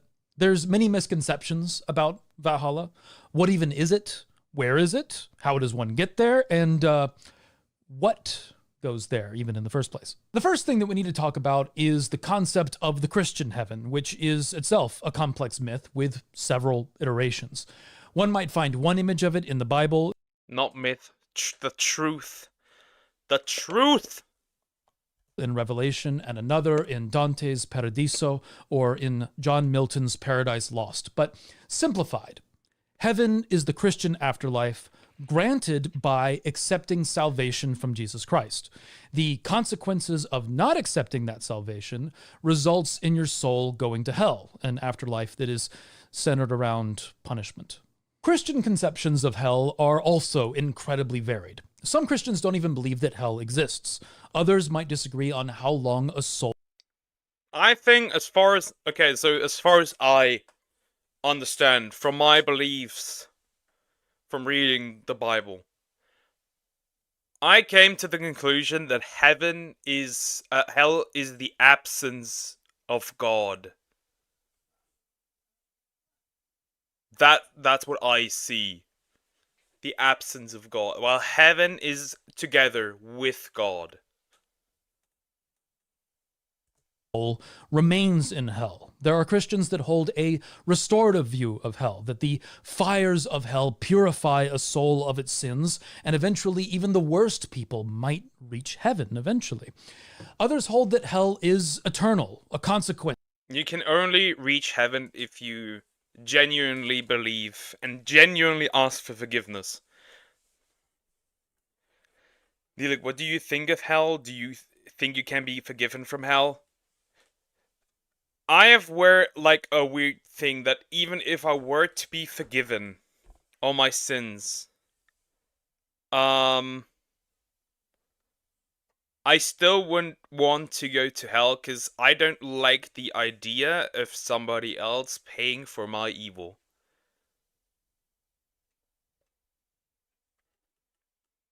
Of God's perfect justice, which is often met with significant challenge when compared against the notion of a God who is also perfectly loving and merciful.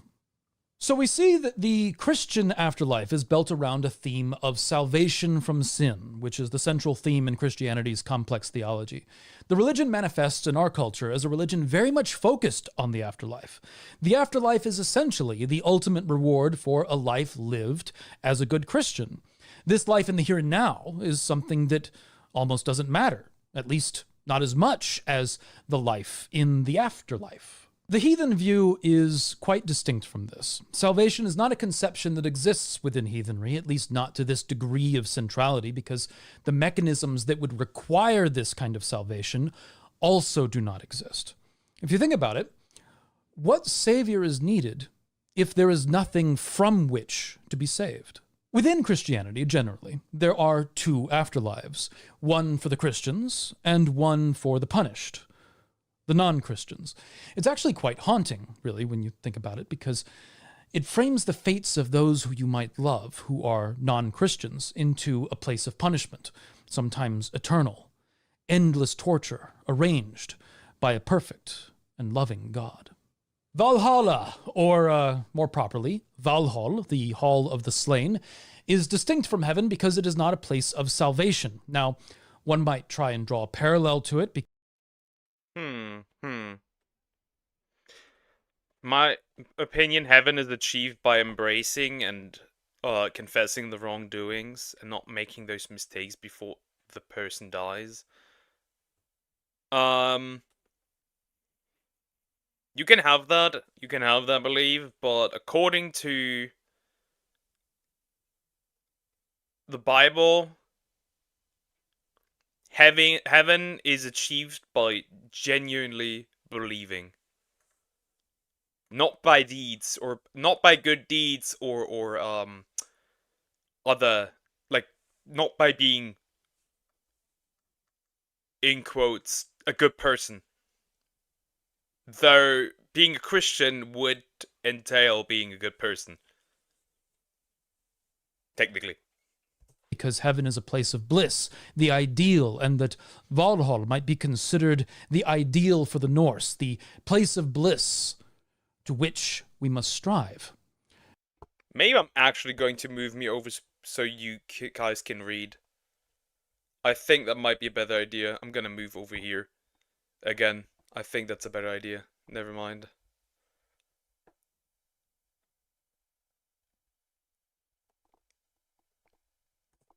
But this also isn't true.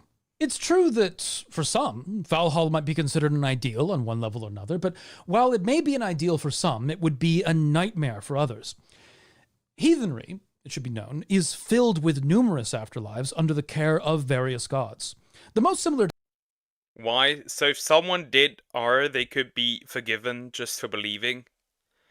If you are genuinely sorry, and you genuinely accept Christ into your life, there is anything but blasphemy against the Holy Spirit that can be forgiven. Technically, according to the Bible, for example, if A.H. decided to give his life to Christ after doing all these horrible things, he could technically go to heaven. That's how the Christian belief works. To heaven would probably be Sindri's Hall, a fortress within the dark mountains of Nithafjord, from which the Nidhogg flies and brings about the end of the world. You know, as one does as a massive death dragon. Sindri's Hall is described as a massive hall of red gold ruled by the dwarf Sindri, whose name means spark or sparkling one. Sindri secures a place for the souls of the good and virtuous after Ragnarok, but he's not the only one. There's also a land called Never Cold, and within this land there is a hall guarded by the Jotun Brimir, who hosts feasts and drink in an afterlife of bliss.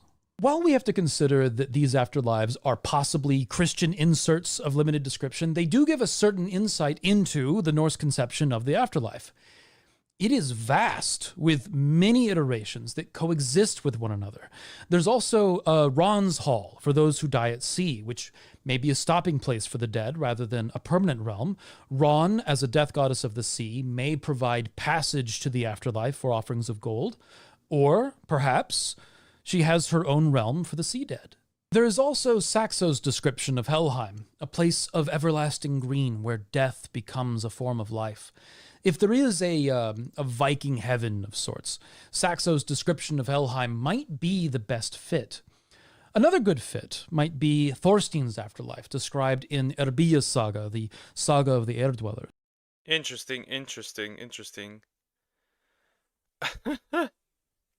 No, I don't think so. If some touched kids, that's not forgiven in my mind. Same, yeah. I'm just going by what the Bible tells us. And if we go by the Bible, every sin can be forgiven except blasphemy against the Holy Spirit. That is the only one that cannot be forgiven. Basically, knowing that God exists but still rejecting God is what I would consider blasphemy against the Holy Spirit.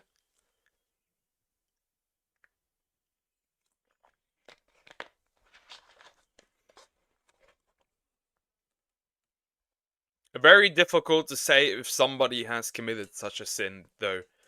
It's difficult to find out if you actually have done that.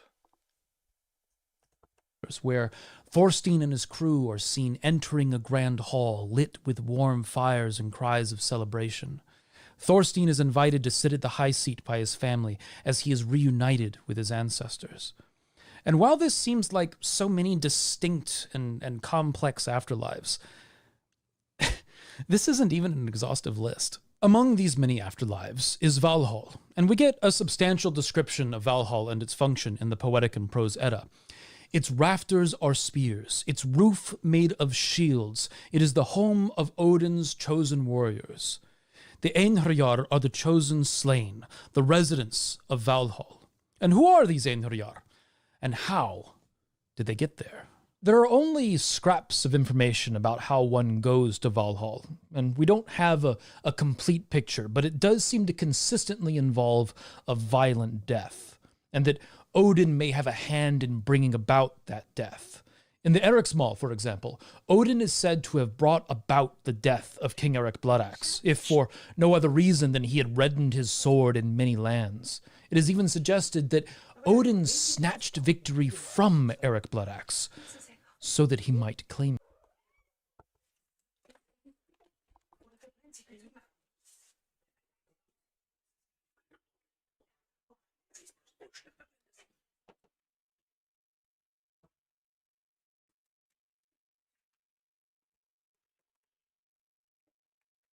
Sorry, chat. Mom has brought tea.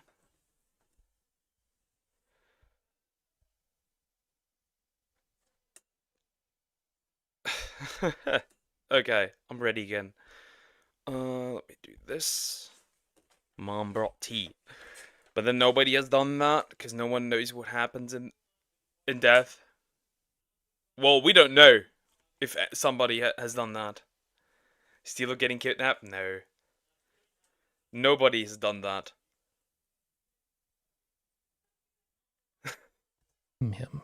In the heathen view, the battlefield is fraught with Valkyries, the choosers of the slain who bring about death on the battlefield. These Valkyries are often depicted in art and media today as angelic beings, but their descriptions in legend are far more grim, even horrifying, often covered in blood, even operating complex machinery constructed out of the entrails of humans. Commonly, the Valkyries are associated with Odin, but the idea that this is an exclusive association or that they operate at his command is likely a mistaken one, as even Valhall has a competitor hall run by the goddess Freya. See, the idea that Valhalla is the Viking heaven gives the impression that not going there is a failure of some sort, but Freya is said to have the first pick of the slain for Folkvanger. Now, Odin gets the second. There's so many, like, I'm already completely, like, lost, to be fair. I'm completely lost. I am completely lost. Because this is not heaven, but then that is not heaven, but that could be heaven, but this is not heaven. It's like, huh? What is going on here? For me, it's no one can prove their god, so there is probably one god who posed as a god in all religions. Well,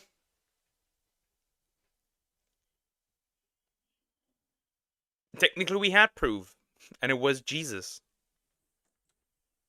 Jesus is God. Are there goths in D-Luke's room? I mean, I'd take some goth girls, thank you. Ghosts. I think hell and heaven are a phase of life, and after death, a soul just goes into the abyss. I believe there's heaven, there's a hell. Very simple. Or, well, the absence of God. There are a lot of gods, I have realized that. Pick, but those he picks become the Einherjar. We know far less about Freya's hall in Folkvanger than we do of Valhall. Her hall is Sesrumnir, which seems to mean seat, room, or ship. And Folkvanger basically means field of people, or perhaps army field. And these names don't really lend themselves to very much description. And the nature of Freya's afterlife is also in question, as it may be an afterlife associated with women generally, instead of, or even in addition to, the slain. In Ygr Saga, for example, a woman references her coming death as going to be with Freya. But, looking back to Val... And a lot of afterlives, yeah. No, like, proper proof. Not just belief, but, like, the real cross.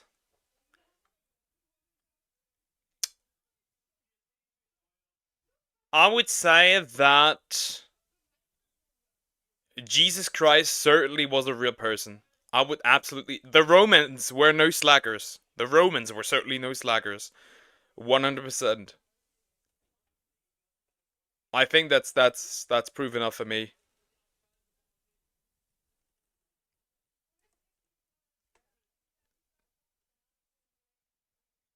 I've had some near-death experiences after being unconscious for 13 days. I believe that there is no heaven or hell after death, and death is just your brain being dead. Nah, I'm good. I'm good. I don't like a game. I don't want the game over. Just a game over screen. But whatever. Just live. Let God decide your fate. I disagree with that as well. Because if you say, yeah, just live, that sounds like just live with no consequences. Valhalla. There's still a ton of questions about it, and a number of passages in legend that may or may not be references to it. Snorri goes into great detail about Valhalla, describing the Einherjar as getting dressed, putting on their war gear, and then going out into the courtyard and fighting until they kill one another. And then, once dinner time arrives, they return home, and they eat together in peace. Even war must not upset a scheduled dinner. It is here that they feast and drink mead as supplied to them by a goat who seems to be eternally munching on a tree growing in Valhall. Might seem a little weird, drinking from mead flowing straight from a goat's udders, but, hey, who am I to judge? Live your best death. But this... That sounds weird. It's like, straight up drinking from the udder of a cow. But you do you, bro. You do you. Brings us to a rather haunting element of Valhall. What might have inspired this belief? What was it supposed to be the afterlife for? Examining the Norse conception of the soul, we know that the Vikings held that the soul is multiple parts, parts that would come apart at the time of death. And we also know that funeral rites were important to the Vikings. Burials that we have in the archaeological record show that death was sacred and that there was a journey of some kind to embark upon afterwards. This journey likely required equipment, which would be left in the grave with the body. There's even suggestion that the body itself lived on in some way after burial, which raises the question, but what of those on the battlefield? Many likely did not receive a proper burial. They didn't get the equipment to make the journey. They died only with their weapons and war gear that we see the Einherjar don as they go out into the courtyards and battle to the death day after day. The rafters are spears. The roof is shields, much like you would find strewn about a battlefield. Perhaps the battlefield is the burial mound for some, and Valhall is the afterlife of those who die there. I don't know. I would probably need to look more into this to understand it properly. But one core value I see in paganism that you need to enjoy your life. It's just not. It's not just focused on afterlife. Yeah. Would I say that Christianity is very much focused on the afterlife? Not really. Not too much. I would say it's very much just being focused on Christ. This doesn't read to me quite as heaven, right? It's not an afterlife that you achieve necessarily. It's an afterlife that you might receive along with the many other afterlives. It's also possible that given the multi-part soul, that which goes to Valhall may not be that which goes on the journey to Helheim, the land of the dead. It's also entirely possible that one might go to multiple afterlives, but through different parts of the soul. For those familiar with the parts, it may be that the Hamr goes to Valhall, while the Othar goes to Helheim. The Hamr goes one way, and the rest goes the Othar way. Sorry. But we're obviously not sure about this. There's no text delineating which parts go where. There is, however, another story that suggests that Valhall may have been seen as a curse to some. Saxo Grammaticus describes a journey to the underworld by Hadding, an early Danish king. And in the text, Hadding is guided to the underworld by a mysterious woman, possibly Hel, but... Interesting.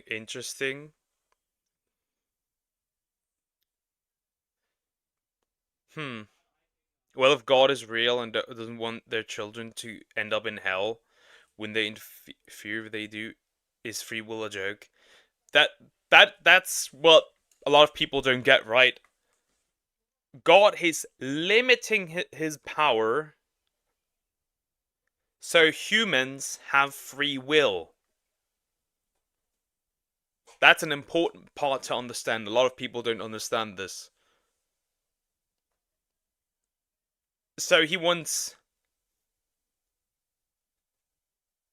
you to make the free choice to believe. It's not specified, but they come across two strongly matched armies fighting against each other.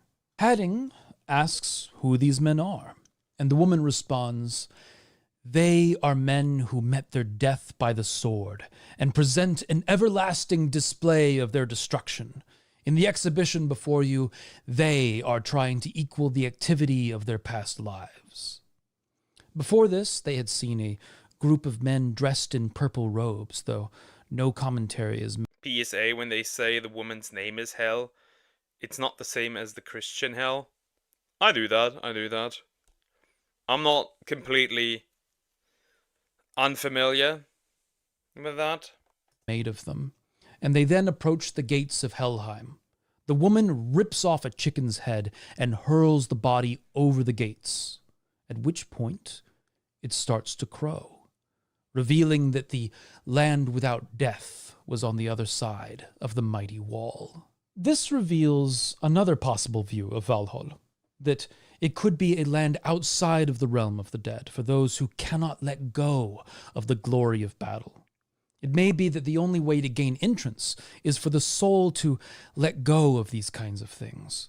And the same can be said of the men in rich purple robes, clinging to their earthly riches and unable to see the land of the dead. In this way, Valhalla is the opposite of heaven. It's more of a curse.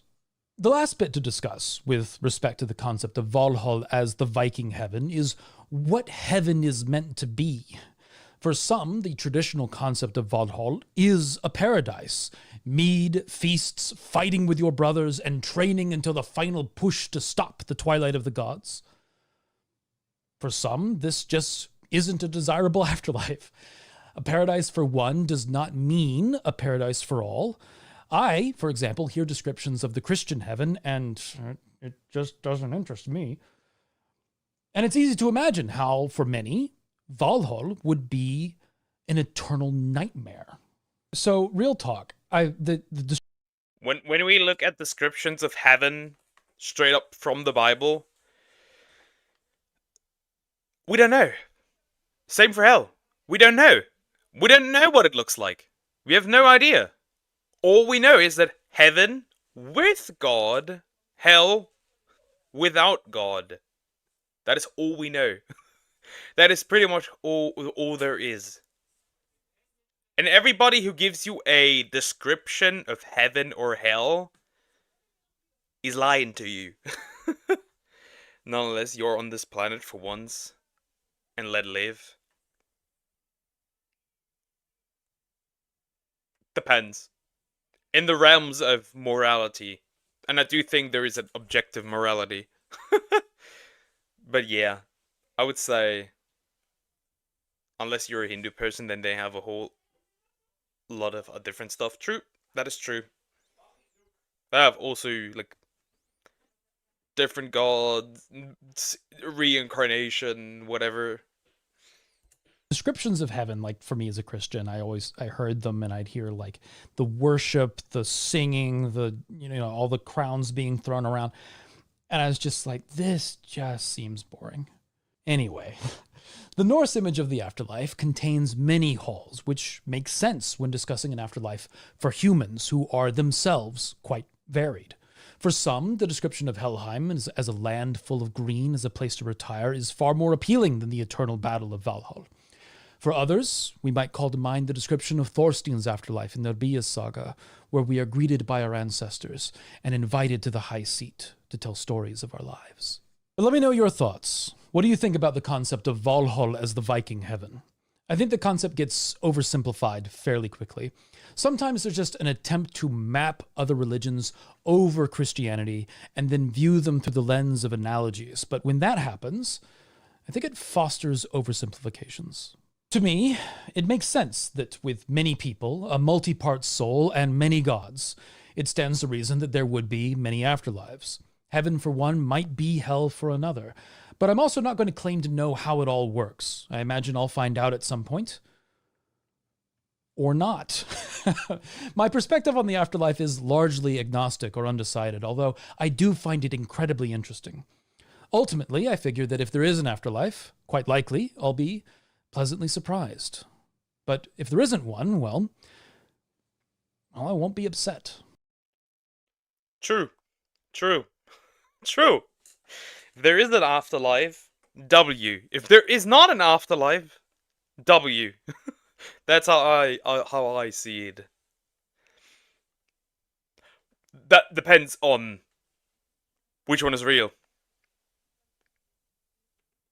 Because if the Christian afterlife is right, everyone that does not believe in Christ is absolutely and utterly cooked. But with that, hail to my patrons for making this content possible. It's good to have people at your back. The like and subscribe button are locked in eternal battle, but the bell lets them know dinner has arrived. Be sure to click them all if you enjoyed the video, and remember... That was a fun video. I enjoyed this. Informative.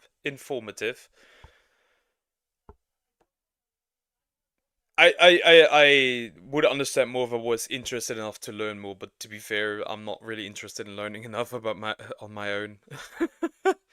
Tea! Chat! Tea!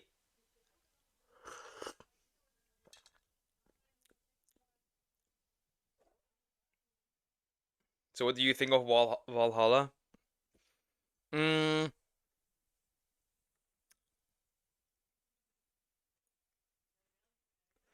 I'm not too much into feasting and drinking and fighting.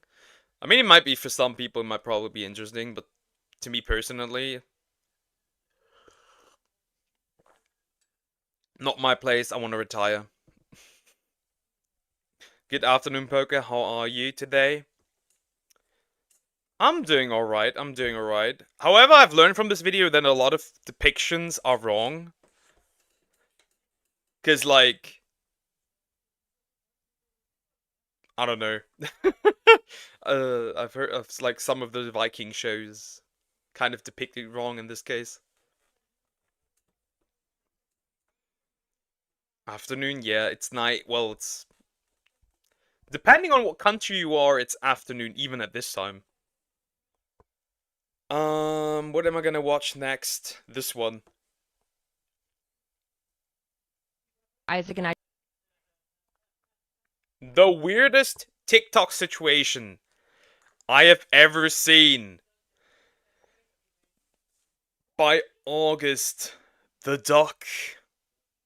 Also, Diagonal, I'm doing fantastic. How are you doing? Yeah, the weirdest TikTok situation I've ever seen.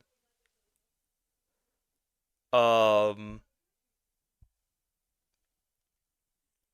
August the Duck. I'm curious what this is even about. Well, it's not my afterlife. Maybe visit it as a soul, but I want to be a more calming afterlife. Yeah.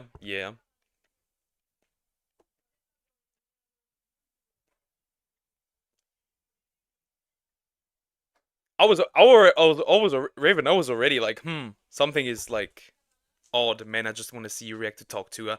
Never. The scam chick can leave. Let's get into it. I'm curious what this is about. Isaac and I don't plan on showing our kids on social media. I love that you're gonna do that because you could milk the shit out of that if you wanted to.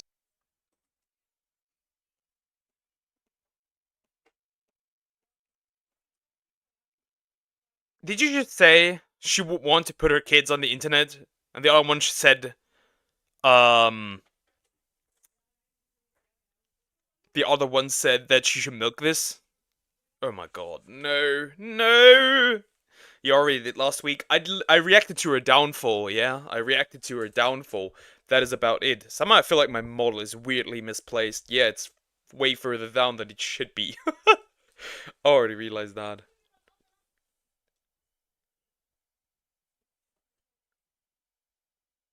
Okay.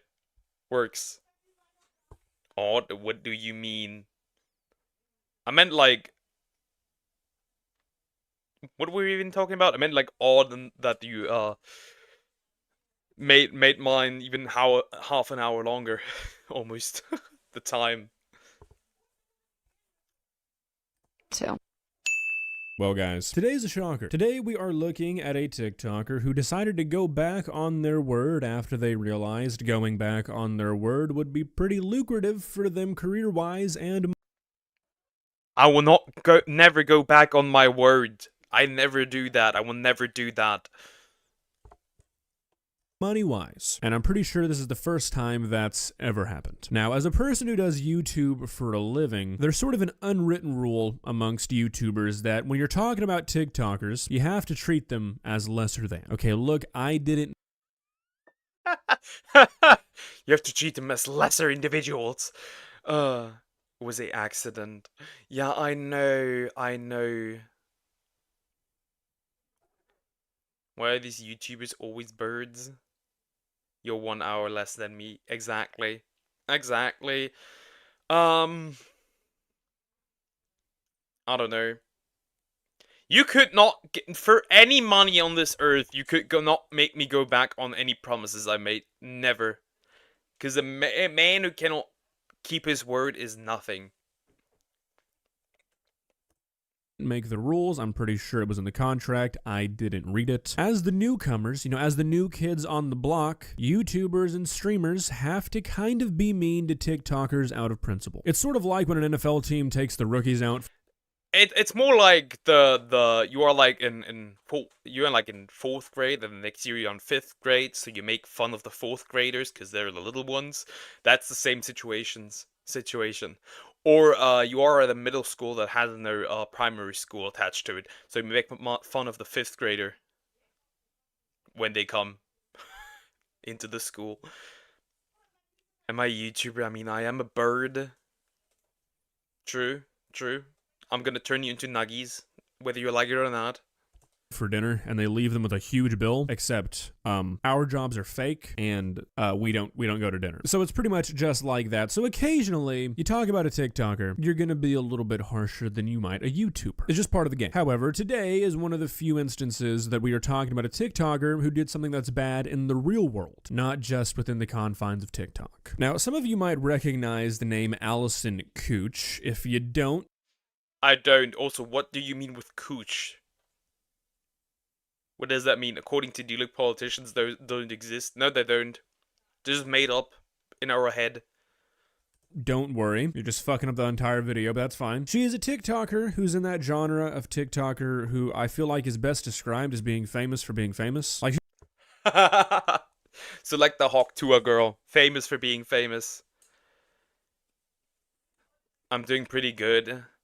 Probably just taking a little break from cleaning water slides. Ah, okay, good. That's good to hear. No, at least make me chicken. Nuggets are overrated. Are you saying I should... What part could I even use of a raven? Like, the chest area? Like, literally raven breast? Not your breasts. I'm talking about the bird. What else? Like, the legs? Like, what do you even do with a raven? There's not even anything on there. If anything, the thing might be toxic because it's eating rotten meat. she's one of those vicarious vloggers, I call them, who kind of just documents her living a wealthy life, and people watch the videos, I guess, to sort of live vicariously through her. I don't know, that's my guess. She's married to an NFL player, or I think he used to be an NFL player. He's a free agent right now. Just put him in the fryer. True. But then again... Yeah. I'm at least somewhat skilled with removing feathers from chickens, so ravens shouldn't be that much different. Probably not gonna get signed again, I don't think. But you know what? I don't know. I'm not a GM. What I do know, though, is about a year ago, they had their first child. And during the pregnancy and the first few months of the child's life, Allison was very, very vocal about how this kid is never going to be on social media, which is not a luxury that most children of social media stars are afforded. So I thought, is this a case of, once again, don't put your kids on the internet ever? Is this one of these again? The way you immediately correct yourself, not your breast, you know shit. Because I knew you would go there. I knew you would go there. If I said it like that, I knew you would go there. I know it.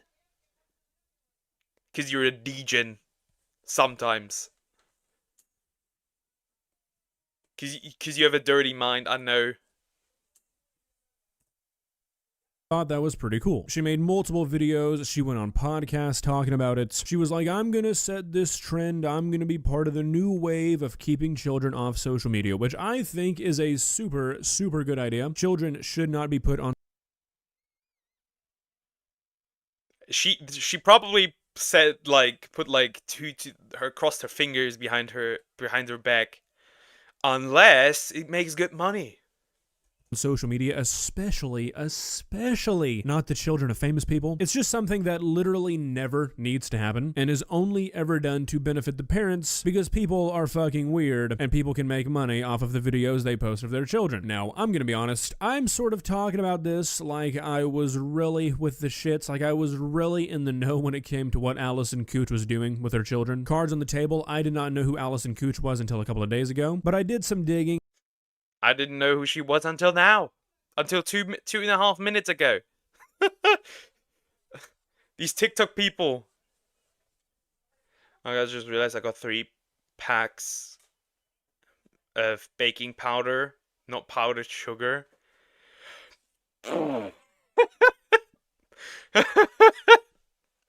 Well, that's gonna be an interesting cake. Well, shit. Alright, gotta go back to work. If I don't see you later, I'll catch you tomorrow. Take care, Diagonal. Have fun at work. Well, as much fun as one can have at work. And I found some clips of her explaining her stance on all of this, what she plans to do, and I'm gonna show them to you because if I don't, what we're really talking about Don't show me food! How dare you? Today probably is not gonna make much sense. Please subscribe. Isaac and I don't plan on showing our kids on social media. I love that you're gonna do that because you could milk the shit out of that if you wanted to. Foreshadowing. Maybe it's the interviewer's fault. I didn't even consider that. Maybe Allison hadn't even considered that and she's like, holy shit, she's right. Oh my god. Literally and figuratively. So many people already are like, oh my god, I can't wait to see your baby and what it... I didn't put it in the cake. Raven, you are cooked. Just read the name. You are cooked. Just read the name. Luckily, it was not in the cake. Okay. You didn't put it in the cake. Okay.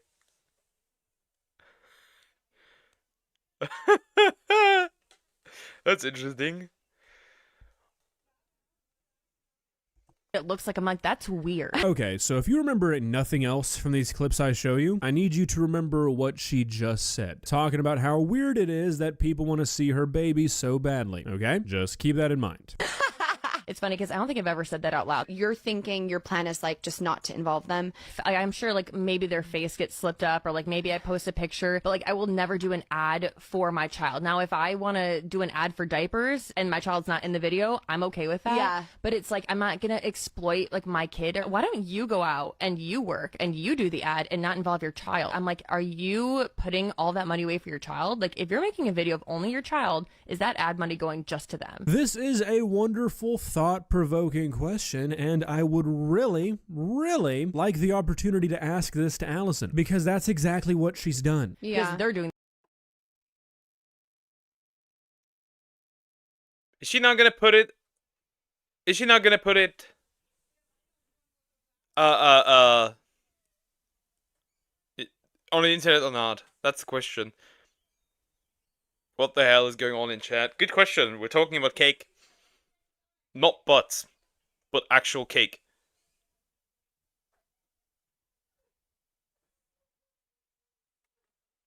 Cake with no sugar, even a diabetic person doesn't even want to eat all that cardboard.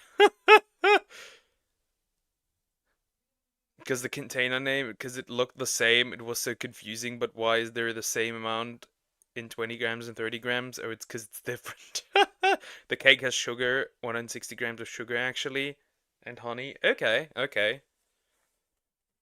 The video, not you. I follow Bobby Atloff, and she does not show her kids at all. She like pretends that her kid's name is Concrete, or maybe it is, we don't know. But I'm like, I respect that so much because that's her job. It shouldn't be her child's job to make money for the family. So, I mean, on the surface, this seems like a very respectable take, right? Without the knowledge of knowing that she's going to go back on everything she just said, this is a pretty fair stance. Don't worry, though. It does get worse. Why will I not be showing my daughter on social media? I hesitated even making this video because I don't want to draw attention to it. At the end of the day, it's just a decision my husband and I have made, and we don't really have to share our reasoning why with the internet. But I'm going to because something TikTok ad revenue, probably. I don't know. I am already so protective over her. All comes down to what's in the best interest of her. My husband and I just could not find one positive to her being on our social medias. As much as I would love to share how fucking cute she's gonna be, it just doesn't benefit her. Okay, so this is something that I think we can all objectively agree upon. Like, I don't think there's really a whole lot of room for discussion here. I feel like we can all say the truth of this statement that posting her kid online is not going to benefit the kid is not going to change over time. Like, that's a... I mean, I agree. I agree that that's not going to change, but still, I'm still kind of, like, confused. Still. Is she actually gonna milk it, not putting her kid on the internet? Like the reverse of putting my kid on the internet? That's crazy. It's super tasty, though. Yeah, okay. Pretty static statements. I think that's an important thing to consider because, as we know at this point, she is going to post her child online, and you've got to think, why is that then if she's... So she is going to post it on a child, post her child. Okay. So of the stance that it doesn't benefit the kid at all. Obvious answer, TikTok page might have started to die down a little bit, it seems, based off the views. What's an easy way to get them back up? Show your weird fans the kid that for some reason they want to see pretty damn bad. Even though you've acknowledged that that's a really weird thing to want. Maybe in the future there's a family photo we post, or you might see her in the background. I've actually shared on Instagram that we're not going to be showing our daughter, and I've gotten some feedback like, oh, why are you exploiting your pregnancy, or why are you talking about being a mom so much? Talking about being pregnant and talking about being a mom is my experience, and at the end of the day, my social media, my husband's social media is a reflection of what we want to post, our lives, what we're going through. So will I be posting about being a mom and newborn life and things like that? Yes, I'm sure. It just doesn't need to include her face to be a video. And I do believe there is a huge difference between private and secret, and we plan to keep her private, but all that yapping, right? All that yapping. Just to put her kid on the internet. she's not a secret. At the end of the day, I don't hold judgment against anybody for what they choose to do because I'm just worried about my family's little bubble, me, my husband, and my daughter. Okay, so the first time you watch these clips, honestly, first impressions are pretty good. Seems like a responsible person who recognizes their position on the internet in the world and is doing what they need to do to protect their child from the negatives of that space. Hard to ask for more, right? Well, no, because at the end of the day, what we asked for wasn't given. Actually, the opposite was given. Because the other day, Allison uploaded a 1 minute long video, including multiple videos of her daughter, showing her face and her growing up throughout the year. Now, Knew it. As always.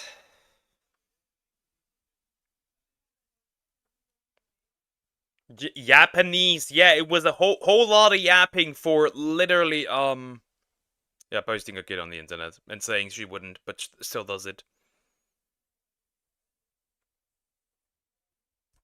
Now, it's one thing to go back on a promise you made to yourself. At the end of the day, you're only disappointing yourself, you're only letting yourself down. Is it the best thing? Never. Never do that. Never break promises. Never do that. Keep your word.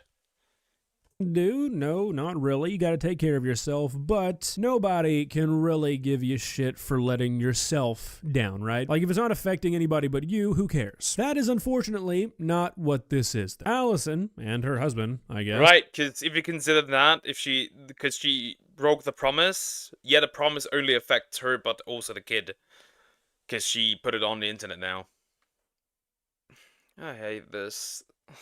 Made a promise to their child that they were not going to do this. She made clear multiple times that she understands the risks. She knows that there's weirdos on the internet. She knows why she shouldn't do this, yet she chose to do it anyways. And who knows the reason why? Could it just be because she really wanted her fans to see the baby? Sure, maybe. Could it be for money? Could it be for clout? Who knows? What matters is that she did it, and she's on record saying she knows all the reasons why she shouldn't. And the reasons that she shouldn't have done this made themselves very clear very quickly. I'd like to go through some of the comments that were left on this video as a demonstration as to how I am scared.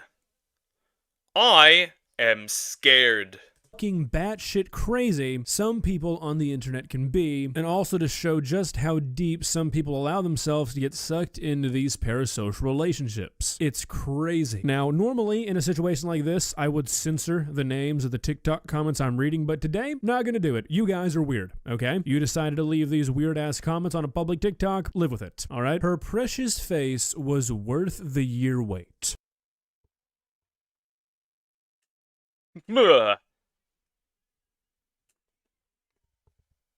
That's a weird one. Because it implies that this chick waited. Also, 9K? Really. A random baby of a random person you've never met in your entire life was worth waiting a year for. That's something you qualify worthwhile of a 1 calendar year long wait. Okay, that's normal. You trusted us with her. She's beautiful. How delusional can you get? As if You trusted us with her. She's beautiful. Who? Who is us? Girl, who is us? Me too, buddy, me too. Free speech isn't all that good.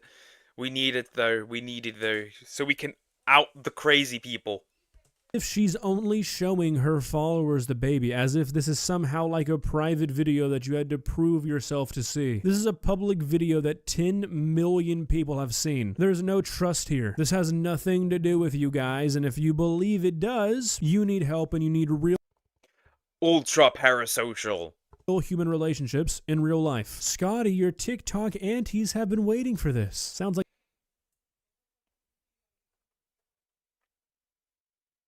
you're fucking good. Who? You're not.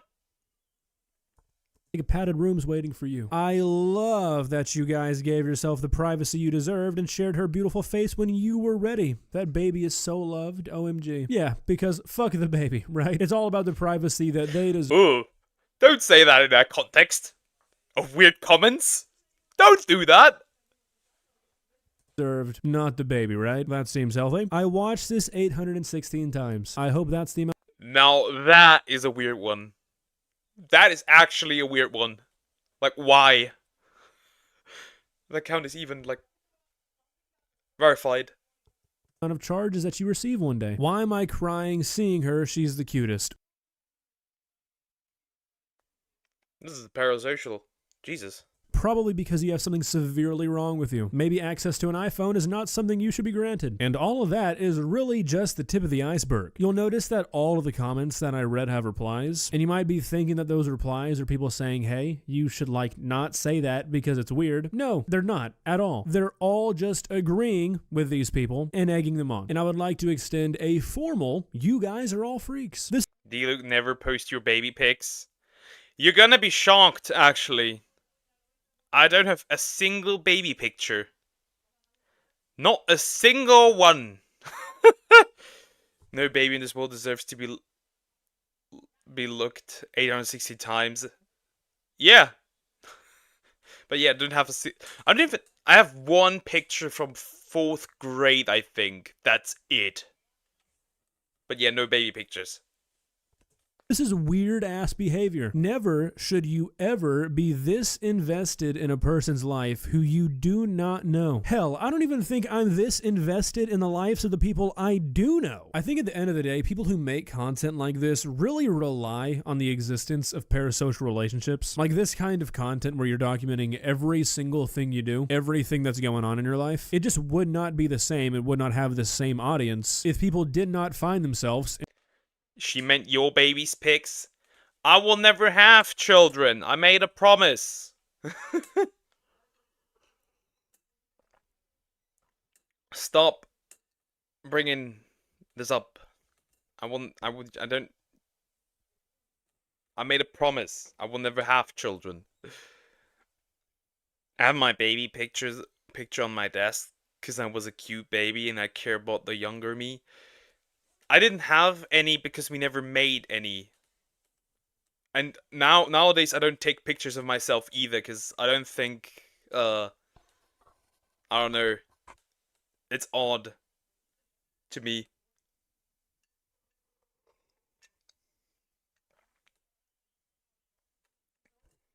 In parasocial relationships. And look, don't get me wrong, I'm not saying that everybody who watches this kind of content is in a parasocial relationship, but I think to some extent, you're just not going to care about the minute details of somebody's life that these sort of videos give you if you're not just a little bit too invested in these people's lives. I don't know. At the end of the day, however, other than calling them weird and people who should probably get off the internet, I feel like you can't really put any more blame on the audience because Allison said she knew this was going to happen. She literally bullet pointed all of the risks involved in doing this, talked about how weird people can get, and was still like, you know what? It's worth the TikTok ad revenue. Let's do it. And what's insane to me? Yet it doesn't matter. Yet it does not matter. Whether she knows it or not does not matter, because she's gonna do it regardless. I don't know. Odd people, I would say. It's just weird. Is at the end of the day, if she would have just never said any of the shit that she said, nobody would care. Unfortunately, plastering your child all over social media is so normal these days that nobody would have even thought twice about this if she didn't make this huge stance of how she's never gonna do it and how doing it is a terrible, unsafe thing to do. Shot herself in the foot, really. Well, guys, what do you think? Am I overreacting? Am I getting too caught up in petty TikTok drama? I'll stop you right there. The answer is yes, I am. That's actually kind of my job. In the grand scheme of things, this is probably not the biggest deal ever. It'll be forgotten by the end of the week, and there's hundreds of thousands of people I could make this video on, or You should. That's a good content farm. At least part of it on. The big thing here is that this is just a pretty well-known TikToker who told every single person, I know the risks, I know why I shouldn't do this, we've thought about this a lot, we've weighed the pros and cons, and there's no pros, and then still decided to do it anyways. That is the danger of social media in action. If you enjoyed this video, please leave a like and Already have. I'm already subscribed. You don't need to tell me that. Yeah, this was a whole lot of nothing, because this woman knew what she was doing, said that she wouldn't do it, did it anyways, and said, fuck them kids. Like many of these creators. Man, I hate this. I hate TikTok moms. I'm gonna watch one last video. And it's by Mujin. Well, guys, I like to occasionally watch VTuber drama. And now I'm gonna watch VTuber drama. Let's get into it. How a massive VTuber corp, Niji Sanji, is trying to hide a predator by Mujin. Let's get into it. Well, guys, I say it every time. At this point, it's a catchphrase, but Niji Sanji, otherwise known as Any Color, their parent company, is truly the gift that keeps on giving. The downfall. Like, this is a VTuber agency. You can pretty much farm for content, because every month they do something wrong. Get out. Now it's gonna be funny. I know nothing of VTubers, so I have no idea who they are. Niji Sanji is a VTuber agency. They do some shady stuff, like they take the majority of money from the creators. They have a lot of scandals, whether it's harassment, just weird stuff. They are genuinely an evil company. Genuinely. If you hear Niji Sanji, you know it's evil. Fall of this company. And their fans are batshit crazy. They tried to cancel a VTuber for using the VTuber asset that made by McDonald's. I'm not kidding. Insane. Company ever since the beginning of this year has been unprecedented. It's hard to believe. That was their own VTuber, by the way.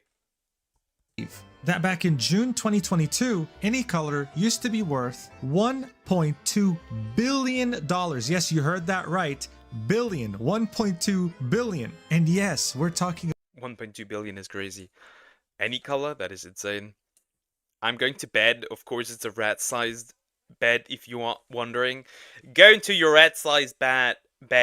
Bye-bye. Deal, can I be your company? You only have to pay 5k, only good deal just for you. It's 50% off on Christmas. No! What that VTuber... We are not doing a VTuber agency. You're not running a VTuber agency. Never. I wouldn't even want to be a corpo. Under any circumstances, I wouldn't want to be a corpo. Never. about a VTuber corporation. It's crazy. But the company has since then lost more than half of their entire value. And what's even worse for investors is that there is zero hope for recovery. The downfall of Niji Sanji started in the beginning of 2024, back around February, when it turned out that one of their beloved talents tried to evaporate her soul out of her body, if you get what I mean. Mainly due to the very toxic work culture at Niji Sanji. This was a very big shock. Niji Sanji is like,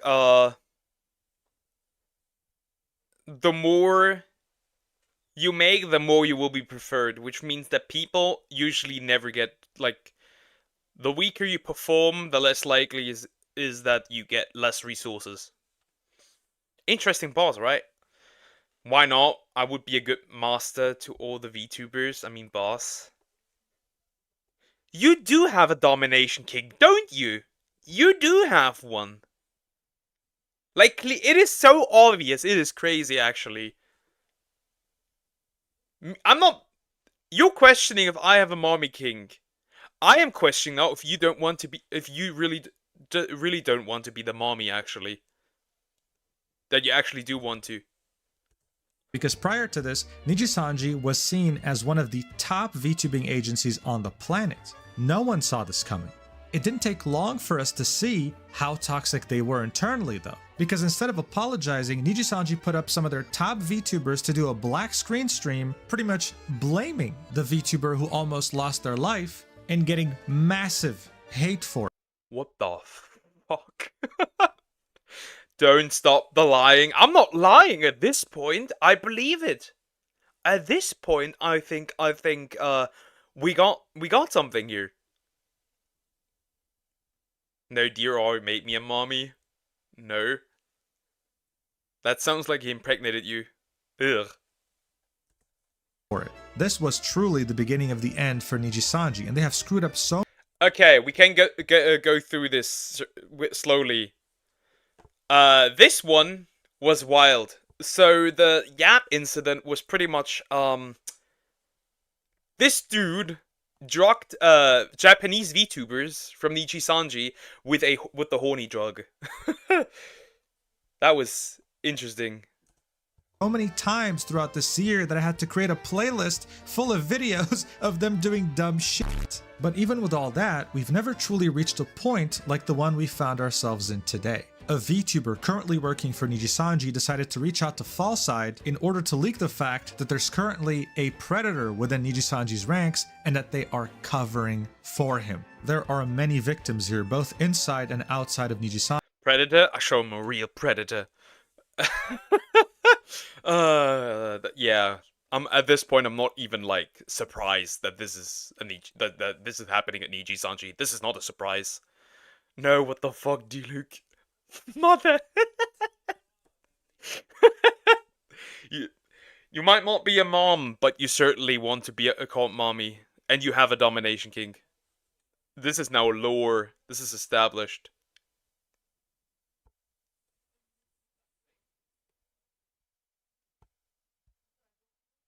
Clearly. Clearly. Sanji, and the stakes have never been higher. We need to talk about this, so let's do it. But first, a quick sponsor. Ever wondered what would happen if we combined the amazing art style in League of Legends with an old school MMO game? Well, no need to wonder anymore, because that's what Core Punk is all about. With many classes and different subclasses at your disposal, you can make the character that suits your playstyle the best. This is a fully voiced 18+ game that has no hand-holding. If you've played any MMOs or MOBAs before, you will feel right at home. No lore, I don't accept it. It doesn't matter whether you accept it or not. You are acting this way.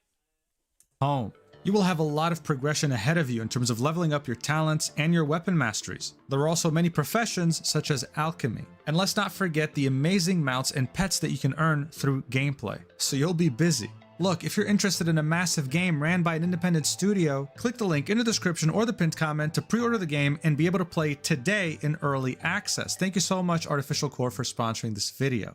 So Astor Arcadia is a male VTuber that's part of Nijisanji's English branch. Nijisanji will introduce new VTubers in waves, and Astor was part of the iLuna wave alongside 5 other VTubers. They debuted in summer 2022. Back in February of 2024, as the disaster surrounding Selen was happening. Yeah, the Selen disaster, oh my god. How did I end up here? That's a good question, I do not know. Raziel Warmonic, who used to be a moderator of Luca Kaneshiro, a massive Nijisanji English VTuber, put out a tweet saying not to add fuel to the fire, but since I was close to a member of Nijisanji for a long time, I am absolutely not surprised it's starting to crumble. I was vented to about a male member from iLuna, sorry I can't remember which, this was a voice convo from over a year ago, that was harassing and guilt-tripping new girls to the point that other members would go quiet or exclude them from their voice chats. Yet management apparently did nothing and the members themselves had to self-regulate. She then added, I just got confirmation from another individual, it was Astor. I will not name who told me this, no more witch hunts. So the funny part is that I personally will never join a VTuber agency. Not even a VTuber group, because usually they're split up anyways. Because apparently also there's shit going down at Hololive. So yeah, interesting. There were 3 male members in iLuna, and she had confirmed that she was talking specifically about Astor. Nijisanji was already under a lot of fire. This was definitely fuel to the fire. A day later on 4chan, DMs between Astor and Scarla leaked. Scarla is another well-known VTuber also part of the iLuna wave, debuting with Astor. This conversation was painful and awkward to read. Astor was bickering about voice chat etiquette, and Scarla did not know how to respond except for saying sorry repeatedly. Saying, Astor, I'm sorry, I'm just overwhelmed by everything, I'm sorry I hurt you, I'm sorry I forget everything, I'm just overwhelmed by the messages. Hey, I just came back to say that I appreciate your shorts content. Thank you, appreciate it. Thank you. What about mine? I would be a good boss. Have you had any employees yet? Because how would you know? Prove that to me. Prove that. Just like you said, I should prove that I'd be a good husband. Prove to me that you'd be a good boss. I don't know what to say to you, that's why I didn't respond right away. I'm not ignoring you, I just don't know what to say, I'm sorry. There was also another conversation in which she says, I'm sorry Astor, I keep making you feel this way, with him replying, I mean, is that it? Like, what else do you want, man? She's apologizing. And then within the span of 30 minutes, he kept pushing over and over and over, not getting a reply, and saying, seriously, so you're purposefully ignoring me? It was clear that this DM leak was trying to make him look bad, right? Because all Scarlet was doing was apologize, and he wasn't letting it go. It was certainly matching the description that Raziel had provided about Aster, guilt-tripping new girls and even harassing them. Knowing that this was 4chan though, many people were concerned that these were just fake. I mean, who's gonna leak this? Scarla? That would be an easy way for her to get fired. And Aster? Why would he make himself look bad? But then, something weird happened. I'm my own employee and here's what she said. Oh my god, Raven is the best boss, even she is the best and pays me sometimes. Sometimes! Sometimes, okay. You are not the best boss, clearly. You have no way to prove this, clearly. Huh? How is it if I use your things against you? Your own weapons, your own tricks? You dare to use my spells against me, Potter? On the same day those 4chan messages leaked, both Aster and Scarla posted matching hearts at the same exact timestamp. Right after this, they proceeded to stream together, completely unprompted, right? Typically they post weekly schedules telling their viewers what they're going to do on their channels. This was not announced. This had happened all of a sudden on the same day. This made some people suspicious. Like, why would you go this far to do all these things right after the messages leaked on 4chan? Are you trying to hide something? Did Nijisanji put you up to this to try and hide the fact that you guys have a terrible relationship? It smelled fishy, but there was not enough proof to really conclude anything, so people moved on. Didn't really know that about Scarlet. I heard my first chat conversation was about filling donuts. The sexual way. That was the only conversation. That was, of course, until April 2024, when Raziel, who was Luca Kaneshiro's ex-mod, posted a 58-page document detailing her experience. I'm not really reading all that. Sorry that happened, or congratulations. Experience with him and how he was entitled, exploitative, and abusive towards her, as well as other members within Nijisanji. This is where, on page 55, she would include this bombshell under allegations. Here's what she had to say. Aster Arcadia harassing other coworkers. I can confirm that Luca Kaneshiro said that multiple girls were coming to him about the issue since management wouldn't do anything, and he discussed it with both Illyra and I. Illyra being Illyra Pandora, another Nijisanji English VTuber. She then continues. I personally told him to gather as much evidence as possible and bring it to management since it shouldn't be there, Luca's and Illyra's job. It's interesting how we rarely hear anything from Japanese Nijisanji. Except like the Yap situation, but when it comes to Nijisanji, that thing is burning to the ground. It is crazy. Some more from my employee. Oh my god, she's the best. You can definitely trust her with your money. What all you have to do is give her your credit card. Yeah, clearly. Clearly. There's also a form of domination that includes money. I don't know what's specifically called, but I think you might be into that as well. The receiving part, not the paying part. To regulate this issue. To my understanding, nothing was done about it. She also showed a message that was sent to her by a Nijisanji English VTuber saying, to help you with clarity, I remember that incident, it was Aster. This was back during February 7th, when Raziel had tweeted about the fact that someone from Iluna was harassing and guilt-tripping new girls. When she said, I just got confirmation from another individual that it was Aster, she was referring to that VTuber who had DM'd her on Twitter. This, of course, was a very serious accusation, but people were mostly focused on Luca Kaneshiro being a weirdo in these 58 pages rather than really pursuing this, because other than this random Twitter DM, we didn't really have concrete proof. And besides, people were more interested with how Luca beat his meat in VR chat without Raziel's consent anyway. I mean, the shock value from that... Did I just hear that correctly? What do you mean, what? Obviously, even when I will be a millionaire, I'll make the man pay. Sue me. Well, you need to pay some I'd like... Depends.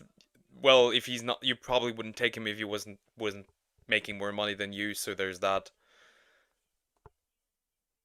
Because you value money that much, apparently. were mostly focused on Luca Kaneshiro being a weirdo in these 58 pages rather than really pursuing this, because other than this random Twitter DM, we didn't really have concrete proof. And besides, people were more interested with how Luca beat his meat in VR chat. Nah, dude. Nah. Nah. I did hear it correctly. He beat his meat in VR chat. No. No. Ugh. Without Raziel's consent anyway. I mean, the shock value from that alone was crazy. It made people slowly forget about the Astra allegation. Dude, don't beat your meat on stream ever. Why would I do that?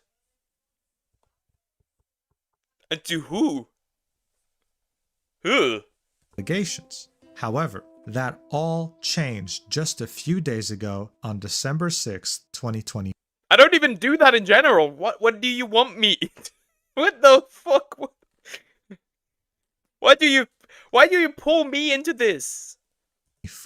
That was the day that Fallside had published this video titled Exclusive. Nijisanji English VTuber speaks out against Nijisanji English Liver. He had done something unprecedented. A Nijisanji VTuber had reached out to him from within the company to tell him that yes, Astor Arcadia is a serial harasser. This was the same Nijisanji English.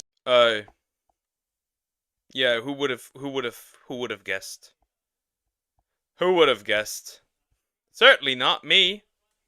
VTuber who had messaged Raziel and told her, I remember that incident, it was Astor. Also sharing some never before seen DMs she had sent Raziel, like, a lot of people waited for you to tell the truth for a while because it had been an issue, so I'm happy you finally did. Do not worry about those that are sending hate. This truth in the long run will help so many people. He then shared messages of that Nijisanji English VTuber venting back in September about Astor's behavior, saying, when I had a mental breakdown and went to Twitch, it was because Astor was saying like he wants to fly me out to Japan, saying weird sexual shit, sex pesting my friends. I went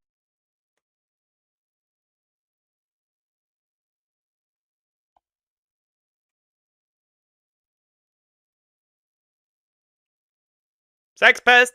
VTuber sex pest. Nothing new. Nothing new. There are clearly people that do that. Yeah, I know. Here's the evidence. Yeah, I guess. Because you're a male streamer. You're on the same... No, I'm not on the same level. What the fuck are you talking about? I don't even play VR chat. What the heck? Went to management, they wouldn't even speak to him. I was really considering graduating. They were really considering leaving the company over this. But their manager talked them out of it. They then said, because it feels gross to me, like I feel like I'm hiding his behavior, because it's not just me, it's many, many girls. A lot of my friends. Also adding that Nijisanji was too scared to take any action because they didn't want more bad PR after everything that had happened this year. The name of this Nijisanji VTuber, who is a victim of Astor Arcadia, wasn't revealed in this video. Now obviously there were people doubting the source of information, saying why would you want to censor the name? Revealing it would add so much more weight to these accusations. But in order to understand that, we have to... True, but we need to take into consideration what Nijisanji would do. You're both men that stream and are VTubers. That has nothing to do with it. But I'm still not on that same level. You have to be a different kind of corn addict to do that. We're not on that same level. Don't ever put me on the same level as somebody like that. Don't you dare. Never. Yet again, go back to 4chan. A little while ago, a bunch of different messages leaked on 4chan between that one Nijisanji English VTuber who had reached out to Fallside and a handful of their friends. Some of these messages were from that VTuber stream chat, but the majority were from Discord DMs. There were some morbid revelations, like how this VTuber was straight up in debt because Nijisanji had withdrawn all the VTuber model costs and the equipment costs from their salary. So after a long... So pretty much like you can't be honest about this, because if you do, they're gonna take away your stuff. They're gonna get your stuff. Okay. Long time being there, they still have not gotten a proper salary, barely affording to eat. Truly an incredible company to work at. But what these logs allow us to do is to cross-reference the messages shown in Falside's video to the messages here. For example, if we take the message he wants to fly me out to Japan, we find it right here following the same timestamp that was shown in the Discord logs in Falside's video. I have no idea who leaked this, but these logs paint a very dark picture about the worries this VTuber had of even revealing this information to the public. Look, the topic of Aster came up multiple times in these conversations, and at some point, one of the friends of this Nijisanji English VTuber wanted them to expose the harassment that they had endured from Aster to the public. They expressed shock when the VTuber was reluctant. I thought they don't effing fire people. Like, I was under the assumption it literally can happen if you do something bad enough. But you are honestly a victim, FM. You did nothing wrong at all. Why are we even scared? They treat you like he has you got fired. Make that wait, you got fired? Okay, I won't. I put you on the same level as Deer. Deer is a little higher because he's taller. And once again, I'm getting attacked from my height. Saying, I thought they don't fire people? Like I was under the impression it literally can't happen. With the Nijisanji VTuber then saying, if you do something bad enough. The friend said, but you are unironically a victim. Fuck them, you did nothing wrong at all. Why are we even scared? They treat you like shit. Some creep harasses you. You get fired? ? Make that make sense. With the VTuber saying, that's why it's 50-50. They either ignore it or fire me. So this Nijisanji English VTuber actually loves being a VTuber and they don't want to get fired. They had to quit their IRL job for this and they don't have anything else they can do at the moment. If Falside had irresponsibly leaked their name, their identity, then Nijisanji would have terminated them, well, immediately, and Aster would have gotten away with it anyway. It's counterproductive, and this is why I won't leak it either. So look, even with the VTuber wanting to keep their job, the friends of the VTuber were seeing this injustice unfold and they couldn't just not do anything about it. They wanted the Nijisanji VTuber, their friend, to get their justice. This is why they reached out to Falside. Here we can see a conversation with one of the VTuber's friends and Falside. This was Yes, it's the way of the system. And Deer appears when I talk about him. Scary, I know. I know, that's creepy. That is very creepy. Falside's first contact with this group of people. They agreed on a time to call and then went ahead and did it. During the call, the VTuber's friend showed him all the screenshots of the past logs we just saw, of them talking about Aster and the harassment they had to endure for a very long time.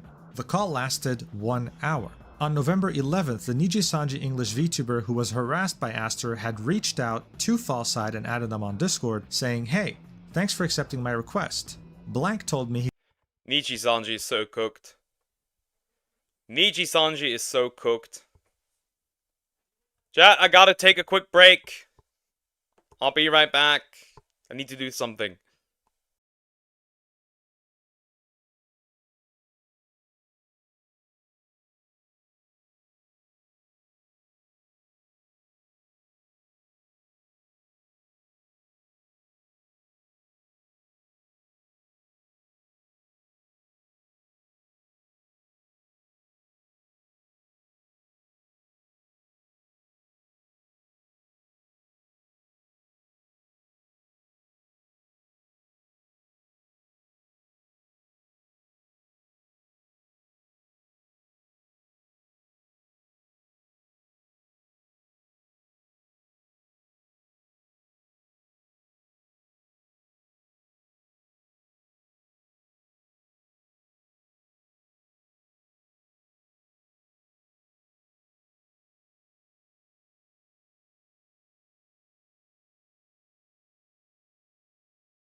Cat found mouse. Mouse has been removed. That's crazy. Okay, I have to go. Bye-bye. Sleep well, remember. Thank you, Raven. Sleep well as well. Also, I will always sleep well. The wife problem was solved, so chill out. I always do. Well, let's return to the video. He sent you some things, and I was wondering if you'd be able to have a call with me. This is referring to the friend of the VTuber that Falside had called for an hour. And Falside replied with, "Sure, not a problem. What time works for you?" This was when the VTuber would reveal to Falside that Aster had done this not to just them, but to their friends, to multiple people. The VTuber initially thought that maybe he was just bad at communicating, but seeing the fact that he was doing it to so many people at the same time made them understand, okay, no, this guy's actually a creep. And he would vary his creepiness level from person to person. With some people, he would tell them, oh man, you should really come to Japan, we could hold hands. But this has been going on for years, but then. And nobody ever said anything. That is wild. Sit in the same hotel room, have a great time, and to some others, he would be more inappropriate, mentioning things like how they should be naked together. Additionally, this... Okay. Okay. Oh, okay. Okay. That is wild. Naked? Drink water, noob. Will do. Will do.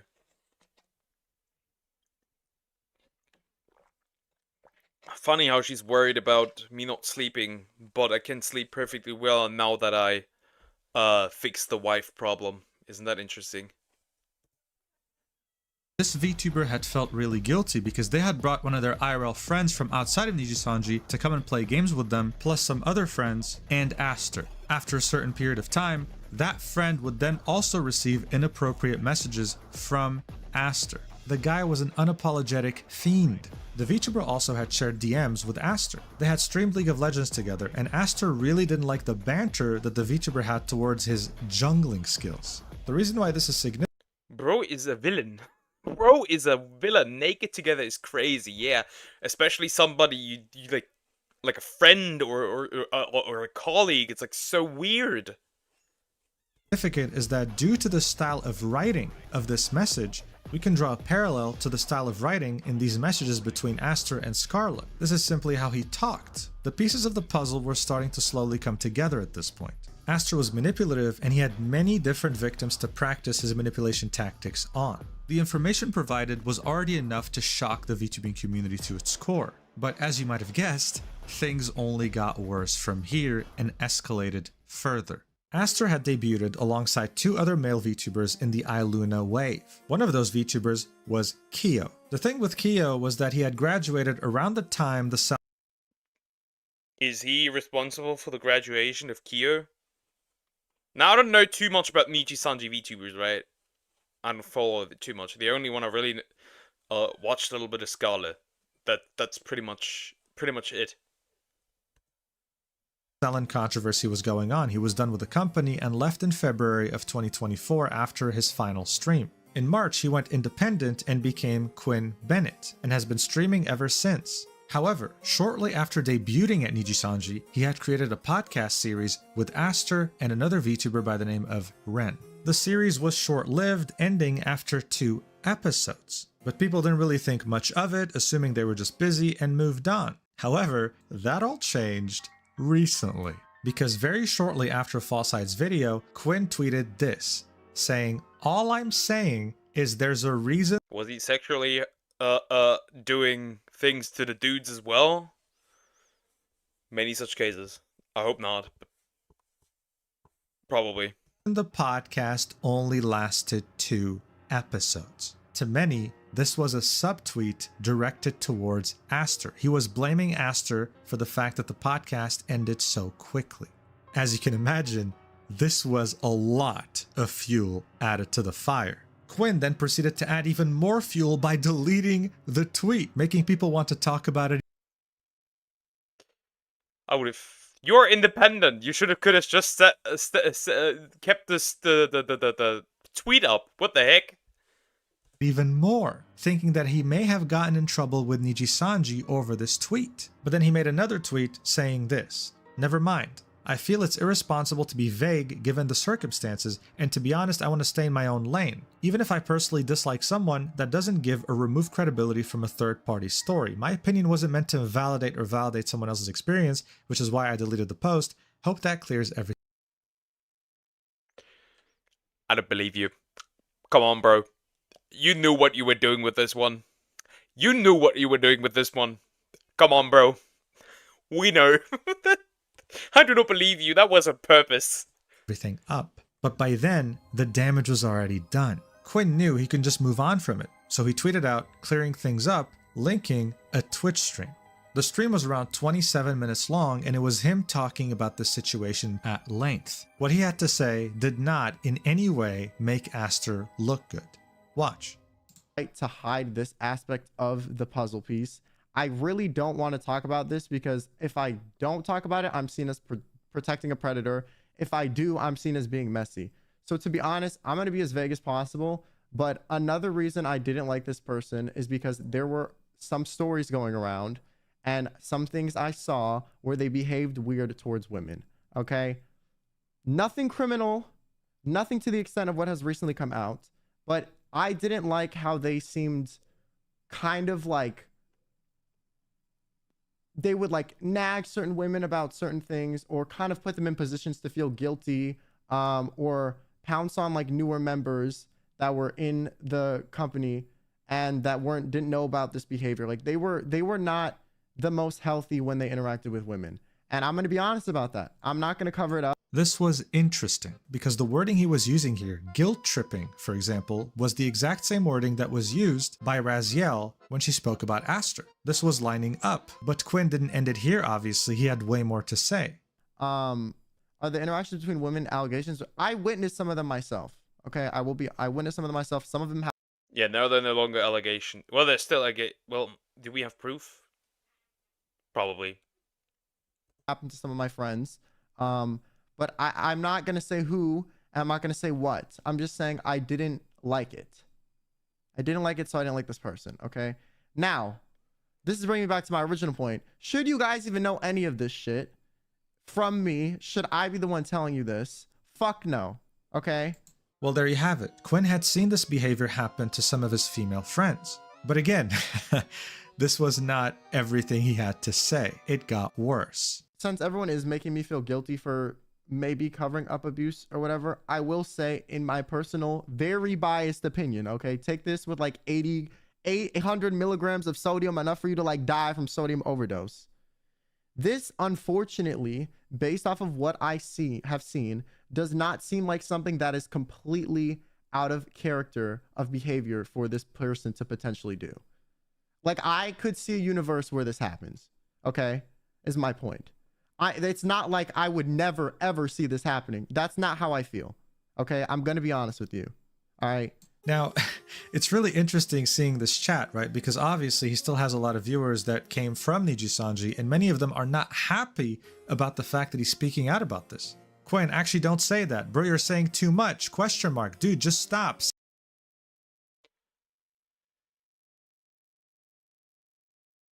I'm just gonna say it. I'm just gonna say it. Chat is a little stupid. Chat is a little stupid because if nobody says anything, bro will not be stopped. And what if he does something even worse than just, like, being weird?